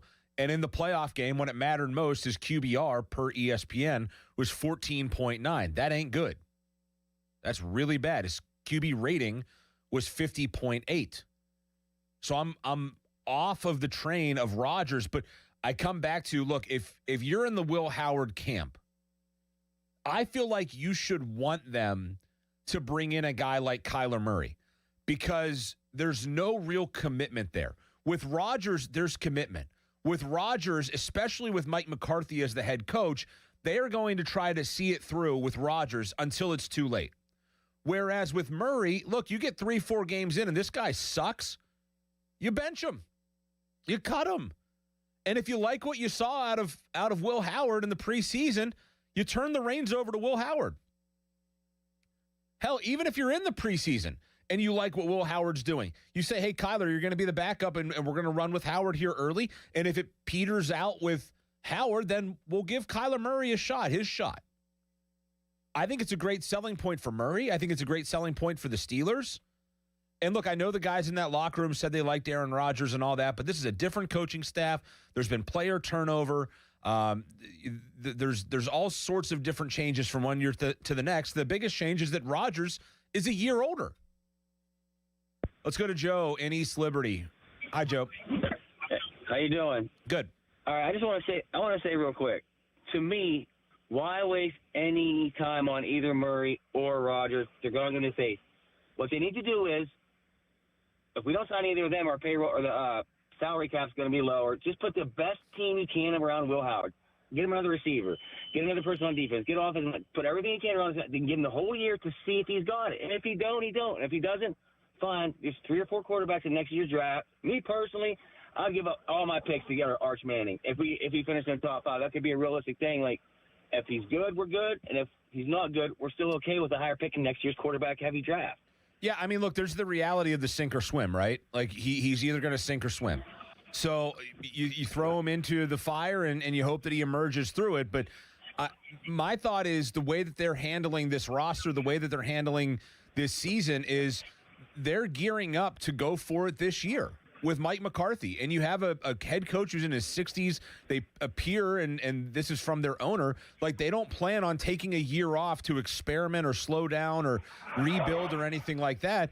I mean, if you're going to go that route, why not just go ahead and get rid of big money defensive pieces like guys like TJ Watt and so forth that you're not going to have help you in 2-3 years when you do have that quarterback? Because here's the reason why. Because I want to know for sure. Everyone's talking about how good he could be or how good he might not be. I want to put the best teams, leave the defense where it's like, give him a good defense, give him good weapons on offense, give him a decent line. And if he doesn't, at least you'll know for sure by then whether he was it or not. Like giving him 5-6 games to see, like, we'll still really never know. He could go somewhere else and be good. If you give him a whole year with a good team, and then and like I said, and if they suck next year, it is what it is. We're still going to be good after the draft. We can get our franchise quarterback then. Like, this wasting time. We're wasting time here. All right, Joe, thanks for the call. Appreciate it. The one thing I'll say with this Will Howard stuff at the end of the day, if this were a 6th-round pick at defensive end from Boise State, would we be having the same conversation of this guy deserves a chance to be a starter without any experience at all? Why is it different for Will Howard? Why? Because he played quarterback? Because he played at Ohio State? Because he's big and looks like Ben Roethlisberger? Like, what is it about Will Howard that suddenly everyone thinks this guy can go be a starting quarterback? You wouldn't have this same conversation, the same thought process if it was a 6th-round pick at defensive end, some guy named Mike Jones out of Boise State. Mike Jones, famous rapper. Didn't mean to throw Mike Jones in there, but wasn't that the guy who made the 281-330-8005? Yes, but I think Mike Jones made the tackle on, was it Dyson to save the Super Bowl? Yes, it was. Broke my heart because I was a big Titans fan back then because I had some connections to the team. Broke my heart. Congratulations on all your success. Big fan of the Steelers and the Titans growing up as a kid. I was a big Eddie George fan. Also a famous Ohio State guy. I just look at it in that light. We would not be sitting here talking about a defensive end or an offensive tackle or anybody like that who was drafted in the 6th round as having a realistic possibility to be a franchise-altering player. Why are we doing it now? All right, we're going to get to a break. On the other side, we'll do a little draft talk. Ian Cummings is going to join us. He is a tremendous draft analyst. We'll check in with him and see what the Steelers need. And we also have some Steelers news tonight as well that we'll get to you on the other side. I'm Josh Roundtree. This is the Fan Evening Show. But first, fan weather. Fan weather brought to you by Secure Money Advisors. Looking to retire soon? Let the Secure Money Advisors get your retirement on track. Low of 51 tonight, a chance of storms overnight. Now, fan headlines powered by Bowser Chevrolet. This is Sean Myers bringing you fan headlines. Tomorrow, the Pirates return to action in spring training baseball against the Baltimore Orioles. 1:05 is the first pitch. The Buccos are 12-5. Spring training coverage is brought to you by Hampton Beer Outlet, Route 8 in Hampton. Drive a little, save a lot.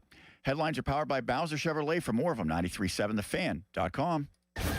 Sports Radio 93.7 The Fan gets your day started with the latest in Pittsburgh sports with the Fan Morning Show with Doran Dickerson and Adam Crowley. Weekdays 5:40 to 10. Presented by Guardian Protection on Sports Radio 93.7 The Fan. Sports Radio 93.7 The Fan. Today is 44 days until the NFL Draft. Get pumped for the draft. Our NFL Draft Watch is brought to you by Lewis Anthony Jewelers. Have we met yet? Sports Radio 93.7 The Fan. HD1 Pittsburgh, an Odyssey sports station. Live from the Jim Shorkey Mitsubishi.com studios, North Huntington and North Hills. Always live and free on the Odyssey app. It's the great taste of Germany right here in the Berg. Hofbrauhaus Pittsburgh Brewery and Restaurant starts with a great celebration for halfway to Oktoberfest with his great deal. All month long, get 3 32-ounce crowlers of their flagship Bierce Lager, Dunkel, or Hefeweizen for just $20 now through March 31st. Try it with March's feature pairing, Marzen beer, along with house-made cabbage rolls. Hofbrauhaus, Pittsburgh Brewery and Restaurant in the Southside works. No matter the occasion, everyone loves it at our house. The latest advancement for thinning hair and hair loss is now at New Image Hair Clinic. It's called laser hair therapy, and you could try it for free. Simply call today at 800-514-HAIR or visit newimagehairclinic.com to schedule your free evaluation. In as little as 1 hour, they can help determine the possible reasons for your hair loss and if the laser hair therapy is for you. Call now and KDKA listeners can receive 2 weeks of laser treatments for free. Certain restrictions apply, so call 800-514-HAIR 4247 or go to newimagehairclinic.com. I'm Walter Naylor, owner of a quick drain service. Since 1969, we've been going down the drain so you don't have to. We specialize in older home plumbing repairs and service. Trust us to get the job done right. Call 724-222-1095. Ask us about senior military and first responder discounts. License number PA074216. We serve the tri-state area with DOT-certified gas, water, and sewer line installations while offering a lifetime guarantee. AQuickDrain.com. Did you know about 1 in 3 people with plaque psoriasis may also develop psoriatic arthritis, which causes joint pain, stiffness, and swelling? Does this sound like you? Listen to what it sounds like to be a million miles away. Tremfya guselkumab, taken by injection, is a prescription medicine for adults with moderate to severe plaque psoriasis who may benefit from taking injections or pills or phototherapy, and for adults with active psoriatic arthritis. Serious allergic reactions and increased risk of infections and liver problems may occur. Before treatment, your doctor should check you for infections and tuberculosis. Tell your doctor if you have an infection, flu-like symptoms, or if you need a vaccine. Imagine being a million miles away. Explore what's possible. Ask your doctor about Tremfya. Visit Tremfya.com or call 1-800-526-7736. Hey, it's Pony back to talk about Xfinity. What if Jurassic Park really existed? Well, you need a reliable mobile connection to keep you online at the park. With Xfinity Mobile, you have Wi-Fi where you need it and 5G everywhere else. Whether you're live streaming a T-Rex feeding or downloading park maps. When you're lost in the Gallimimus Run, you can stay connected with Raptor fast speeds. Xfinity Mobile is there for you at home and at the park because it was born ready for you to roam. Xfinity. Imagine that. And now you can cut your bill in half with 2 lines of unlimited. Learn more at xfinitymobile.com and watch Jurassic Park with Xfinity. To get started, call. Visit Xfinity.com or drop into an Xfinity store today. Restrictions apply. Xfinity Internet required. Savings based on promotional rate for 2 lines of Xfinity Mobile Unlimited versus 2 lines of T-Mobile Experience More. Verizon Unlimited Plus and AT&T Starter. Taxes, fees, extra. SchultzFord.com. SchultzFord.com. SchultzFord.com. SchultzFord.com. Text us on the Edgar Snyder & Associates text line at 412-928-9370. Edgar Snyder & Associates reminds you to text responsibly. Sports Radio 93.7 The Fan, built by Window Nation. Home of the buy 2, get 2 free offer. At Planet Fitness, we're getting strong for the season's biggest games. Join now and your first month is free. Whether you're chasing a buzzer beater or your everyday goals, we've got next level amenities like red light recovery and hydro massage to help you rebound and recover. Plus, with the PF Black Card, you can bring a friend anytime and access over 2,800 locations. Join now for $1 down, $24.99 a month, and get your first month free. No commitment. Deal ends Friday, March 13th. Planet Fitness. We're all strong on this planet. Oscar Wilde said, "Who, being loved, is poor. You may be rich in love, but thin on dollars." Hi, I'm Joe Urbanowitz, the jeweler. An engagement ring is not only an emotional purchase, but it's a big investment. At Urbanowitz Jewelers, we will help guide you through the ring buying process and take our time to make your engagement the perfect memory with either a designer ring or a custom design with natural or lab-grown diamonds, all at a price you can afford. Urbanowitz Jewelers, Peters Township. Check us out online at pittsburghdiamonds.com. Our veterans and their families make great sacrifices to protect our nation. Now it's time for them to receive assistance in their time of need as they age. If you are a veteran or the spouse of a veteran, contact Julian Gray Associates to speak with one of their VA-accredited attorneys to find out how you can receive compensation for the cost of care you are receiving in your home or a long-term care facility. Visit grayelderlaw.com. Did you know about 1 in 3 people with plaque psoriasis may also develop psoriatic arthritis, which causes joint pain, stiffness, and swelling? Does this sound like you? Listen to what it sounds like to be a million miles away. Tremfya guselkumab, taken by injection, is a prescription medicine for adults with moderate to severe plaque psoriasis who may benefit from taking injections or pills or phototherapy, and for adults with active psoriatic arthritis. Serious allergic reactions and increased risk of infections and liver problems may occur. Before treatment, your doctor should check you for infections and tuberculosis. Tell your doctor if you have an infection, flu-like symptoms, or if you need a vaccine. Imagine being a million miles away. Explore what's possible. Ask your doctor about Tremfya. Visit Tremfya.com or call 1-800-526-7736.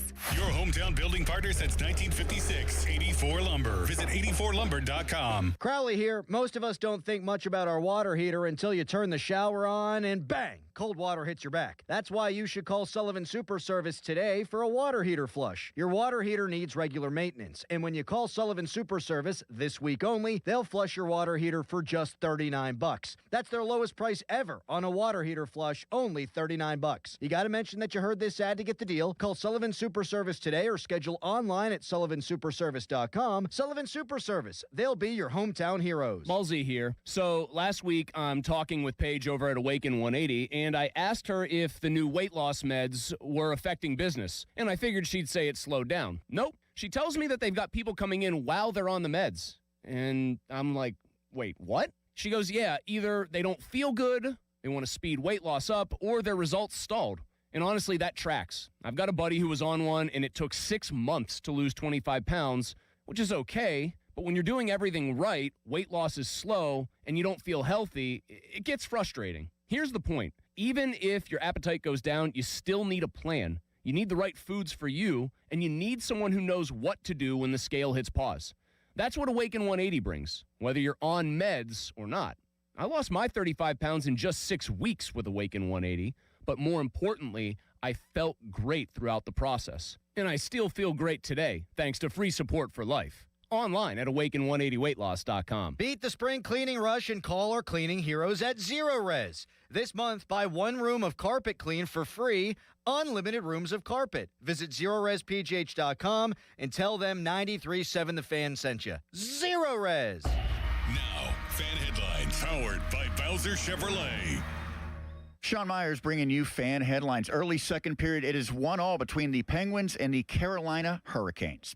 Headlines powered by Bowser Chevrolet. For more, you can check out 937thefan.com. Keeping you up to date all evening long. It's the Fan Evening Show on Sports Radio 93.7 The Fan.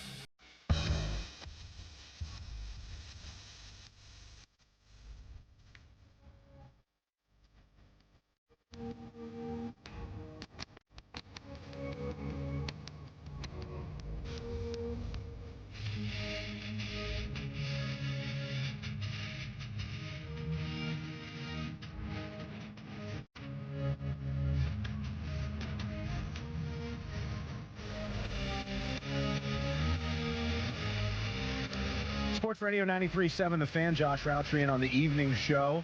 Some big NFL breaking news just dropping, and it involves the AFC North. This is very interesting. The Ravens have backed out of their trade to acquire Max Crosby. You know, the one in which they were giving up a couple first-round picks. They were going to have to give him a lot of money, all that. The Ravens have backed out of the deal, and Sean, I know you were all over this when we were talking. A physical at the heart of this? Is that what happened here?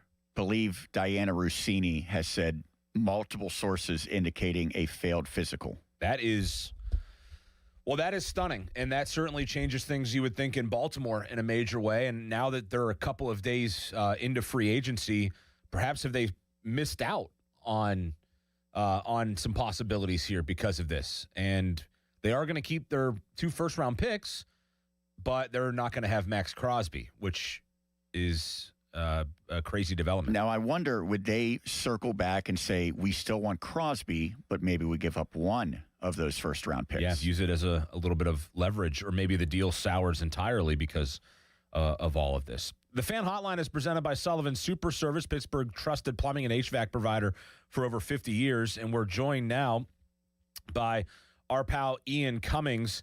Ian, let's get right into that. And by the way, you can check out Ian Cummings on the Pro Football and Sports Network. He's a draft analyst there and a terrific one. Let's start right there before we dive into Steelers and draft talks. What's your impression and what's your takeaway from hearing that news that the Max Crosby deal fell through in Baltimore? And boy, that has to change things in a major way, you would think, for Baltimore, thinking they were going to have a guy like Crosby, and now they don't. Yeah, and I'm still kind of recovering from the shock of seeing that. It sent a shockwave through PFSN, the chat, social media, everything. It's crazy to see, and failed physical is definitely looking like what it was, and unfortunately that's not something you can really foresee, and different teams have different thresholds for those physicals, whether they fail or pass. So I'm curious to see what happens with Crosby now. But for the Ravens in particular, right, you're looking at a team that has Lamar Jackson, the reloading with Jesse Minter, and they're trying to sustain what's left of this contention window, right? So Max Crosby was going to be a big part of that, trading 2 first-round picks to get a player at the edge at a premier position who was going to be able to make an instant impact.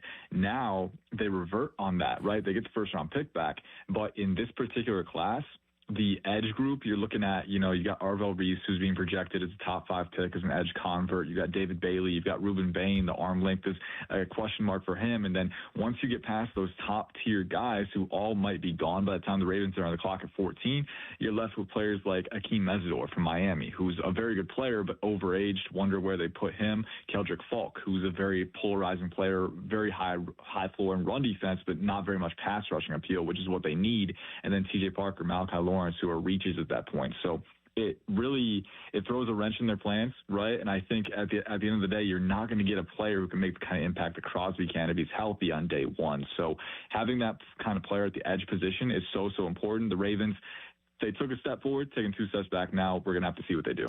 I think the other side of this is fascinating as well, Ian, because the Raiders have been spending big time thinking that they had Crosby's salary off the books. They got Tyler Linderbaum. They gave him an $81 million deal with $60 guaranteed. Nakobe Dean got a 3-year deal. Quay Walker got a 3-year, $40.5 million contract. Malcolm Kuntz, a D-end who they brought in, got a 1-year, $11 million deal. Kwity Paye got a 3-year, $48 million. I mean, they're spending big time on players, and now they are going to have that guy back. That really throws the Raiders into quite a conundrum here, because what do you do with Max Crosby at this point?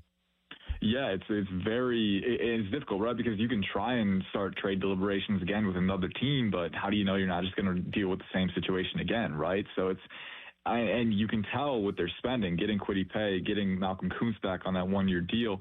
You can tell that they were banking on him, banking on him going out the door and not coming back, right? So getting that and losing that cap space, right? And also having that 14th overall pick, right? Like, it's the prevailing assumption that they're going to take Fernando Mendoza, number 1 overall. Having that 14th overall pick would have been a great step in the right direction for further infusing the roster with young, ascending talent.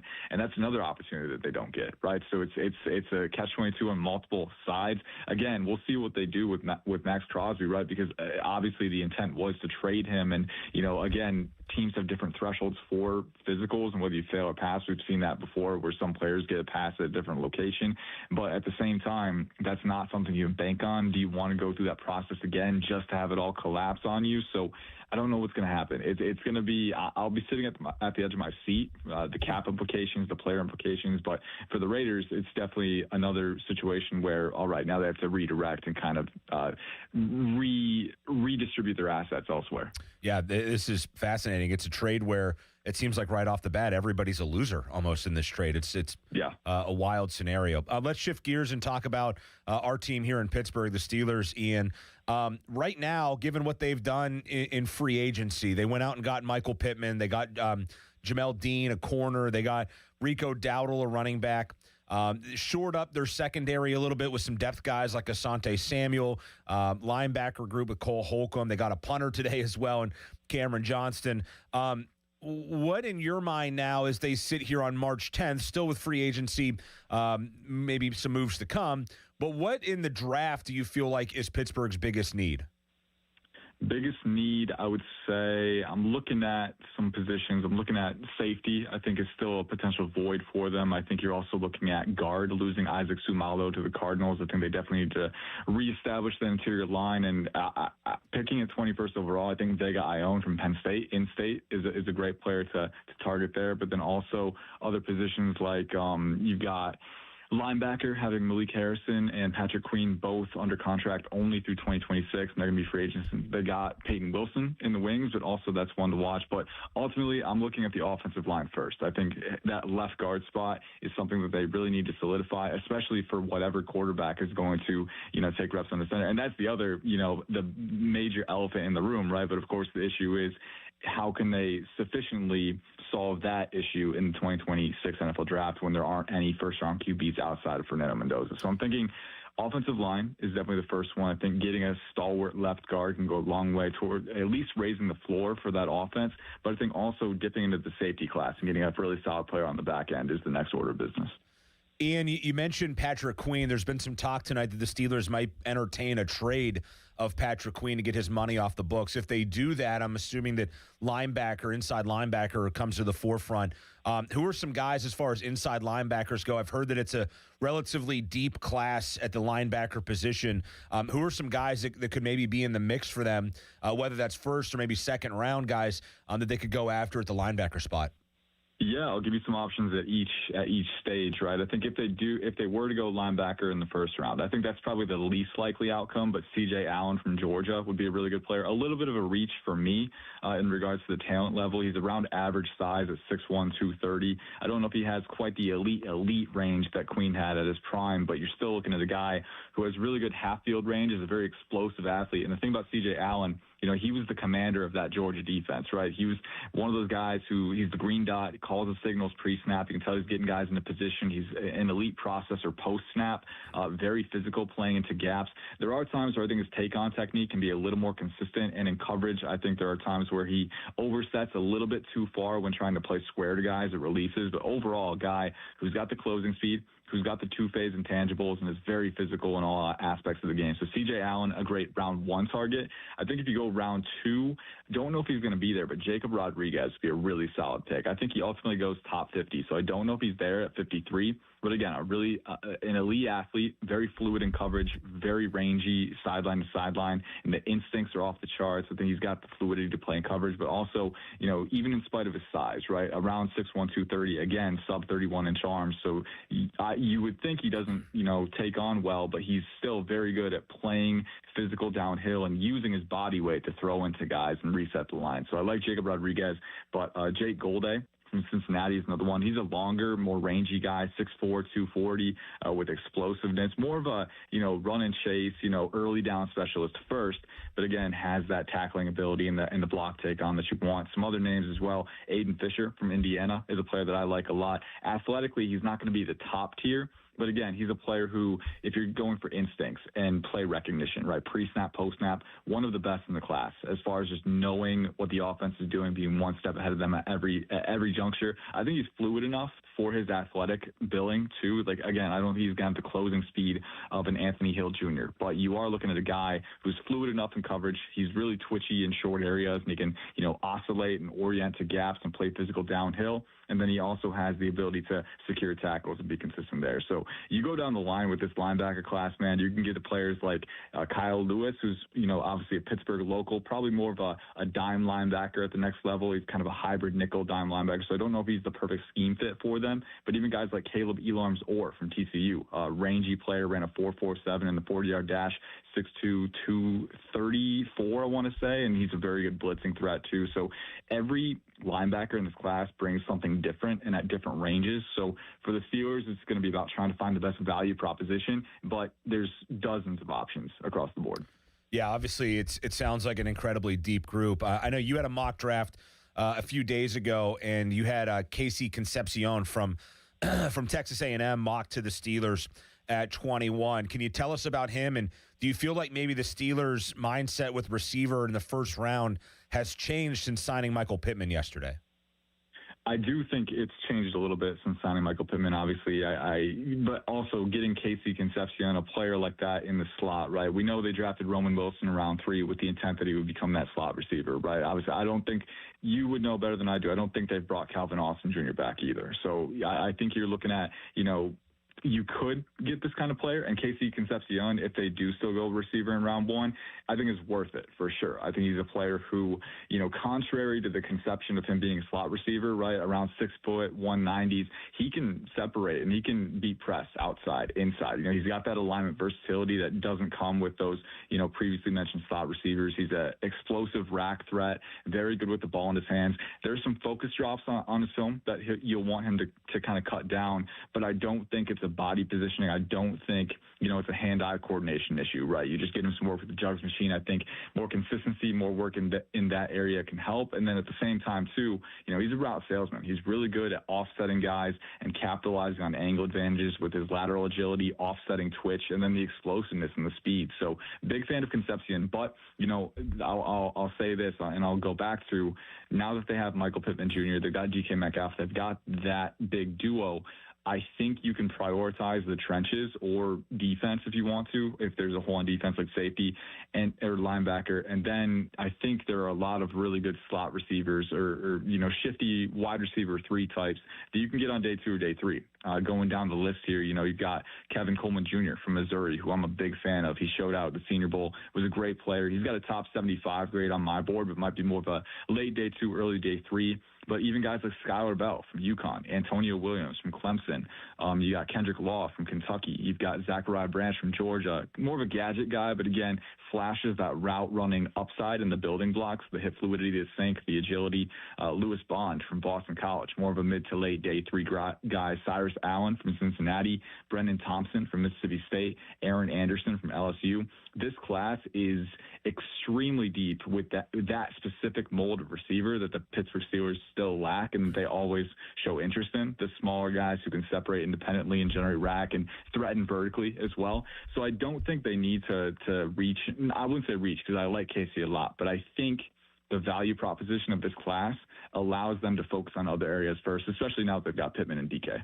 Yeah, it's I'm with you. I don't know if it's a first round move, but certainly I think they should still be in the market for more wide receiver help because they got Pittman and Metcalf, 2 big guys. I think they need more of a shiftier route runner slot kind of guy. And then you could be talking about a really good group of wide receivers for whoever plays quarterback next year for the Pittsburgh Steelers. Speaking of quarterbacks, and we're talking with Ian Cummings from Pro Football and Sports Network, their draft analyst. After Fernando Mendoza, who seems like he's very likely going to go number 1 overall to the Raiders, unless their franchise just totally implodes from the news tonight. Who's the next quarterback off the board, and where does the next quarterback come off the board? Yeah, it's going to be very interesting to see, right? Because we know every cycle, QB scarcity can be an elevating factor, right? I think back to last year, right? Jackson Dart across the draft media space was not a consensus first rounder. Some people had first round grades on him. I had more of a mid day 2 on him.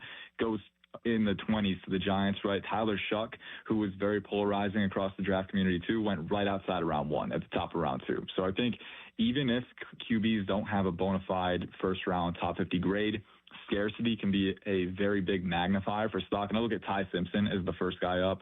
Obviously, very polarizing prospect this year. Had that midseason stretch games like against LSU where he was playing some high-level football. And you were hearing some people talk about him as a QB1 challenger to Mendoza. Obviously cooled off a lot down the stretch this year. The word that keeps coming back to mind for me is freneticism. And that's never a word that you want to hear with a QB, right? You want them to be calm and composed and poised in the pocket. And at his best, he was, but too often, time and time again, and I know he was dealing with a potential ankle injury down the stretch, right? Having a little bit of a nagging issue there, which can affect comfort. But when you have that freneticism that he does mechanically, mentally, he's a very good processor, but still there are misreads sometimes, getting a little too far ahead of himself with the scheduling from read to read, and then also having accuracy issues that stem from mechanical instability, right? Like those are things that when you're not an elite physical talent, and he's not, I think he's a good physical talent. I think he's a good athlete for his size. I think he's got a above average arm for sure, but he's not this alien like a Josh Allen or even, at the level of Fernando Mendoza, who at least has the elite arm strength to go off of, right?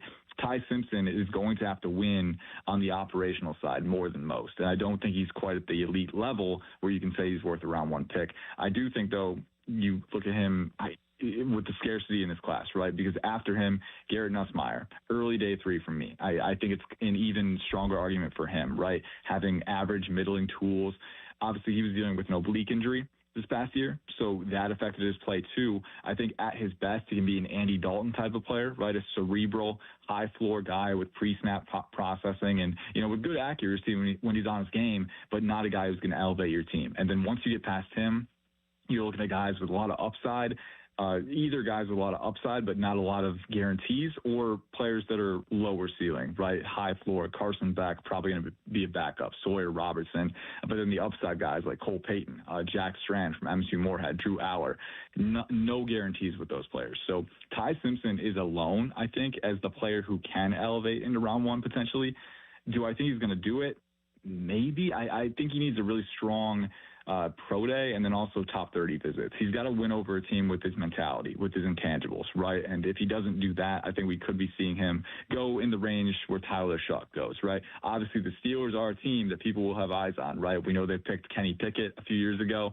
Pickett was widely viewed as a day 2 guy at best, day 3 at worst, and he ended up going, I think, 21st overall. Yeah. It was in the 20s. It might have been the exact same pick. But so the Steelers have a history with this. Obviously, a different coach this time, right? Some different people orienting it, operating it. But you worry, and I don't think it would be quite as much of a reach if Ty Simpson went 21, but still it would be a reach. And if you're the Steelers, you have big needs. I think you'd rather prepare the roster for the next QB, whoever it ends up being. You want to make sure you pick the right guy at the right place, right? So I think Ty Simpson, he's around top 50 for me, on the top 50 fringe. So definitely a reach if you go 21, but we've seen crazier things happen, and I think he has a chance to elevate with the amount of scarcity that we're seeing and also with the opportunities remaining on the pre-draft circuit. Ian, there's a lot of folks here who are of the mindset that Will Howard is the next Steelers franchise quarterback. I'm curious if you could get your 2025 helmet back on. What do you remember as far as the scout of Will Howard? We never saw the guy throw an actual NFL pass because he got hurt and then the season started and he was just never needed. But what do you remember about him? What were some of the pros and cons of Will Howard? And why did he fall to the 6th round? Because it seems like there's a lot of people who felt like he might have a talent and skill set and body type that would warrant a higher pick. Yeah, it's a good question. I think Will Howard was one of those guys who I had an early to mid day 3 on him, I think. So I would have taken him earlier. I would have taken him round 4. I'm not sure if I would have taken him top 100, but still, I think the Steelers got a little bit of value with him. And I think with Will Howard, you're talking about a guy who has a pretty high floor, right? I think he's going to be a player who, my projection was always that he could come in and be a solid spot starter at the NFL level, at the very least. Having the prototypical size helps. 6'4" and 1/4, 236 pounds. He's a big dude, and he's a pretty solid athlete for his size. Again, he's not this alien, right? He's not this elite rushing threat, but on his college film, you did see a guy who's pretty nimble for his size. And I think the term that I use is pocket mobility, right? He's got that ability to move the pocket a little bit, to sidestep rushers. He can operate off platform a little bit with his hip flexibility, arm elasticity.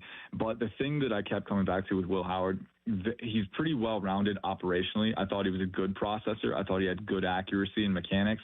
But I don't think there's any elite trait that's, again, going to elevate consistently, right? And I do think there were some times where, forced throws were a little bit of an issue in his final season, right? Less than in 2023, but still there were times when, trying to force throws, having a little bit of arm arrogance. I don't think he has an elite arm. I don't think he's an elite athlete. I think those non-elite traits cap his ceiling a little bit. Do I think he could be a quality starter in the right system, in the right structure with incubating talent? I do think he could, honestly, play his way into a, 2-3 year starting experience, right? But I don't know if he's going to be the guy that gets you over the hump, right? So for Steelers fans who are hoping that he's the franchise QB, I can't shut the door on that because we've seen crazier things happen, and because he does have the well-rounded operational skill set where, again, he's a good processor, he's pretty accurate, he's pretty mechanically sound, and he's shown that he can be decisive, but then also go progression to progression and throw with a reasonable level of anticipation.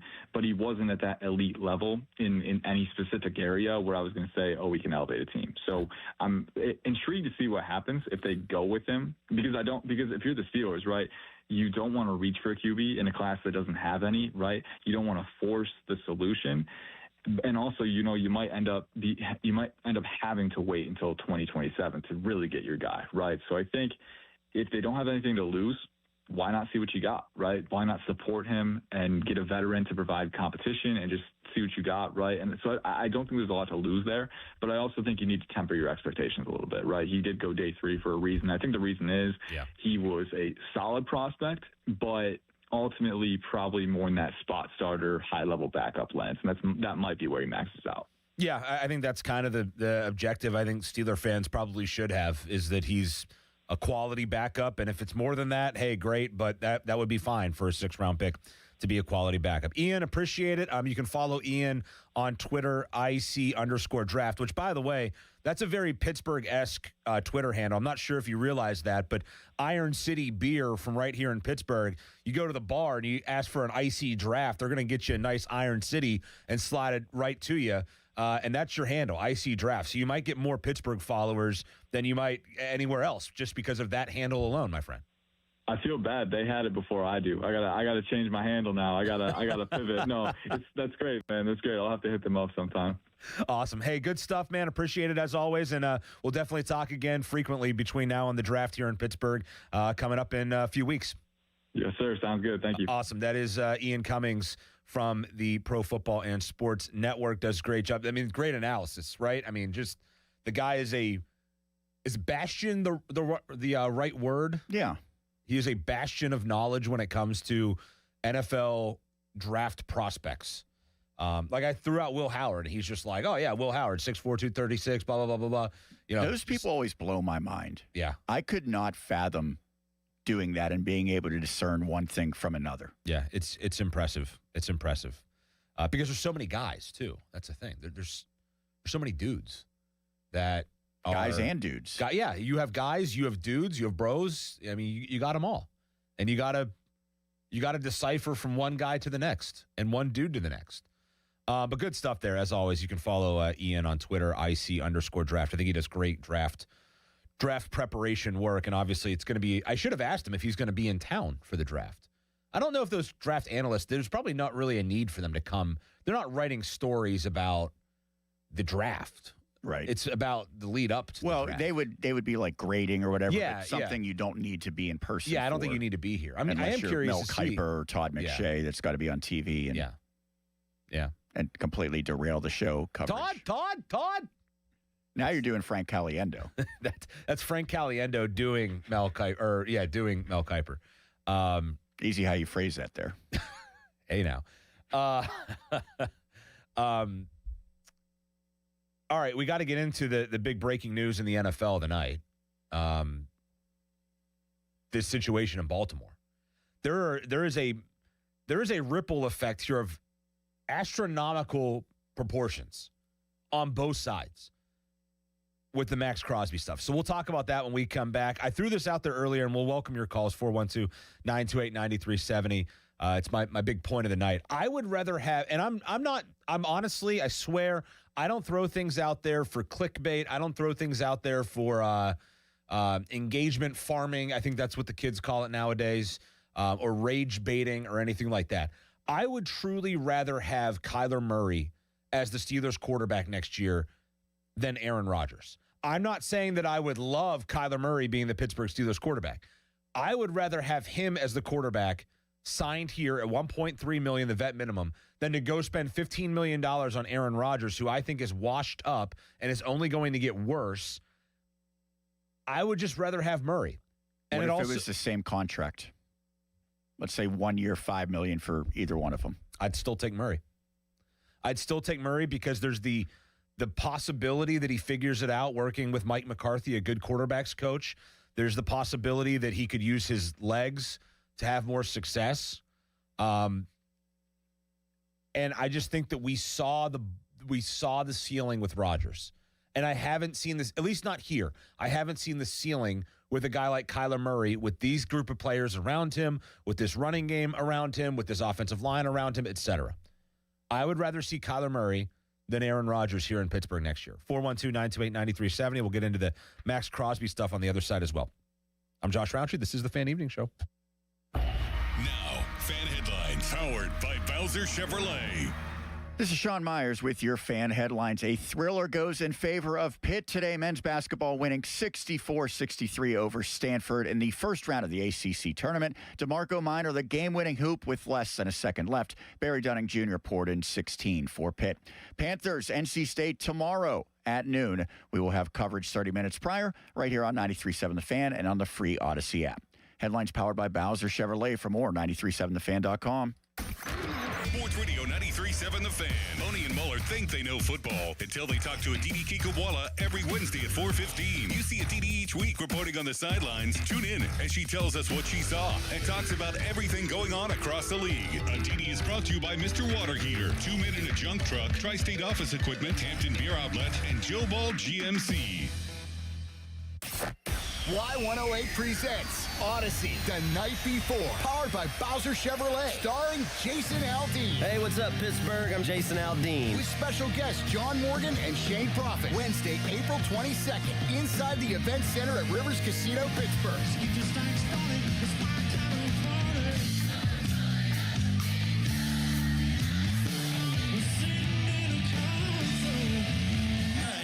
Say we have a little bit of fun. Y'all ready? You can't buy a ticket to this show. You can only win your way in. Full details at y108.com. Presented by Miller Lite and brought to you by Giant Eagle, Pool City, True Green, and Broken Bow Records. Shopping with your parents can be embarrassing. Why would they sell jeans with holes in them? I'm going to speak to the manager. Mom! That hoodie is giving. You should get it. YOLO. Thanks to the Chase mobile app, your kid can shop independently while you keep an eye on their spending. So you can go from... We can be twinsies. ...to... How was shopping? Saw you stayed on budget. Thanks, Mom. Freedom for kids, control for parents. That's family banking from Chase. Account subject to approval. Chase mobile app is available for select mobile devices. Message and data rates may apply. JP Morgan Chase Bank N.A. Member FDIC. Hi, I'm Maria, salon owner. You know the jingle. Now discover the facts about Ozempic, a GLP-1. There's only one FDA-approved Ozempic, made by Novo Nordisk. Learn about the real thing. Talk to your healthcare professional today. Call 1-833-OZEMPIC or visit Ozempic.com to view the medication guide and to learn more about Ozempic. Semaglutide injection 0.5, 1, and 2 milligrams.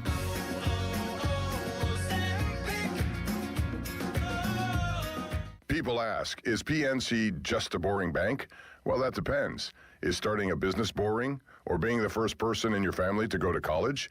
For nearly 160 years, PNC has done the hard and occasionally boring work of banking to deliver brilliant results for their clients. To see what boring banking can do for you, stop in to any one of their local branches right here in the Pittsburgh community. PNC Bank, brilliantly boring since 1865. PNC Bank, National Association member, FDIC. Presenting a Gain Flings love story. Dear love of my life, we were on the 12B bus this morning when I caught a whiff. A scent so fresh, so life-changing, I had to find its source. Alas, I didn't know if you were the woman in the pink freshly washed cardigan or the retired mailman next to me, but I knew one of you was my soulmate. Ah, the scent of Gain Flings. Try Gain Flings with OxyBoost and Febreze. Hey, Joy. Oh, you are glowing. Oh, hey, more like Mira joyed that Miralax helped me go. I was so backed up. Tried mega coffees, prune juice, everything. Then Miralax. And hello, gentle relief without the harsh side effects. Ooh, how does it work? It works naturally with the water in your body for constipation relief. Find Miralax today at your local retailer. Use as directed for occasional constipation. T-Mobile has an exclusive bundle for customers 55 and up. I'm Sarah Bowl. Yeah, I'm Frank Bowl. A reliable network is key for us. And with T-Mobile, it's been wonderful. And going to the 55 plus plan saved us so much money. A lot. And that's important. Trying to keep costs down. The home internet's been perfect. It's fast, it's quick. The setup was so easy, it took less than 15 minutes. It was like, ta-da! If you want simplicity, coverage, reliability, you want the whole package, T-Mobile has it. Right now, T-Mobile customers 55 and up can get 2 phone lines on America's best network, plus America's fastest 5G home internet for just $30 each. $30 per month each line with auto pay plus taxes and fees. Minimum age 55. Pricing for home internet rely on 2 lines of essentials. Choice 55. $35 connection charge per line required. Best mobile network and fastest 5G home internet based on analysis by Oak Cliff Speed Test Intelligence Data 2H 2025. All rights reserved. I'm Larry Kelly from the injury firm of LGKG. When our fellow Western Pennsylvanians suffer terrible injuries, tragic losses, and immense financial hardships through no fault of their own, who fights for them, Joe? We do, Larry. That's where LGKG comes in, holding the negligent accountable for the pain and suffering they cause. History, trust, and results. And success. More than 200 million recovered and over 10,000 clients served. That's the LGKG story. At LGKG, we stop at nothing for justice. At LGKG, we try cases, and insurance companies know it. Hey, want to do dinner with us tonight? I don't know. The kids just left. I think we're just going to stay in tonight. Oh, come on. Don't miss out again. Miss out on what? Catching up with friends, the sounds of winning, celebrations, endless laughs, and memories they'll never forget. Don't just hear about the fun. Time moves fast, so go have it. Rivers Casino. Don't miss the moment. This is the story of the one. As a procurement manager for a hospital system, she keeps every facility in her network stocked and ready. That's why she counts on Grainger to be her single source for thousands of products, from disinfectants to lighting, air filters, and more. And with fast, dependable delivery, Grainger helps her keep every facility stocked, safe, and running smoothly. Call 1-800-GRAINGER, click Grainger.com, or just stop by. Grainger, for the ones who get it done. Having insurance isn't the same as having State Farm. It's like needing a lawyer, but getting some guy who just watches courtroom dramas. How does the defendant plead? Guilty. Wait, what? Also, objection. You object to what? Erroneous. Counsel, approach the bench. Hey, can I get a whack at the gavel? You wouldn't settle for just any lawyer, so don't settle for just any insurance. Get the real deal with State Farm. Like a good neighbor, State Farm is there. 93.7 The Fan is cleared by aquickdrain.com. Live from the Shorkey Mitsubishi.com studios, North Huntington and North Hills.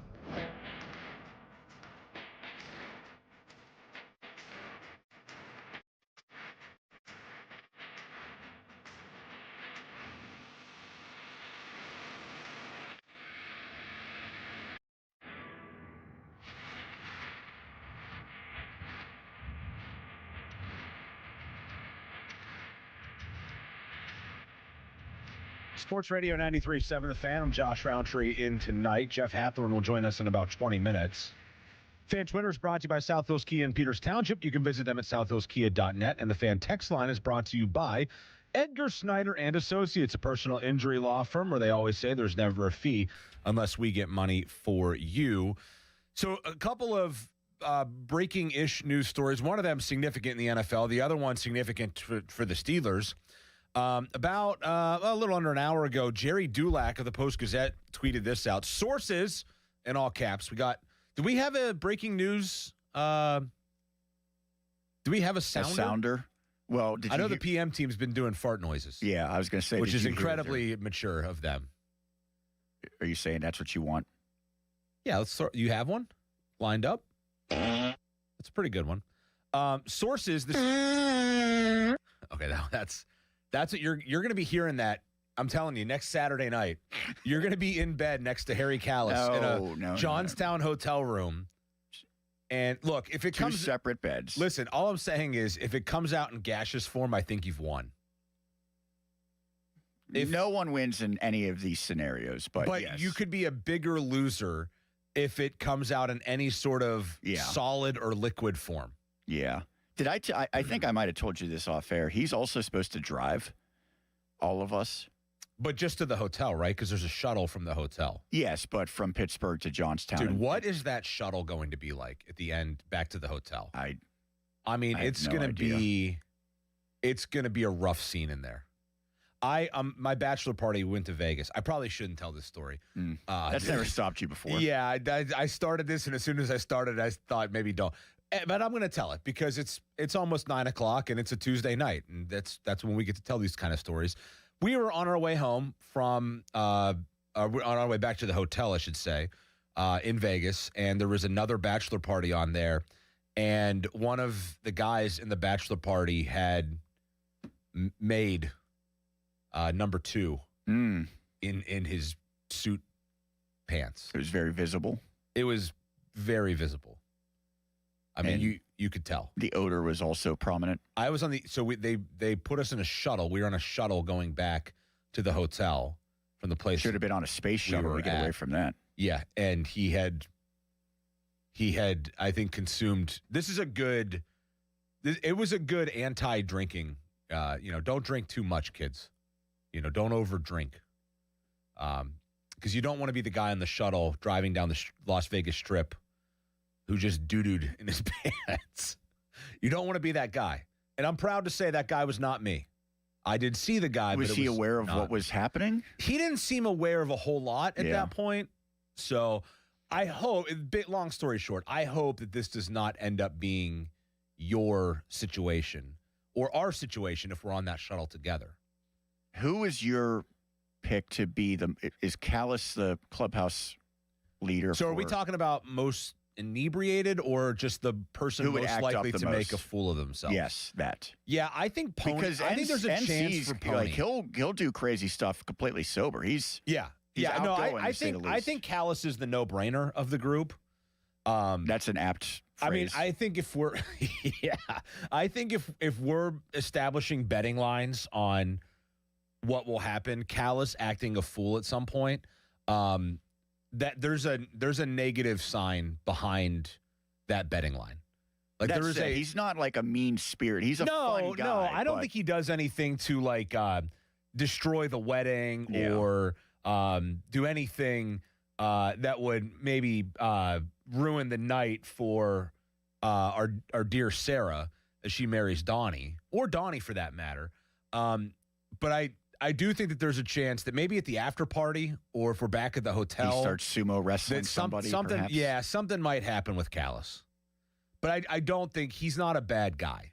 He's not a bad person. He's not going to do something. He has good intentions. Yeah, he's not going to do something malicious. I think the spirit of the night might kind of carry him away into a place of maybe a little too much fun. We've seen glimpses of that. I think intern Dom, there's a chance there that intern Dom could pull something. See, to me, he's more of the instigator that will get other people to do stuff that crosses the line a little bit. And Dom will be giggling like a schoolgirl the entire time it happens. That's possible. I did see Dom once chug a beer and then immediately turn around and walk out of a bar. So I think he threw up in the alley. I won't mention any names, but do you remember that night how embarrassed he was when I introduced him to a woman that we know? That he had talked glowingly about. Wait, no, talk about it. What woman was this? She's one studio over. Oh, Kelly. Yes. Yeah. Oh, yeah. He was definitely smitten by Kelly. No doubt. And I'll talk about it. I don't care. Kelly, what's Dom going to do? He's probably tuned in right now. I'm sure he is. He can call in and talk about it. I said, Kelly, we have an intern who is a big fan of yours. He's never met you. He would love the opportunity to meet you. Yeah. And she went up and I think maybe sensed where I was going with that. And she gave him, I think, like a big hug. And his face was just instantly red. He didn't know what to do. Yeah. He was definitely he kind of panicked a little bit. He was definitely not cool about it. Like, he did not play it well. And, I mean, it's okay to be a little smitten by somebody, but It's a learning experience for him. It was definitely, it was like he was getting his rookie swings, you know. He's the Connor Griffin of the group. There's high upside there, but he might need a little bit of seasoning, potentially. He might not be ready for the big leagues. We'll see, maybe. We don't want him to get overwhelmed when he gets there. Do you think that there's a chance that any of these guys find a bridesmaid? Because I know that there was talk of that earlier in the day. No. Yeah. I don't think I have any chance either. Yeah. And if you go in with that approach that you're going to find... You're only going to get surprised in a positive way, right?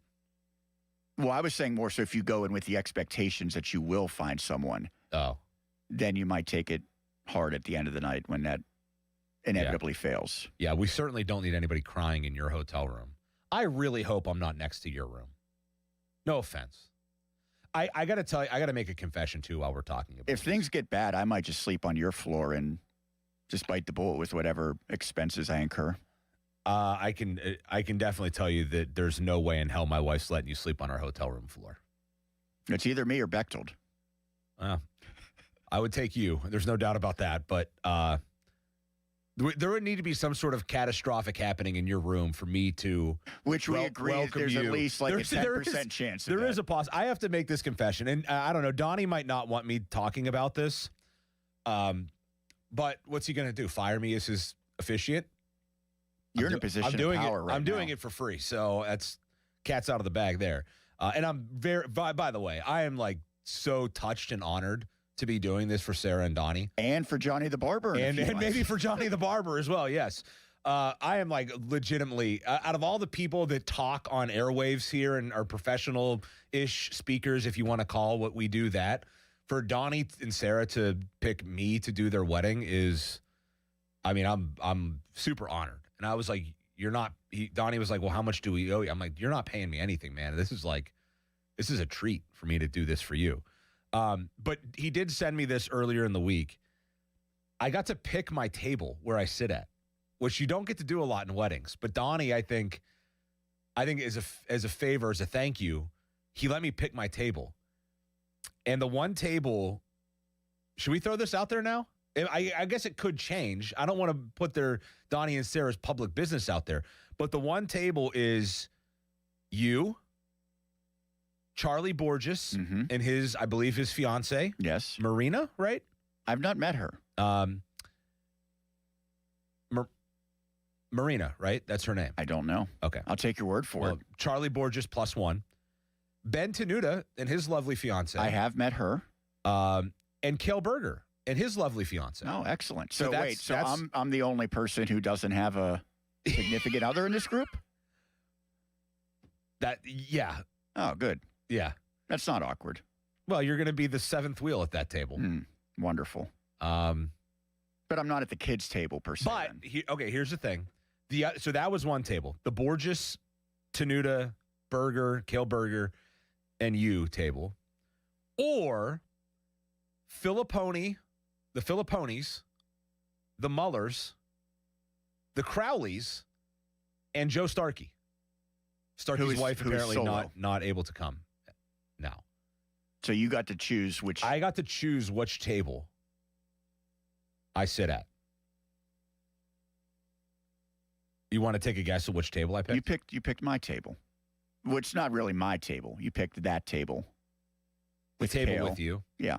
Kale and... Uh-oh. I did not. Oh, my goodness. You're with the big host now. I have a good reason for it. Two good reasons. One is I want to see what Starkey is like at a wedding up close and personal. So I get to sit next to Starkey at that table. And I think that's probably self-explanatory that could be very funny. Also, as much as I like Andrew, Chris, and Crowley, I feel like their wives are all very, very, very nice ladies. Very nice women. Yes. Pony's wife, I got a chance to talk to her at an event a few months ago, Coaches vs. Cancer event where Pony was at. Awesome. She's so cool. Muller's wife I've never met, but I have a feeling that she's Alex. She's very cool. And Crowley's wife, I think I met once at Jim Colony's 4th of July party. Really? Yeah. I met her. She was at one of the company functions that you could not attend. I think our Marconi... Was there arm wrestling involved in that? No. This was our Marconi party. that was open to the public as well. Okay. Yes. Yeah. I didn't come to that because I hit a deer on my way there. That's right. Yeah. I hit a deer on my way Worse night there. for the deer than it was for you, unfortunately. Yeah. I mean, he did limp off, but I can't imagine that ended well for the deer. So I did pick the Filipponi, Muller, Crowley, and Starkey table. But my reason for that is, A, I want to see what Joe is like. And B, I feel like you, Borges, Kale in particular, and Tenuta as well, I will probably spend most of the night around you guys after dinner. Like, Okay. you're going to be Sure. the crew that I hang out with and talk to the most. And then probably if we go to the after party and all that, that is where I will probably gravitate towards you guys and talk with you more. So I wanted to split my time a little bit between Pony, Muller, Crowley, Starkey, which I feel honored to be included in that table. Yeah, that's the big dogs I'm just right there. Ding dong that hosts once a night or once a week, and these guys are on every day. But that's big time for me. But yeah, I literally. So Donnie sent me that, and the first thing I said back is, "This might be the toughest choice of my life. 2 very different tables. It honestly doesn't matter, but either of those are cool with us." Did Chelsea get a say? Because she knows. She did. I told knows her most of the people involved. There, Yeah, right? I told her. She said, "I do not care at all," and I said, "Okay."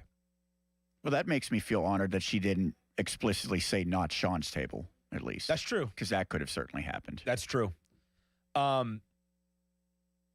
You have to also make some time to socialize with the Nasty Boys, though. Yeah, I do know. Joe Smeltzer's going to be very excited to see you. Yes, Kyle will be there, I assume. Dawson's in the wedding, I believe. I believe Smeltzer might be as well. I think so. I need to look that over, but I believe he might be in the wedding as well. Yeah, I think I got the invite to hang out with those boys pre event as well, pre-wedding. They can get after it a little Yeah, bit. and there's going to be March Madness on during that. So Yes. I think the invite was extended Saturday if I want to come up and have some beers with those boys before the wedding starts, that I can do that. I don't know if that's a great idea, seeing as how I'm going to officiate the wedding, but I might run up there and watch some March Madness with those fellas. Maybe I'll have one beer. That's probably going to loosen me up, if anything, right? I think, it'll That's be not gonna get out of a hand. fun time. Some of those guys will probably have more than one, I would speculate. One case? Yeah. Well, that's... Yeah. So we talked about the Max Crosby news, and we'll ask Jeff about that. Jeff Hathorn's going to come up with us here in a few minutes. But also this from Jerry Dulac. This is kind of what got us started down this track of wedding talk. I don't know why. I don't know how we got onto this track, but the Steelers have added a year to Cam Hayward's contract. It creates nearly $5.5 million in cap space this year. His new deal is worth $32.25 million over 2 years, with the first year guaranteed. He goes on to say, Hayward, who will be 37 in May, was in the final year of a contract that was scheduled to pay him $19.15 million that included $12.95 million roster bonus.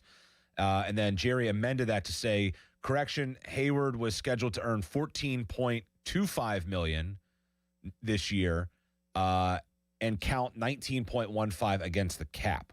So his cap hit was going to be 19.15 million, and because of this extension and restructure, adding another year onto his contract, so 2 more years for Cam Hayward, that is giving the Steelers now some more financial flexibility, not to quote the Pittsburgh Pirates, but it gives them a little financial flexibility now with another $5.5 million that they can go and spend. I don't know. I need to look up exactly where they are after today's signings from a cap standpoint, but obviously I guess any money created is good money. The question is going to be, does Cam Hayward have 2 good years left under him? He had a good year this year. Does he have 2 more of those as he's 37 years old?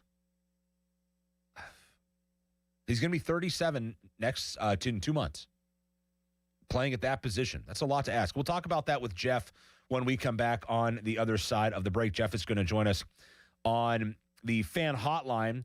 The Fan Hotline is brought to you by Sullivan Super Service, Pittsburgh trusted plumbing and HVAC provider for over 50 years. And we will also tell you about fan weather. That's brought to you by Secure Money Advisors. Looking to retire soon? Let Secure Money Advisors get your retirement on track. A low of 51 and a chance of storms overnight. Jeff Hathorn joins us next. I'm Josh Roundtree. This is Sports Radio 93.7 The Fan. Now, fan headlines powered by Bowser Chevrolet. This is Sean Myers bringing you fan headlines. Pitt men's basketball wins in a thriller 64-63 over Stanford in the opening round of the ACC tournament earlier today. DeMarco Minor had the game-winning hoop with 0.7 of a second left. Barry Dunning Jr. scored 16. Panthers, NC State tomorrow. It is a noon tip-off. Fan headlines powered by Bowser Chevrolet. For more, 937thefan.com. Sports Radio 93.7 The Fan. Get the latest on Pittsburgh sports from anywhere with the Odyssey app. Listen to shows and Pirate Games live. Check out our exclusive interviews and content anytime. Download the Odyssey app now and never miss a minute. Sports Radio 93.7 The Fan. Sports Radio 93.7 The Fan. Our draft coverage never rests. It's draft day. Powered by Bowser Chevrolet. The Fan is your one-stop shop for everything you need to know leading up to the big day. Presented by Target Freight Management and brought to you by your local AAA travel office and Groundworks, formerly Baker's Waterproofing. HD1 Pittsburgh, an Odyssey sports station. Live from the Jim Shorkey Mitsubishi.com studios, North Huntington and North Hills. Always live and free on the Odyssey app. Honey, I found the perfect place for my parents and us. Where? St. Barnabas. For us, the Woodlands Carriage Home Community. And for my parents, condominium-style living at the Village. My folks will love the Village. There's an indoor mall with shops, restaurants, and more. And we can relax, knowing they're safe and secure. That's what I plan to do when we move to St. Barnabas. Relax. Call 724-444-5568 or visit stbarnabascommunities.com. Big dream? Start now. The Dollar Bank loan sale is back. All loans, all terms, all on sale. Are you ready to make your dream a reality? Whether you've been dreaming of renovating your home, tackling your bucket list, or streamlining your budget, no dream is too big. Don't miss our best sale of the year. The Dollar Bank loan sale ends March 31st. Save big at dollar.bank/loan sale. Dollar Bank, equal housing lender, member FDIC. You don't marry the person you could live with. You marry the person you can't live without. This famous quote speaks wonders. Hi, this is Joe Urbanowitz of Urbanowitz Jewelers. For over 40 years, the Urbanowitz family has been helping couples get engaged. We have a huge inventory of designer lines and all the classics. Buying an engagement ring online, sight unseen, can be risky. At Urbanowitz Jewelers, you can see it, touch it, and trust who you are buying it from. Let us help you find the perfect engagement ring for the one you can't live without. Urbanowitz Jewelers, Peters Township. At Planet Fitness, we're getting strong for the season's biggest games. Join now and your first month is free.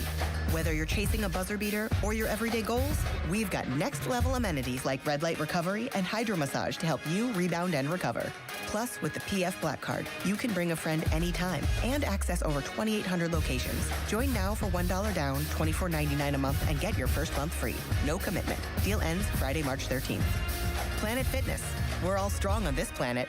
Cheerleaders is Pittsburgh's premier gentlemen's club and sports bar. As soon as you arrive, you can feel the energy of the Cheerleaders experience. Cheerleaders has a 5-star kitchen that stays open late. Cheerleaders has been voted Pittsburgh's #1 gentlemen's club 12 of the 13 years they've been open. Cheerleaders now is Taco and Tequila Tuesdays. $2 tacos, $2 Coors Light bottles, $2 tequila drinks till midnight, and 2-for-1 private dances. Thursday, March 12th to Saturday, March 14th. Come see adult film star Tiny Texie, only at Cheerleaders. Do you owe $10,000 or more to the IRS like Mark? I've been doing home remodeling for 30 plus years, but the economy crashed. I wound up losing my home, losing my job, and on top of that, owing the IRS a ton of money. I owed the IRS $114,000. It really, truly was the worst part of my life. Then Mark found tax relief advocates. On news radio, I heard about TRA, and I thought, what's the worst that could happen? So I picked up the phone and I called them. When it was all said and done, TRA settled my $114,000 debt for $100, and I'm telling you, I was ecstatic. Could not believe it. Would recommend TRA to anyone. If you owe 10 or even hundreds of thousands of dollars to the IRS, don't lose hope. Do what Mark did and call TRA for a consultation. But TRA did. They gave me a second chance, and I'm forever grateful. Visit TRA.com or call 800-491-9914. 800-491-9914. That's 800-491-9914. SchultzFord.com. SchultzFord.com. SchultzFord.com. SchultzFord.com. Text Text us on the Edgar Snyder and Associates text line at 412-928-9370. Edgar Snyder and Associates reminds you to text responsibly. Sports Radio 93.7 The Fan, built by Window Nation, home of the buy two, get two free offer. Hi, I'm Julie Bologna, and I used to bring you the weather forecast to help your family navigate your day. Now I want to help you with the forecast to navigate your life as we age. At Julie and Gray Associates, they have helped thousands of families prepare for the future. Their certified elder law attorneys can help you with important life decisions involving long-term care, asset protection, tax planning, and avoiding probate. Visit grayelderlaw.com. Did you know about 1 in 3 people with plaque psoriasis may also develop psoriatic arthritis, which causes joint pain, stiffness, and swelling? Does this sound like you? Listen to what it sounds like to be a million miles away. Tremfya guselkumab, taken by injection, is a prescription medicine for adults with moderate to severe plaque psoriasis who may benefit from taking injections or pills or phototherapy, and for adults with active psoriatic arthritis. Serious allergic reactions and increased risk of infections and liver problems may occur. Before treatment, your doctor should check you for infections and tuberculosis. Tell your doctor if you have an infection, flu-like symptoms, or if you need a vaccine. Imagine being a million miles away. Explore what's possible. Ask your doctor about Tremfya. Visit Tremfya.com or call 1-800-526-7736. BetMGM Casino is ready for winter. It might be cold outside, but the games are heating up. New customers can enjoy a 100% deposit match up to $1,000 plus $25 on the house using bonus code HOMETOWN at sign up. Play your favorite games at BetMGM Casino, like blackjack and roulette, with a live dealer. Or check out their exciting slots like Cash Machine. The thrills of BetMGM Casino are always available right from the palm of your hand. Download the BetMGM Casino app today and get a piece of the action. BetMGM and GameSense remind you to play responsibly. If you or someone you know has a gambling problem, help is available. Call 1-800-GAMBLER. BetMGM.com for T's and C's. 21 plus to wager. Pennsylvania only. New customer offer. All promotions are subject to qualification and eligibility requirements. Rewards issued as non-withdrawable site credit bonus bets unless otherwise provided in the applicable terms. Rewards subject to expiry. Check engine or ABS light on? Take the guesswork out of your warning lights with O'Reilly Veriscan. It's free. Ask for O'Reilly Veriscan. O'Reilly Auto Parts. Wish your life came with a warning app? That dog does not want to be petted. Well, life doesn't always give you time to change the outcome, but prediabetes does. Take the 1-minute test today at doihaveprediabetes.org. Brought to you by the Ad Council and its Prediabetes Awareness Partners. Your hometown building partner since 1956. 84 Lumber. Visit 84lumber.com. Now, fan headlines powered by Bowser Chevrolet. This is Sean Myers bringing you fan headlines. Just underway in the third period, and the Penguins hold a 2-1 lead over the Carolina Hurricanes. Earlier today, Pitt men's basketball scored a thriller, 64-63, knocking off Stanford in the opening round of the ACC tournament. DeMarco Minor was the hero. He had the game-winning basket with 0.7 of a second left. Headlines powered by Bowser Chevrolet. For more, 937thefan.com. Just listen. Talking all things sports all evening long. It's the Fan Evening Show. All right. On Sports Radio 93.7, The Fan.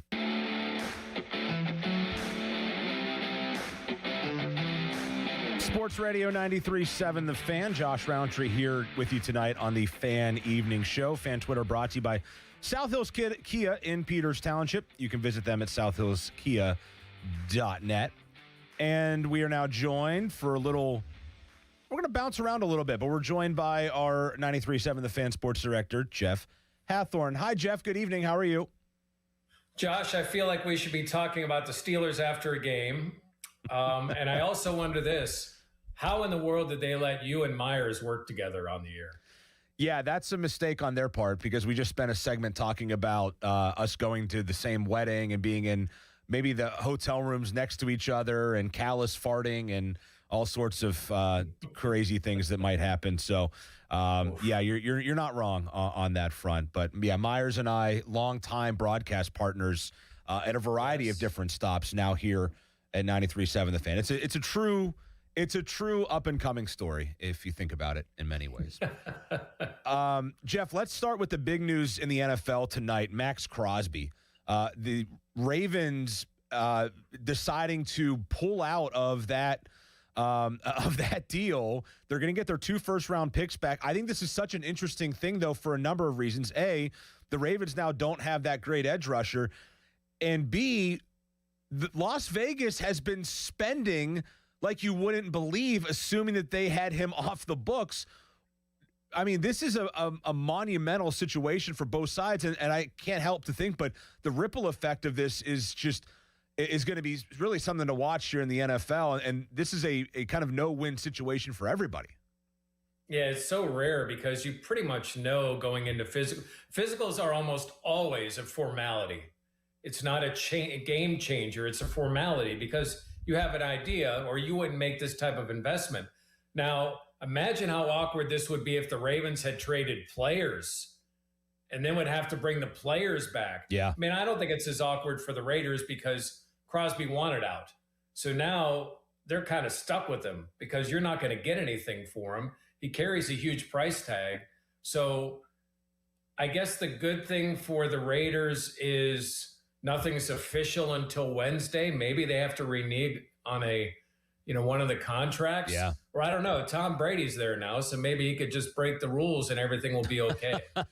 That's a really good point. I didn't think about that. They could bend some rules for sure. Maybe deflate some of the rules, perhaps. It would be like allegedly when he was in New England, how his contract wasn't as high, but his owner used to funnel him money through various enterprises. So he made a hell of a lot more than what his salary was. So maybe Crosby Inc. in Las Vegas is going to do very well over the next year or so. We got to get Sid to trademark that first or something before it gets there. You know what I wanted to do, Josh, was do a story on this and put the headline on the website, Crosby fails physical. Yeah, that might draw some eyes.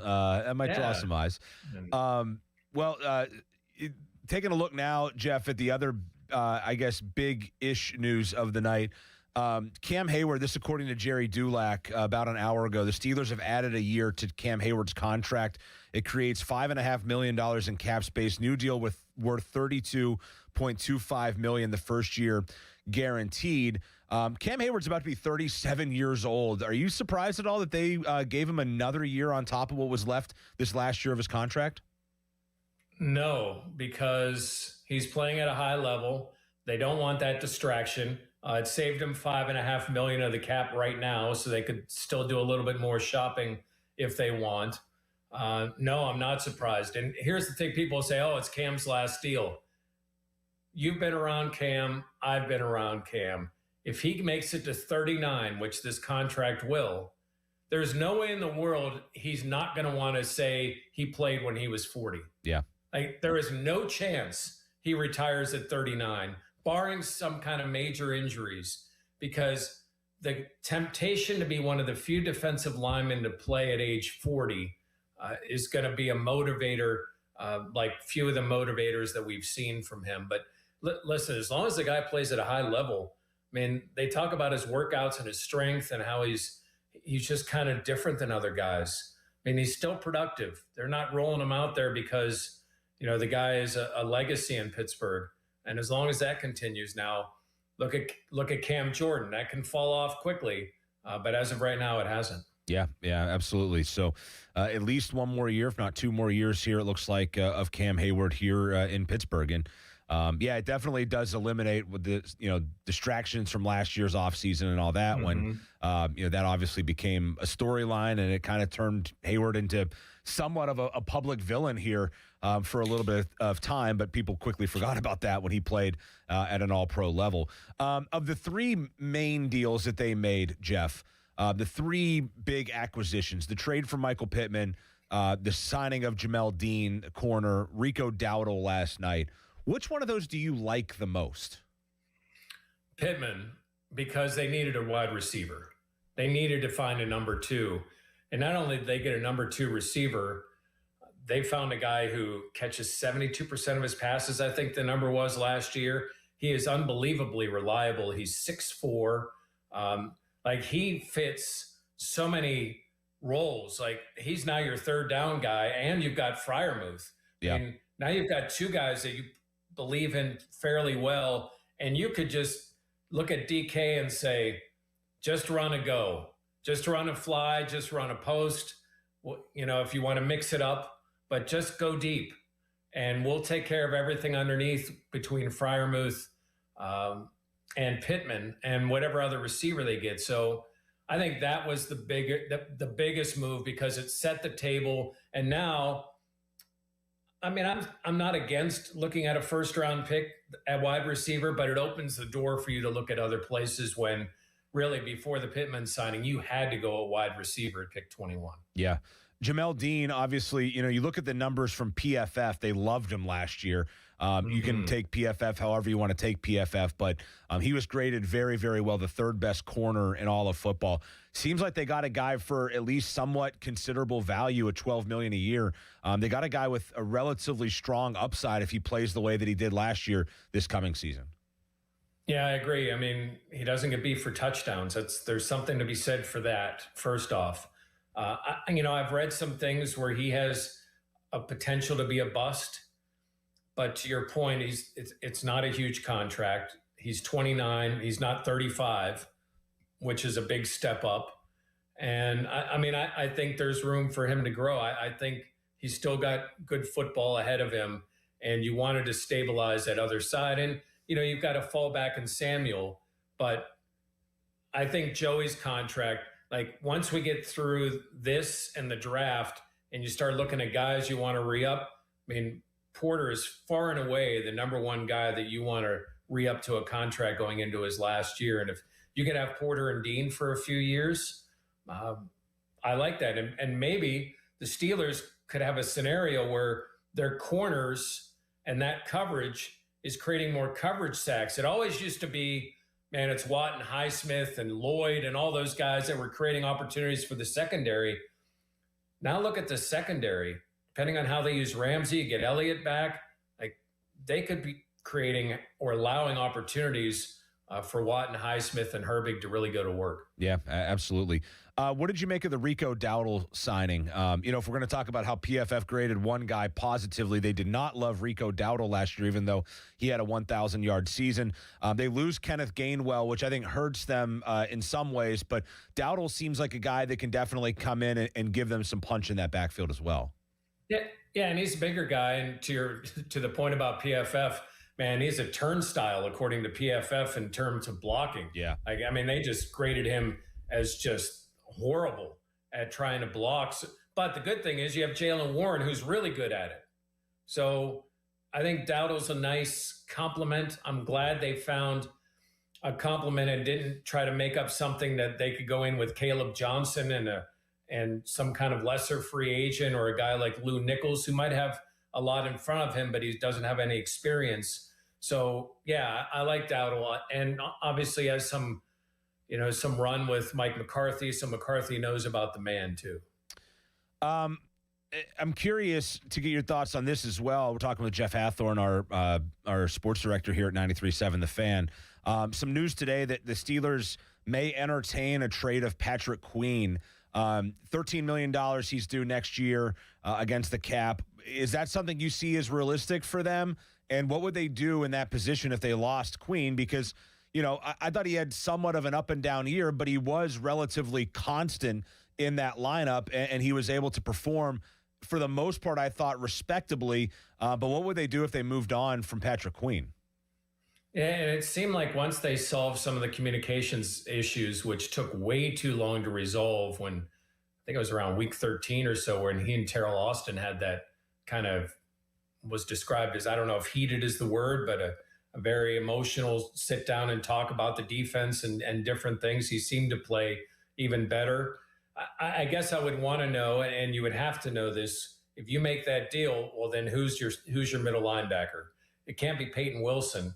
I love Cole Holcomb's story, but I don't want to put all my chips in that basket for him to be a 17-game starter So what are your options? Are you going to throw a rookie in there? So you mean to tell me that you've got all this experience and that you're in win now mode, but the guy who's going to call your plays is a third-year linebacker? And I mean, what's your option there? So that would be the thing to me. I mean, 13.3 is savings, but what are you getting back in return? Like, are you trading for a different middle linebacker? What's really different here, if it was still Terrell and Tomlin, I would say there's no way they would even entertain this. But now with Patrick Graham at defensive coordinator, maybe he's got someone he really likes, or I just don't know that at this point. Jeff, the quarterback depth chart for game one will be Rodgers, Rudolph, Howard. That's going to disappoint a lot of the Will Howard fans, maniacs, whatever you want to call them. A lot of the Will Howard believers here, they wouldn't even elevate him, you don't think, at that point to two? They would still favor Rudolph over him and keep Mason here? And I don't necessarily say that Will wouldn't be the second best quarterback, and that's nothing against Mason. The thing is, if he goes down, if Rodgers goes down in a game, you want somebody that's played. So Rudolph's the perfect guy to. In fact, he's probably one of the better guys in the league to have in that type of scenario. Now, if Rodgers were to go down and be out an extended time, I think Howard could leapfrog and be your starter. But I think in the scenario with Aaron Rodgers back, and that is plan A, period. I mean, yeah, I know that Kirk Cousins has been talked about as a fallback, and they have other fallback opportunities, but make no mistake, they want Aaron Rodgers back, and they're just, I think, contrary to what Aaron said with McAfee, they're waiting for him to take the step.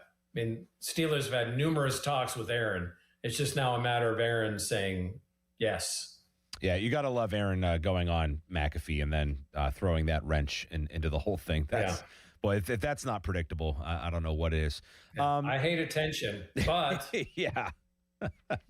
But let me go on the biggest sports podcast. Leave me alone. But wait, I'm over here. Yeah, it's a bunch of baloney. Let's shift gears a little bit. I want to hop around just a tad. Obviously, Pitt men's basketball today. They get a big shot from DeMarco Minor, put back layup in the final second. They move on in the ACC tournament. It's been obviously a difficult year for them from an availability, injury standpoint, all that. But this team has really fought, though, haven't they? I mean, I think every time, I feel like every time I watch them, they might not win, but it doesn't feel like there's been a couple of games that have gotten away, certainly, that they've looked a bit defeated in. But I think down the stretch here, they've played some of their better basketball, and they've kind of found some ways to win here. And a lot of that, I think, has been built on kind of their grit and fight. Yeah, and I mean, I don't know how that impacts their coach and his future, but you can't say that these guys don't like him, don't play hard for him, don't listen. I mean, there are problems in that program, but you're right. I mean, they were down to 6 players when Indrusitis went out. Yeah. And man, they're playing against one of the best freshmen in the game, and DeMarco Minor played his tail off. And after the game, I thought Jim Boeheim, of all people, I'm quoting Jim Boeheim, said it well. He said, Jeff Capel's a good coach. He said, you look at the last 3 years after the NCAA tournament, they're not spending any NIL money. He said, now you look at Virginia. Last year they were horrible. They spent a lot of money, and then he quickly had a qualifier. Doesn't mean their coach isn't good, but they spent a lot of money, and now look, Virginia's good again. You could bring Mike Krzyzewski in to coach Pitt. If they're 17th in spending in the ACC, he's not going to win anything either. So you can make your decision on Capel, and they will. But if they don't follow that up, or as the great philosopher Mark Cabali said on the Sports Showdown the other day, why don't they have that 10 or 13 million to pay the players? Yeah, I mean, I think that's going to be the question, I think, that gets thrown out there anytime that there is a significant coaching change, right? It's, I think what we're looking at now is a situation where I'm sure the coach on his side is going to say, we did not have X resources. Why did we not get X? There is now an excuse to go to for coaches if they're not successful, and they might be legitimate, certainly. But it's I think people have to understand too, Jeff, and obviously you've been around their program. You've seen college basketball. I've been around a college basketball program as well. I think the biggest thing that gets lost in all of this is that from one year to the next, you cannot go into a season with any reasonable expectation on how a year is going to play out. Look at Kentucky right now. They dumped a ton of money into Kentucky men's basketball. They're struggling. Look at the women's side. Tennessee, I've heard Tennessee has a $3.5 million roster, the most expensive in the country, and they're floundering. They can't beat anybody right now. Right. And if this run had started earlier, they might be a team that's going to miss the tournament on the women's side. The teams that are spending a lot of money, it's not necessarily equating to wins. And the teams that are not spending money, it's not necessarily equating to wins either. And you cannot predict this anymore because you just don't know how an entirely new team with all that money involved is going to mesh with one another. But I would say this, I think it's like Major League Baseball. The rich teams probably are going to be there at the end. Yeah. And every once in a while, Mets, a rich team doesn't do what they should do with that payroll. Yeah. That happens. But the advantage you get by having that payroll is significant. And listen, Josh, you and I both call games. I do this show with Jeff. So in full disclosure, I like Jeff. I think he's a good I think he's a better man than he is coach. And I love the things that I hear from the players about him, about how he doesn't promise playing time and how he handles the recruiting process. And, so are there some feelings involved for me? Sure there are, because I like what he's done, but I understand it's a business and he's been to one NCAA tournament in 8 years. And if Pitt feels like somebody else can come along and do a better job, they're going to make a change. But if they do that, I hope they also, and it seems like they are, going to invest more in the men's basketball program. Yeah. And you have to. You just, if you want to win, you have to invest. There's no way really around that anymore. And we talk about that a lot with the Pirates. We talk about it with the Steelers. You got to pay people if you want to win games. And more times than not, that's the equation that gets you there. Speaking of the Pirates, Jeff, did you watch any of Skeens last night in the World Baseball Classic? It got me. I saw him fan 7 guys. I turned. They were up 5-0. He came out, and I was like, all right, I'm going to go check out something else here. And I know Mexico got back into it, but watching Skeens pitch in a big game like that, and we can quantify how big of a game that is, but watching him pitch in a stage like that, doesn't it just get you a little bit hopeful that we might see him pitch in a big game like that in a few months here in Pittsburgh? Yes, and that he would flash that smile again. Yeah. Like he did during that game. Mexico is the team that eliminated, I think, Team USA in 22. Yeah. That wasn't a pushover team that they played in that game, and he just came out. The beauty of Paul Skeens is what hopefully every one of the hard-throwing Pirates can learn from, that you have to pitch. You can have a 100-mile-an-hour fastball, but if they know it's coming, they're going to time it and crush it. And if you can't get it over the plate, you're going to struggle. He can pitch. I hope that Bubba and Hunter Barco and whomever, Jared Jones, watch him and say, that guy, even with his amazing stuff, he continues to evolve. It reminds me very much a younger version. But like Sidney Crosby every year would come up with something new or something that he wanted to work on and add to his game, and he would bring it into the next year. It seems like with Skeens, it's a different pitch or a different understanding of what's going on. And I am excited. I think they're really close to being in contention for that division. I'm not sure I want to say that. I would say this. If they're waiting, July, I would love to see this team all in if they're in contention. Just go for it. This is your window right now. Yeah, especially with 2027 not being a given for Major League Baseball in any way. Last thing for you, speaking of the Pirates, Connor Griffin, he's been the talk of the town here.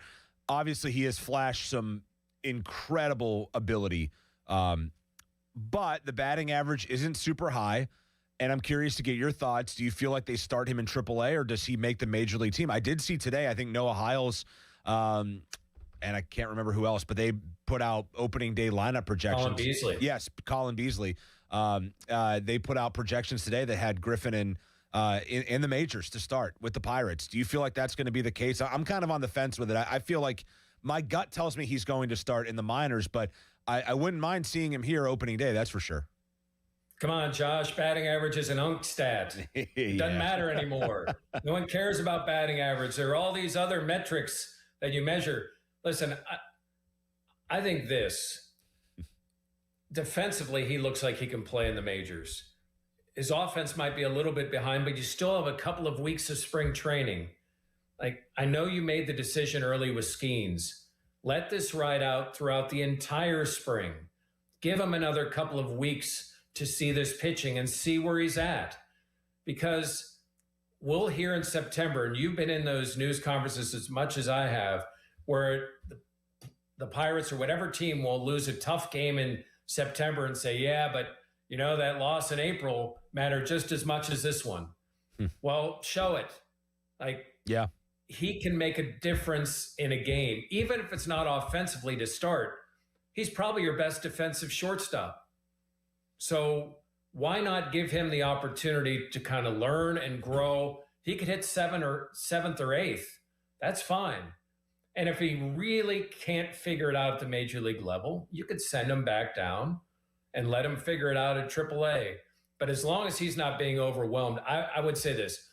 The benefit of the doubt for me goes to bringing him north, because everything about the guy tells me he's ready to play. Give him the entire time. You don't have to make that decision until the end, and don't. Yeah, it'll be fascinating to watch these next couple of weeks and see what they decide to do with him. Obviously, I think the buzz and the fan side of it, you want to see him as soon as possible, but we'll see what the baseball side wants to do with Connor Griffin. Jeff, appreciate the extended talk with us tonight. Appreciate that as always, and we'll talk to you soon. Thank you. Yeah, good talking to you, Josh. All right, that's Jeff Hathorn, our sports director here at The Fan. Covered a lot of bases. No pun intended there with the baseball talk at the end, but the Griffin stuff is fascinating. I mean, there's a lot of routes to go down. We'll hop to a break here in a second, but the Griffin stuff, I have to keep in mind the guy's played 17 minor league baseball games between last year and this year. He played 8 games last year in the minors, got 11 at-bats. He's played 9 games this year and has gotten 24 at-bats. He has 35 career minor league at-bats. He's hitting 200. Now his OPS is 834. That's a sizable gap between batting average and OPS. My concern is this. My concern is, you know what, we'll talk about it on the other side, but I have concerns.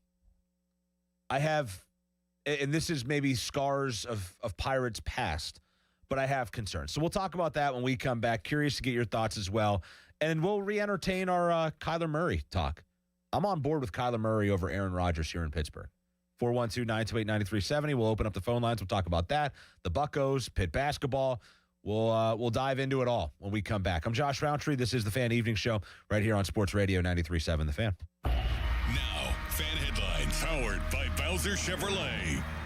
Sean Myers bringing you Fan Headlines. What was a 2-1 lead for the Penguins entering the third period is now a 4-2 deficit. Carolina scoring 3 unanswered in the frame. There's about 6 minutes left remaining in regulation. Anthony Mantha and Brian Rust have lit the lamp for the Pens.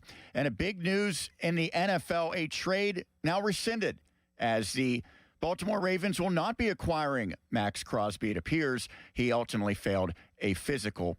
They were slated to give up 2 first-round picks in exchange for the Raiders' pass rusher. Fan Headlines are powered by Bowser Chevrolet. For more, you can visit 937thefan.com. Sports Radio 93.7 The Fan. Get the latest on Pittsburgh sports from anywhere with the Odyssey app. Listen to shows and Pirate Games live. Check out our exclusive interviews and content anytime. Download the Odyssey app now and never miss a minute. Sports Radio 93.7 The Fan.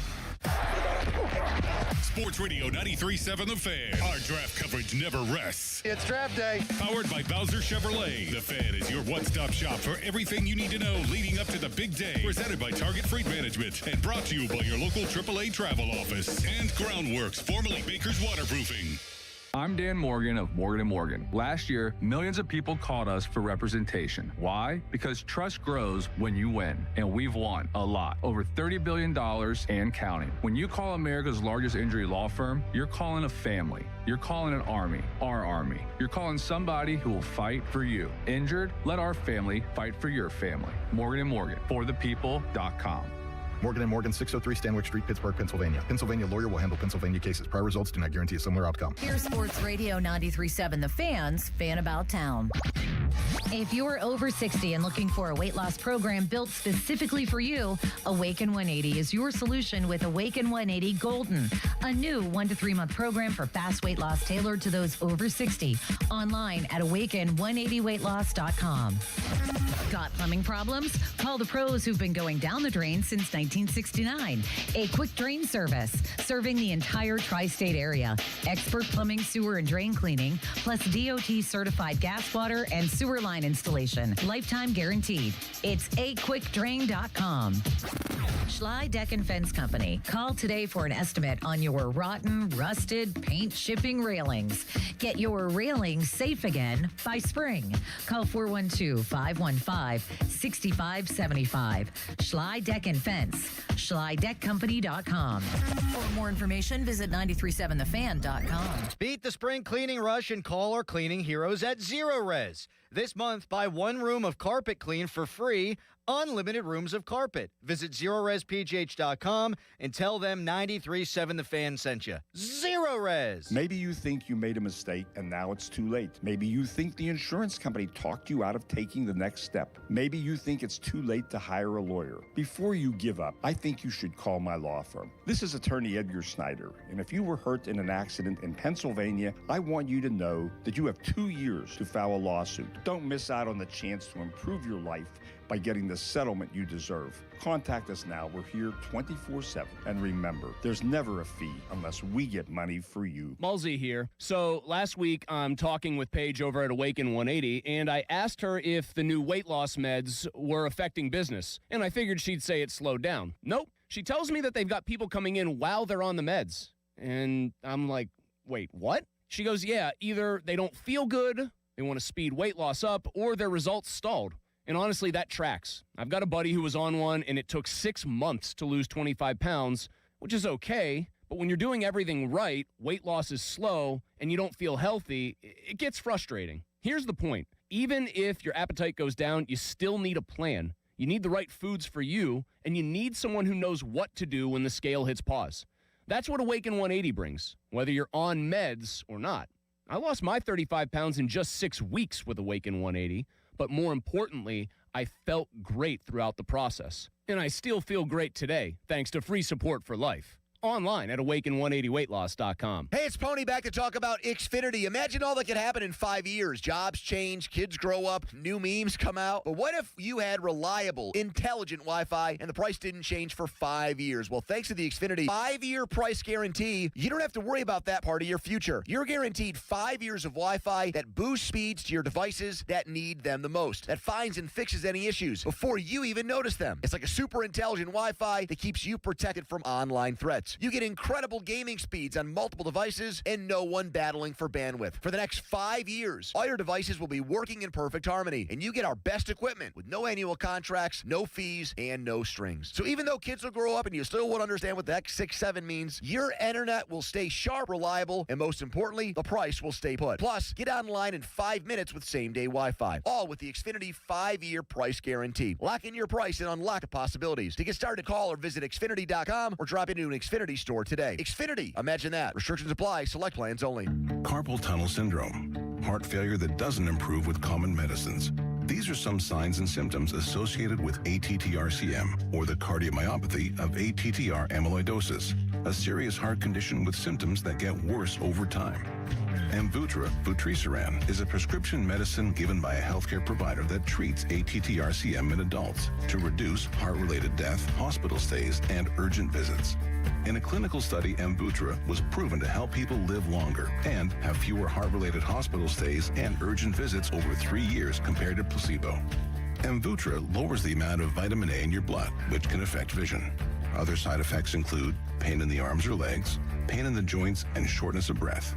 These are not all the possible side effects of Amvuttra. For prescribing information, call 1-833-256-2748 or learn more at amvuttra.com. Ask your doctor about Amvuttra for ATTR-CM. I'm Patrick Claybon with NFL Network Now on the Westwood One Radio Network. Free agency frenzy has begun, and plenty of moves were reported by NFL Network insiders on day one. Quarterback Tua Tagovailoa, who will be released by the Dolphins, is signing with the Falcons to a 1-year minimum deal. Taking Tua's place in Miami is quarterback Malik Willis. He is signing a 3-year deal that could be worth up to $67.5 million, with $45 million guaranteed. Elsewhere, wide receiver Mike Evans is leaving the Bucs after 12 seasons and will sign with the 49ers on a 3-year contract. Plus, the Colts are re-signing wide receiver Alec Pierce to a 4-year, $114 million deal with $84 million in guarantees. And the Chiefs are signing running back Kenneth Walker III to a 3-year deal that could be worth up to $45 million with $28.7 million guaranteed, while tight end Travis Kelce is returning for his 14th season. This has been NFL Network Now on the Westwood One Radio Network. What if your instincts could pay off? With Robinhood Prediction Markets, you could put your knowledge to work on the events that matter to you. Prediction Markets isn't just sports. It's the Fed rate decision, your favorite award show, and so much more beyond the playing field. Trade events with Robinhood. Visit Robinhood.com/predict. That's Robinhood.com/predict. Futures and cleared swaps trading involves significant risk and is not appropriate for everyone. Event contracts are offered by Robinhood Derivatives LLC, a registered futures commission merchant and swap firm. I'm Boomer Esiason. My mom died from cancer. She was only 37 years old. She didn't have life insurance, and that was devastating for my family. That's why having life insurance is so important to me. Ethos makes it fast and easy. Get a quote in seconds, apply in minutes, and get same-day coverage. You can get up to $3 million in coverage with no medical exam. Get your free quote at ethos.com/play. That's ethos.com/play. Paid spokesperson. Time spent on application may vary. Online health questions required. Hey, March Matchups fans. BetMGM is offering a legendary experience for you and 3 of your friends in Vegas. Climb the BetMGM Court of Legends leaderboard for a chance to win the trip of a lifetime to Las Vegas to see Haley and Hannah Cavender face off at the Bellagio. Just sign into your BetMGM account, opt into the promotion, then start placing sports bets of at least $10 to climb the leaderboard. 25 winners will take home grand prize packages that include 4 tickets to the Court of Legends event featuring the Cavender twins. Withdrawable funds for travel, a 3-night stay at the MGM Grand, and MGM Resorts credit. Make this March one to remember. Make it legendary. BetMGM and GameSense remind you to play responsibly. If you or someone you know has a gambling problem, help is available. Call 1-800-GAMBLER. BetMGM.com for T's and C's. 21 plus to wager. Pennsylvania only. Subject to eligibility requirements. Withdrawable bonus dollars for flight money. Hockey is a passion for fans of the sport, but also for the youth who fall in love with the game. With the ever-increasing cost of participating in hockey, many families face financial challenges. The Assisted Goals Foundation was founded to remove financial barriers and to create lasting growth in the sport for current and future players of all backgrounds and communities. Help the Assisted Goals Foundation make the game of hockey available and accessible to anyone, anywhere, at any time. You too can provide an assist. Donate today at assistedgoals.org. This is the story of the one. As a procurement manager for a hospital system, she keeps every facility in her network stocked and ready. That's why she counts on Grainger to be her single source for thousands of products, from disinfectants to lighting, air filters, and more. And with fast, dependable delivery, Grainger helps her keep every facility stocked, safe, and running smoothly. Call 1-800-GRAINGER, click Grainger.com, or just stop by. Grainger, for the ones who get it done. COVID-19 has cast a spotlight on the stark inequalities that drive poverty. The poorest communities in the U.S. and around the world are suffering the most. Oxfam believes we can put systems in place to protect health and livelihoods in the future if we work together with dignity and compassion. Learn how you can help offer safety to the most vulnerable and fight for a more resilient future at oxfamamerica.org. Sponsored by Oxfam America. If you dread dealing with your insurance company more than you dread being stuck in an elevator with a total stranger. Hey. Who's an oversharer. Oh, bean burrito for lunch. Then you might have Insuranoia. And if you have Insuranoia, then you should have NJM. They go to great lengths to do what's best for their policyholders. No jingles or mascots, just great insurance. NJM. Insurance underwritten by NJM Insurance Company and its subsidiaries. Live from the ShoreKeyMitsubishi.com studios, North Huntington and North Hills. 93.7 The Fan is cleared by aquickdrain.com.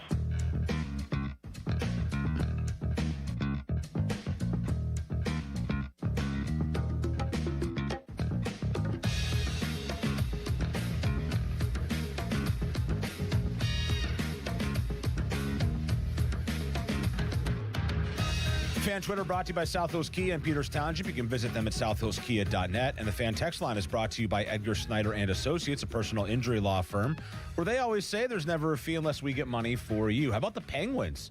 Down 4-2 late. They led early. What was it, 2-1?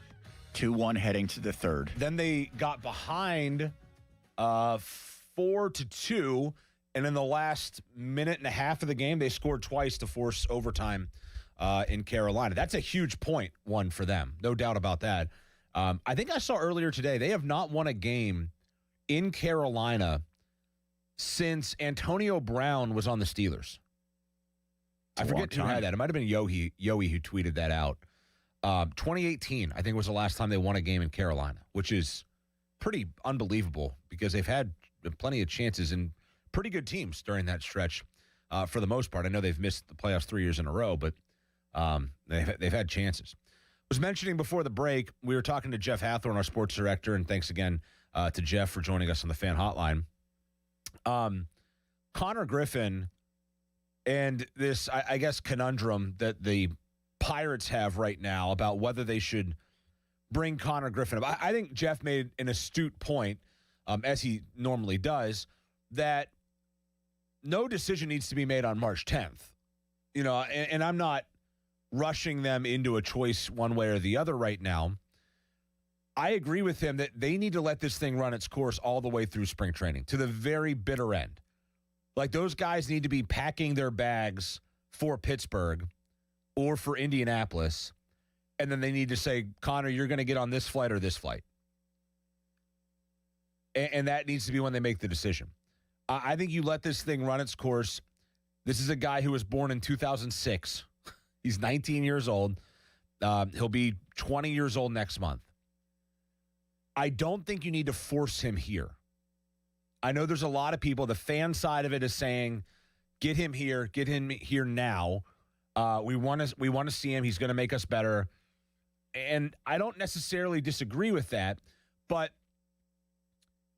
I go back to my time, with the Pirates doing pre and post game shows, and I remember having the same conversations with people about Henry Davis. Henry Davis, he's going to make this team better. The guy can hit. He's mashing in the minors. He's going to provide this unbelievable pop, and we can overlook the defensive issues that he has because his bat is so good. The odd thing about it is that Henry Davis's bat absolutely sucks out loud now, and his defense is actually the better part of his game. He worked so hard on defense that I feel like he lost his offense, and I am concerned that Connor Griffin, if he comes up here and does not hit at a high rate, if he does not hit for good average, if he does not hit for a good OPS, which he has so far through 9 spring training games, his OPS is 894, which is a really good mark. But if he starts off cold, how long of a leash do you give a 19-year-old before you decide, all right, we're going to unplug this guy or whatever you want to call it. We're going to send him back down. He needs a refresh, etc. And yes, I've heard the same things. He's a very mature guy, very level-headed. He understands the process. But I heard those same things about Henry Davis. And the guy never offensively recovered from not being able to produce at the rate that he was producing in the minors once he got to the majors. Henry Davis, I think I threw this stat out the last time I hosted, but it was a number that I went back to a lot when I was talking about him and his struggles in that rookie season. There were no players since 1979 that were drafted first overall that got that few at-bats in the minors. He had the fewest at-bats out of any player drafted 1-1 since 1979 in the minors before getting called up to the majors. That's good company to be in. That's elite baseball company to be kept in, Henry Davis.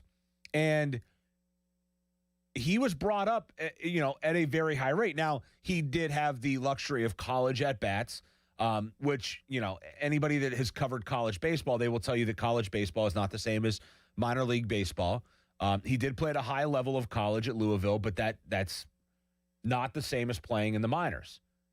The minors are a different story. You got the best of the best from college. You don't get to hit off guys who are maybe not so good at the collegiate level or struggling or working through developmental things as a collegiate player. You don't get that luxury. And Henry Davis quickly made his way through the minors and hit very well for a somewhat shortened period of time. And he got to the majors and he kind of floundered when it came to hitting. He got sent back down. He was unreliable. His defense was solid, and Paul Skeens loves working with him. So that gives him a leg up. But offensively, he has never been the guy, and he has been terrible right now in spring training. He still doesn't have it offensively. So I just look at this and think,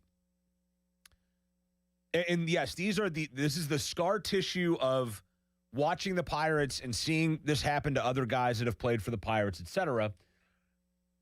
I just am worried that you're going to have a Henry Davis 2.0, that you're going to have a guy that you rush through because the fans are clamoring for it, and then you might break him, and you're potentially going to lose a year of service time and all that. I know that's a whole other avenue to go down. And obviously with the new CBA maybe coming in a year, maybe not, who knows? All those things could rapidly change anyhow. This isn't to say that I haven't been monumentally impressed with the kid. I mean, his raw ability would help them, I would think. I can't help but think that this guy can help the Pirates right now, that he would not be anything other than one of the 9 best players for them to put in a lineup. But I also don't know that he is going to play like that right off the bat. And do you run the risk of quote unquote breaking a young guy if you rush him? Counterpoint? Yeah. Paul Skeens. Yeah. They didn't struggle at all, and he came up very quickly. Right. And he was really kind of babied in terms of his usage in the minors, right? Remember, he was throwing like 1 inning, and he barely pitched at all in the minors, came up and never really struggled whatsoever and hasn't looked back. Yeah, and you're right about that. I mean, he has not struggled. And if I'm not mistaken, though, he was a little bit older. He was like 21, right? Yeah. I mean, he played, 3 years of college. And he got time at AAA, where Griffin has not had any time at AAA at all. Skeens got a little bit of time in Indy. So there's again, I'm not saying you need to have Connor Griffin there for the next 3 months, and if he's raking down there, you don't bring him up. But I'm also I'm not in this camp of this guy needs to start in the majors right away. And people, if they do that, will say, oh, well, they're just trying to buy the extra year because they're cheap, blah, blah, blah. I mean, I would offer the guy a contract right now. It kind of works the other way now, where do you think he will be either first or second in Rookie of the Year? I mean, it's hard not to think that he wouldn't be, at least in that conversation, just given what we've seen so far, where he's projected. I don't know how long he'll be here. If he finishes first or second, yeah, you want him on your opening day roster because then you get that pick that's basically at the end of the first round. Right. And if you don't have him on there, which is what the Pirates had happen with Skeens, he wasn't on the opening day roster. They did not get that extra pick, and they didn't get the extra year of service time anyway. Yeah. Yeah, it's a tough situation to be in. I think these next couple of weeks really have to inform your decision-making, right? Like, you cannot, over these next 2 weeks, have him miss a swing. Like, you can't have him miss an at-bat. He needs to play. He needs to play frequently. You need to get as much of a run out of him as you can against major league caliber pitching to see if he can stack up. Because right now, like, yeah, the guy's hit 3 home runs. His OPS is really high. There's a lot of metrics that suggest that this guy is going to be a phenomenal baseball player, and I'm really excited about him. I also don't want to see a situation where he comes up and he bats 200 or less than 200, and then all of a sudden people are thinking and saying here locally, oh, well, another Pirates bust. Did you hear a player that he's often compared to is Bobby Witt Jr.? Have you heard that comp? Well, Bobby Witt Jr. made one hell of a play last night. So what I was going to say is, did you see the way that Paul Skeens looked back at Bobby Witt Jr. after I think 2 consecutive innings? The one was spectacular on Kirk, and then he had, I believe, one on Nick Gonzalez the next inning. The one on Kirk was good. Kirk is not a quick runner. No, he's not. He is built like a portly gentleman. Could you imagine, though, if you told Skeens, like, this guy that we have will sooner rather than later basically be our Bobby Witt Jr.? I'm not sure that Skeens has ever smiled at Livy Dunn the way that he smiled at Bobby Witt Jr. last night, which they could use Skeens tonight, apparently, huh? Yeah. Are they still losing? They've been playing Italy tonight, right? They were down 3-0 early. Mamma mia. And it is still 3-0. Mamma mia. This is, I had this conversation with a friend yesterday. So Scooble's gone. Yeah. He has left the team. Skeens will not pitch in the championship game, I believe, the way that it's set up, if they make it that far. The guy who will be supposedly pitching in that championship is on the mound tonight, Nolan McLean. Good pitcher. Nowhere close to Scooble or Skeens. Yeah. And he's given up 3 runs. Who's on team Italy? They have a decent number of major league guys because you can kind of fudge with this WBC roster. They have that Jack, I don't know if it's Caglione, the guy for the Royals, that's the power hitter. Yeah. Dom Canzone, Pascantino, also of the Royals. Dominic DiTomaso? Nah, I don't know about that. No. Michael Lorenzen is pitching for them tonight. So they've got basically, like, if somebody in your family is Italian, then you get to be on Team Italy. I believe that is correct, yes. I have a good friend of mine who pitched for Team Israel in the World Baseball Classic. Not this year, but several years ago. He pitched, I think it might have been the first World Baseball Classic they did. I'm not sure when that first one was. But he pitched for Team Israel, American-born, but Jewish. And because you have, I guess, and you got to forgive me because this is just pure ignorance, but I believe that you have, if you're born into a traditional Jewish household, you get citizenship in Israel. And so you make your quest back to Israel, and then you have, like, citizenship. So he did that, and he was a part of Team Israel, and he got to pitch in the World Baseball Classic. He pitched at Pitt, then he pitched for the Cardinals organization, made it to AAA, never made it higher than AAA. But his girlfriend, his partner, who they now have 3 kids, his partner was best friends with my wife growing up. So he got to pitch in the World Baseball Classic. I saw he posted the other day like some highlights of him for the World Baseball Classic and feeling nostalgia about it a little bit. But did you ever take any swings against him? No. He'd probably for the He'd best. probably throw at my head. No, he wouldn't. He's like the nicest guy in the world. They have Kyle Nicholas on that Italy team. It's very bizarre where some guys end up. I saw that Bo Bichette's brother and Dante Bichette's son, who I believe is Dante Bichette Jr., was on Team Brazil. Really? And I didn't really understand that. And I think Dusty Baker is coaching Nicaragua. Is that? Yeah. Really? What's the connection there? Do the coaches have to have I don't origins in that country? Because they don't. They don't. Benji in the Olympics, Gill was right? coaching Mexico last night. I saw. Yeah, because in the Olympics they don't have to be of that country. The coaches, if I'm not mistaken, you can essentially, and that's part of the reason why you don't get a medal if you're a coach. Like Mike Sullivan won Olympic gold, but he does not get a gold medal for that. Yeah, I don't know. We'll take your calls on it if you're still with us here. 412-928-9370. Connor Griffin. Would you be okay if the Pirates did not bring him up opening day, or has this kid done enough right now? We'll talk about that and more when we come back. I'm Josh Roundtree. It's the Fan Evening Show. First, though, fan weather. It is brought to you by Secure Money Advisors. Looking to retire soon? Let Secure Money Advisors get your retirement on track. A low of 51, James Ferrier, a chance of storms overnight. Now, fan headlines powered by Bowser Chevrolet. Sean Myers bringing you fan headlines. Pitt men's basketball scored a thrilling victory today in the opening round of the ACC tournament, 64-63 against Stanford. DeMarco Minor had the game-winning hoop in the final second of play. Barry Dunning Jr. scored 16. Pitt, NC State, tomorrow noon tip-off. We'll have coverage at 11:30 right here on 93.7 The Fan and on the free Odyssey app. Headlines powered by Bowser Chevrolet. For more, 93.7thefan.com. Sports Radio 93.7 The Fan gets your day started with the latest in Pittsburgh sports with the Fan Morning Show with Doran Dickerson and Adam Crowley. Weekdays 5:40 to 10. Presented by Guardian Protection on Sports Radio 93.7 The Fan. Pony and Muller here. Mike and Mike's Beer Bar is a big fan of us. In fact, he gave us our own beer. Okay, well, kind of. Each month, Mike picks a local beer that we call the Fan Beer of the Month. The Fan Beer of the Month for March at Mike's is Fire Whistle Brewing's 139 Engine Red Ale. And the charity benefiting from the proceeds is YASU, Young Adult Survivors United, supporting cancer survivors and caregivers. And if you don't like the Fan Beer of the Month, Mike has 4 other beers on tap that you can select, and he will make a donation to the charity. Check out the Fan Beer of the Month at Mike's Beer Bar. Meet me at Mike's. This is the story of the one.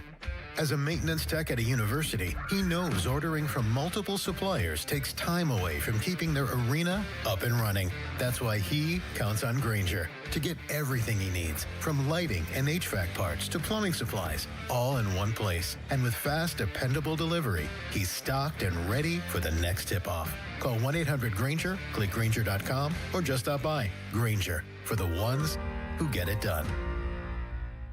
If you love sports, this is the show for you. It's You Better You Bet with me, Nick Costos. Weekday mornings 9 to noon Eastern on the free Odyssey app and YouTube at The Costos. Bringing you the biggest NFL news, guests, and notes from the offseason while getting you ready to win the madness of college hoops. It's You Better You Bet with me, Nick Costos. Live and interactive Monday through Friday, 9 a.m. to noon Eastern. Presented by BetMGM. Download the Odyssey app and listen from anywhere for sports talk from people who love sports. HD1 Pittsburgh, an Odyssey Sports Station. Live from the Jim Shorkey Mitsubishi.com studios, North Huntington and North Hills. Always live and free on the Odyssey app.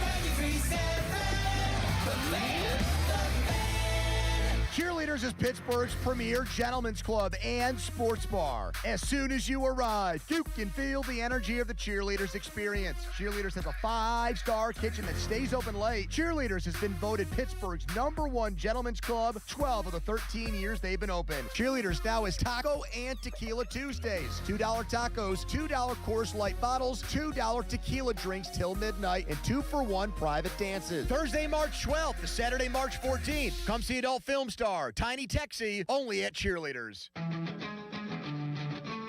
When you're in Pittsburgh, you drink local. Iron City Beer, brewed here since 1861. It's Iron City time.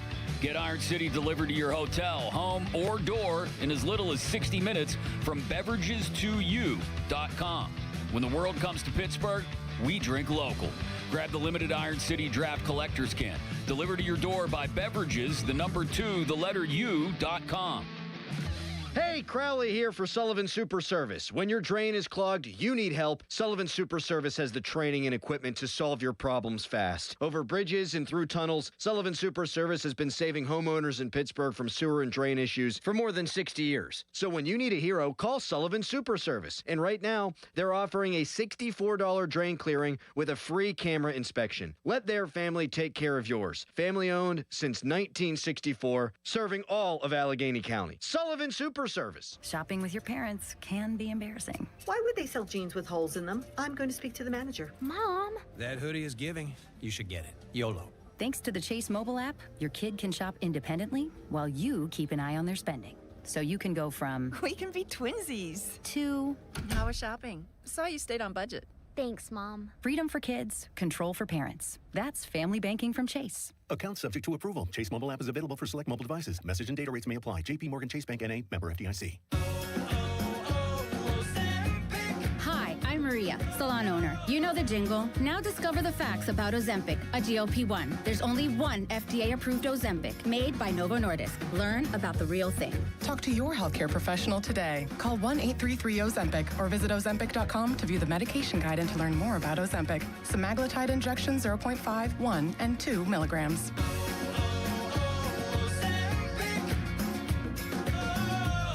SchultzFord.com. SchultzFord.com. SchultzFord.com. SchultzFord.com. Text us on the Edgar Snyder and Associates text line at 412-928-9370. Edgar Snyder and Associates reminds you to text responsibly. Sports Radio 93.7 The Fan, built by Window Nation, home of the buy two, get two free offer. Attention! Have you racked up $10,000 or more in credit card debt? Are you barely getting by making minimum payments? With credit card debt reaching all-time highs, National Debt Relief is notifying consumers about significant debt relief options currently being made available to help those with overwhelming credit card debt. These options may reduce a large portion of credit card debt for those who qualify. You don't need to declare bankruptcy or take out a consolidation loan, and you may only have to pay back a fraction of what you owe, even if you have bad credit.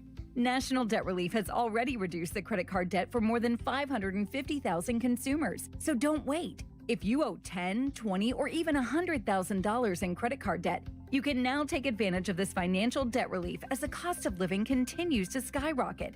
To check what debt reduction you may qualify for, call 800-747-7676. 800-747-7676.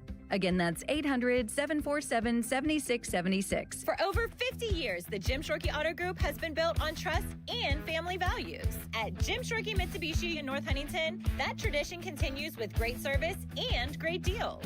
We have your perfect Mitsubishi, and with a 10-year limited warranty, 2 years of free paid maintenance, and 5 years of unlimited roadside assistance, you'll drive with Mitsubishi confidence. Your deal. Your way. What a great day.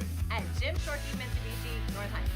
Call 724-995-3658 for warranty details. We all hear the radio ads about the IRS. They tell you to be afraid, to be scared, and they try to frighten you into calling. I'm not here to do that. Tax Relief Advocates is different. TRA is here to tell you that if you owe money to the IRS, whether it's $5,000, $50,000, or $500,000, we have a solution. It doesn't matter if you're sitting in your car, at work, or with your kids. No matter where you are, call now. 800-575-9834. Don't lose hope. TRA can eliminate or reduce what you owe to the IRS. Generous programs are now available that can give you a fresh start. Our passion is taxes and helping individuals fix their IRS problems. We have over 1,000 5-star reviews on Google and an A+ with the Better Business Bureau. You don't need to be afraid of the IRS any longer. End your tax nightmare today by visiting us online at TRA.com or call 800-575-9834. That's 800-575-9834.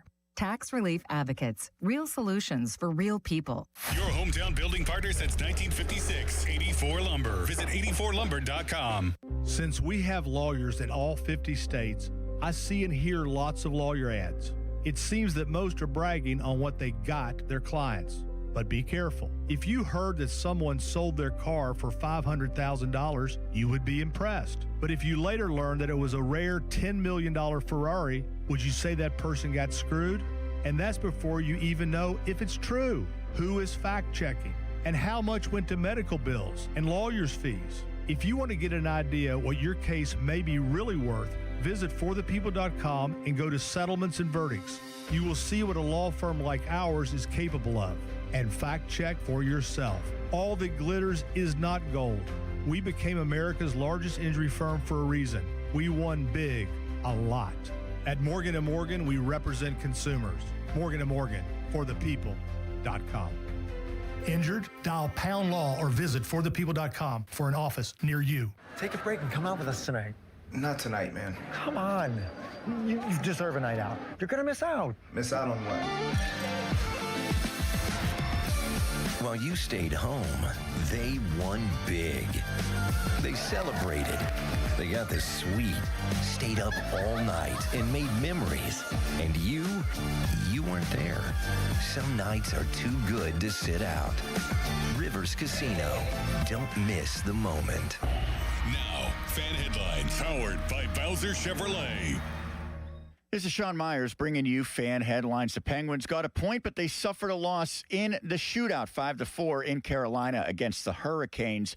Anthony Mantha scored the first goal for the Pens. Brian Rust got the second. Noah Chari got them back within one at 4-3. And then Brian Rust scored the tying goal in the final minute of regulation, but ultimately it was the Hurricanes who came out on top.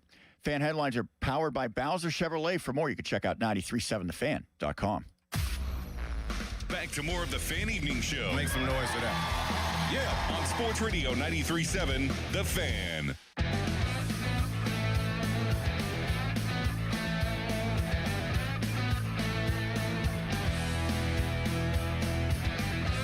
Well, since we went to a break, a lot of things have happened. First off, the Penguins lost 5-4 in a shootout. Stop me if you've heard that before. The Penguins losing in a shootout. They did win in overtime the other night, but they are horrible in shootouts. I think they're now 2-10 in overtime and shootouts this year. But they lose 5-4 in Carolina. To their credit, they were down 4-2 late, got 2 goals, and were able to salvage a point out of the whole thing. And this was with Skinner in net in the shootout. Yeah, Skinner was in net. Skinner faced 43 shots in the game. The Penguins had the lead in the shootout as well. They had the lead in the game early at 2-1, then coughed that up, got down 4-2 in a heartbeat, and then were able to get back with 2 late goals to make it 4-4. They sent it to overtime. A couple of really great chances for both teams in overtime, but it was Carolina who won it in the shootout. Brian Rust got the late goal with 36 seconds left to make it 4-4, and Nola Chari scored for the Penguins to make it 4-3 after they trailed quite late in that game. So they got 2 goals in the last couple of minutes there to send it to OT. Also tonight, history in the NBA. Not often we dive into NBA talk here, but the second highest scoring individual performance in NBA history happened tonight. No, it wasn't Kevin Durant. It wasn't Giannis Antetokounmpo. It wasn't who's another guy that you would... Luka, yeah, it wasn't LeBron. It wasn't Wemby. Jokic, no. It was Bam Adebayo, who went 20 of 43 from the field, 7 of 22 from 3, and this is the most ridiculous line, 36 of 43 at the foul line. He took 43 foul shots in one game and scored 83 points tonight for the Miami Heat. Bam Adebayo with an NBA record 83 points in one game. The second most in NBA history. Obviously 100 was the top number. Playing against 2 former Pitt Panthers, by the way. Oof. Yeah, that's right. Carrington is there. Who's Justin Champagny. Oh, yeah, Champagny. That's right. Not a great game defensively for those fellas. They did score 129 on offense, but they gave up 83 to Bam Adebayo. That would not be high on my list of guys that potentially score 83 in a game, but the last guy to score 81 was Kobe. That made sense. I'd be very curious to see what the defense looked like as this game wore on. Were they playing tight defense? Were they trying to shut him down? Were they just force-feeding him constantly? I mean, 43 free throw attempts? That's got to be very high up there for an NBA record, right? Well, if you say other than Wilt, because what he did for like a run of 5 years was unbelievable. What was Wilt, like the most free throws that he took in a game? I mean, that had to be very high. Most free throws made in a single game, he had 28. That's made, however. But that's the most in NBA history. And Adebayo, that's what this says. This is AI, so it could be wrong. He had the most free throw attempts in one game with 34. And Adebayo had 43 foul shots attempted tonight. That is absolutely insane. My goodness. 83 points. So in that brief period of time that we were in a commercial break, the Penguins lost 5-4. Bam Adebayo ended up with 83 points in a game. And the Steelers have made a signing as well. Brock Hoffman, an interior offensive lineman who has played center and I believe is guard capable as well. A swing interior lineman who has a connection to Mike McCarthy. Dallas. Played with Dallas from 22 to 25. Last year started 7 games. The year before that started 7 games. So a little bit of depth for the Steelers from an offensive line standpoint. And that adds to their list of free agents that they have brought in. They obviously tonight made some moves as well, restructuring or adding, I should say, a year to Cam Hayward's deal and clearing up about $5.5 million in cap space. I don't know what avenue to go down with the show right now. Do we talk about more about the Penguins, where they're at right now? Seems like it could be a prudent time for us to do a little Penguins talk. Every time they get a point, it feels like a bonus right now without their 2 star players. It does. You're right. Without Malkin and Crosby, them getting a point in Carolina seems significant. The way that it happened, another overtime shootout loss, is tough. Them having a lead, blowing it very quickly, getting behind by 2 goals, that's tough, but they scored too late, and that's pretty good. You're right, though. I mean, and it seems like Crosby skated today at the morning skate. I would say he's got to be getting there. That was a 4-week injury. They haven't said that his timeline has changed at all, but boy, from the sounds of it, he looked pretty good at the morning skate today. Malkin dealing with the 5-game suspension. You're able to get points of any kind during this stretch, these five games without Malkin and Crosby potentially. I think that's a win. And you go to a place like Carolina where they've won 41 games. They're 41-17-6 now on the year, Carolina is. And they're 24-8-2 at home. And you go and get a point there. Yeah, it's disappointing to give up 3 goals in the third period. No doubt. It's disappointing to have a 2-1 lead after 2 and then, not coming away with 2 points. But that's been a tough place for them to play. They haven't won there since like 2018. And for them to find a way to grab a point is significant. I think the one thing that strikes me about this Penguins team and why I look at them and say, man, if they can get in, they might have a chance, is because they've been relatively deep and they seem to have some chemistry. And Dan Muse, I mean, if Dan Muse isn't at least in the very, very, very elite conversation for the Jack Adams Award, I don't know what you're looking at. Because this is a franchise that has missed the playoffs 3 consecutive years. And I think the perception was that this might be their worst roster in the last 4 years. And they sit now at 32-17-15. The one thing about that is they've lost technically the same amount of games that they've won. They've lost 32 games, 17 in regulation, 15 in overtime.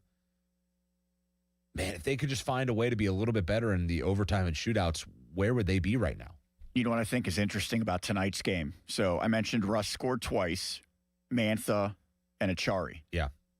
Before the season, I think most people would have expected a minimum of 2 of those guys to be dealt at the trade deadline, expecting that the Penguins would not have a good season. Yeah. And the fact that they kept, Mantha Very and surprised. Achari are both on expiring deals. I don't know. Russ, I think, has a little bit of time left. But he's a guy that you would look at and say he's a trade chip for them. Yeah, it looked like when we expected this would be a rough season, those would be 3 guys that they potentially would have and could have moved at the deadline. They decided, obviously, with the success they're having, to keep all 3, and they all factored into scoring goals tonight. Yeah, I mean, it's, they have far, what's the right word? Surpassed? Surpassed, yes, thank you. They have far surpassed the expectations that I had for them. They've far surpassed the expectations I think the National Hockey League and most people had for them. And they've done it because they've hit. I mean, they've hit on guys. I don't think that people thought this team would be. By the way, Rust has 2 years left before he's a UFA after this year. But still, I thought, if you're going into a rebuild to see a guy that you maybe get that contract off the books and you bring in a good haul back for him of young guys. But the young guys, I think what helped them is that the young guys that they've got, the guys like Kindle and so forth, they have hit on those guys. Like they have come in and delivered. They went and got Chinikov. He has 2 assists tonight.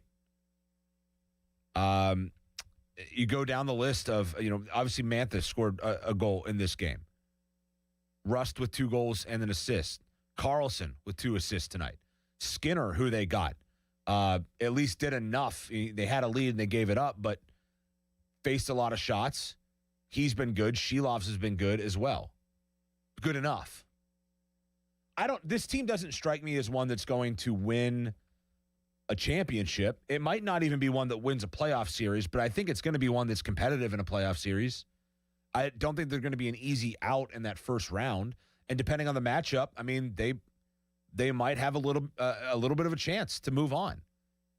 Because that's playoff hockey for you. It becomes a game of matchups in the playoffs, and if they have a team that they match up well with, even with a slightly older group of core players, if you face a team that maybe doesn't play with the biggest amount of speed, what have you, or a lot of jump to them, you might be okay. There's some good stories going on in the NHL right now. Pittsburgh's one of them. How about the Buffalo Sabres? I got a buddy who's a huge Buffalo fan.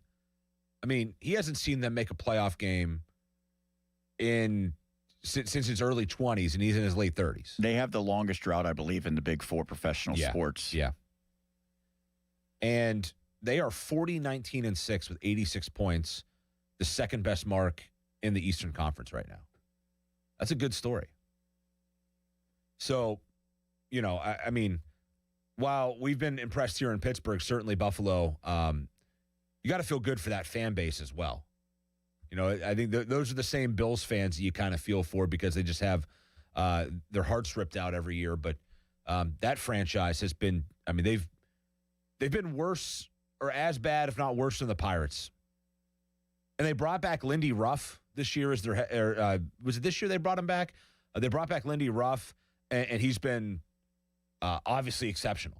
And if Dan Muse isn't going to win Coach of the Year, it's probably going to be Lindy Ruff, especially if Buffalo does what it looks like they're going to do and finally break through and make the playoffs. I'd love a Penguins-Sabres playoff series at some point. Wouldn't that be awesome? If you get Pittsburgh and Buffalo matched up back in the day with Dominic Hasek and Darius Kasparaitis scoring game-winning overtime goals and then penguining his way down the ice, sliding on his stomach, and Marty Straka, I think, scored a game winner in overtime, perhaps against. Miro Shatan played on both teams, right? He did, yeah. Did Ruslan Fedotenko play on the Sabres? I think of him more as Islanders, but he was around. Yeah. Remember Matthew Barnaby? Yeah. He was my favorite player growing up. Yeah. Because he just fought people. Kind of stiffed me one time outside of the arena going for an autograph, but. That's what you'd expect from him, right? Yeah, I mean, he was in it for the love of the fight, not for the love of the fans, I think, sometimes. He probably has a podcast now, Matt Barnaby. Who doesn't? Yeah, I mean. But no, he was a hell of a player. And those were some great playoff series that they played back in the day with the Buffalo Sabres. And maybe we'll get that again. The Penguins now with 79 points. There's a lot of big teams in the East that probably will not be in the playoffs. Toronto, Florida, Washington. Well, Toronto, boy, I mean, it's just imploded there, right? Yeah. 65 points on the year. And the Rangers are the worst of them all in the East. At least Mike Sullivan got he didn't get a gold medal, but he coached a bunch of guys that got gold medals. So there's that. That'll do it for us. By the way, you can listen to the Pomp and Joe show every Wednesday to hear about Starkey's Card of the Week from Baseball Card Castle and Cranberry. Contests run every Wednesday through Friday at noon at the 937thefan.com contesting page. All right, thanks so much, Sean Myers, behind the glass. Thanks as well to our guests tonight, Ian Cummings, Mike DeFabo, Jeff Hathorn. Appreciate that as always. I will be back on the air in 1 week's time, Mr. Myers. Looking forward to it. I'll be back next Tuesday with you here on Sports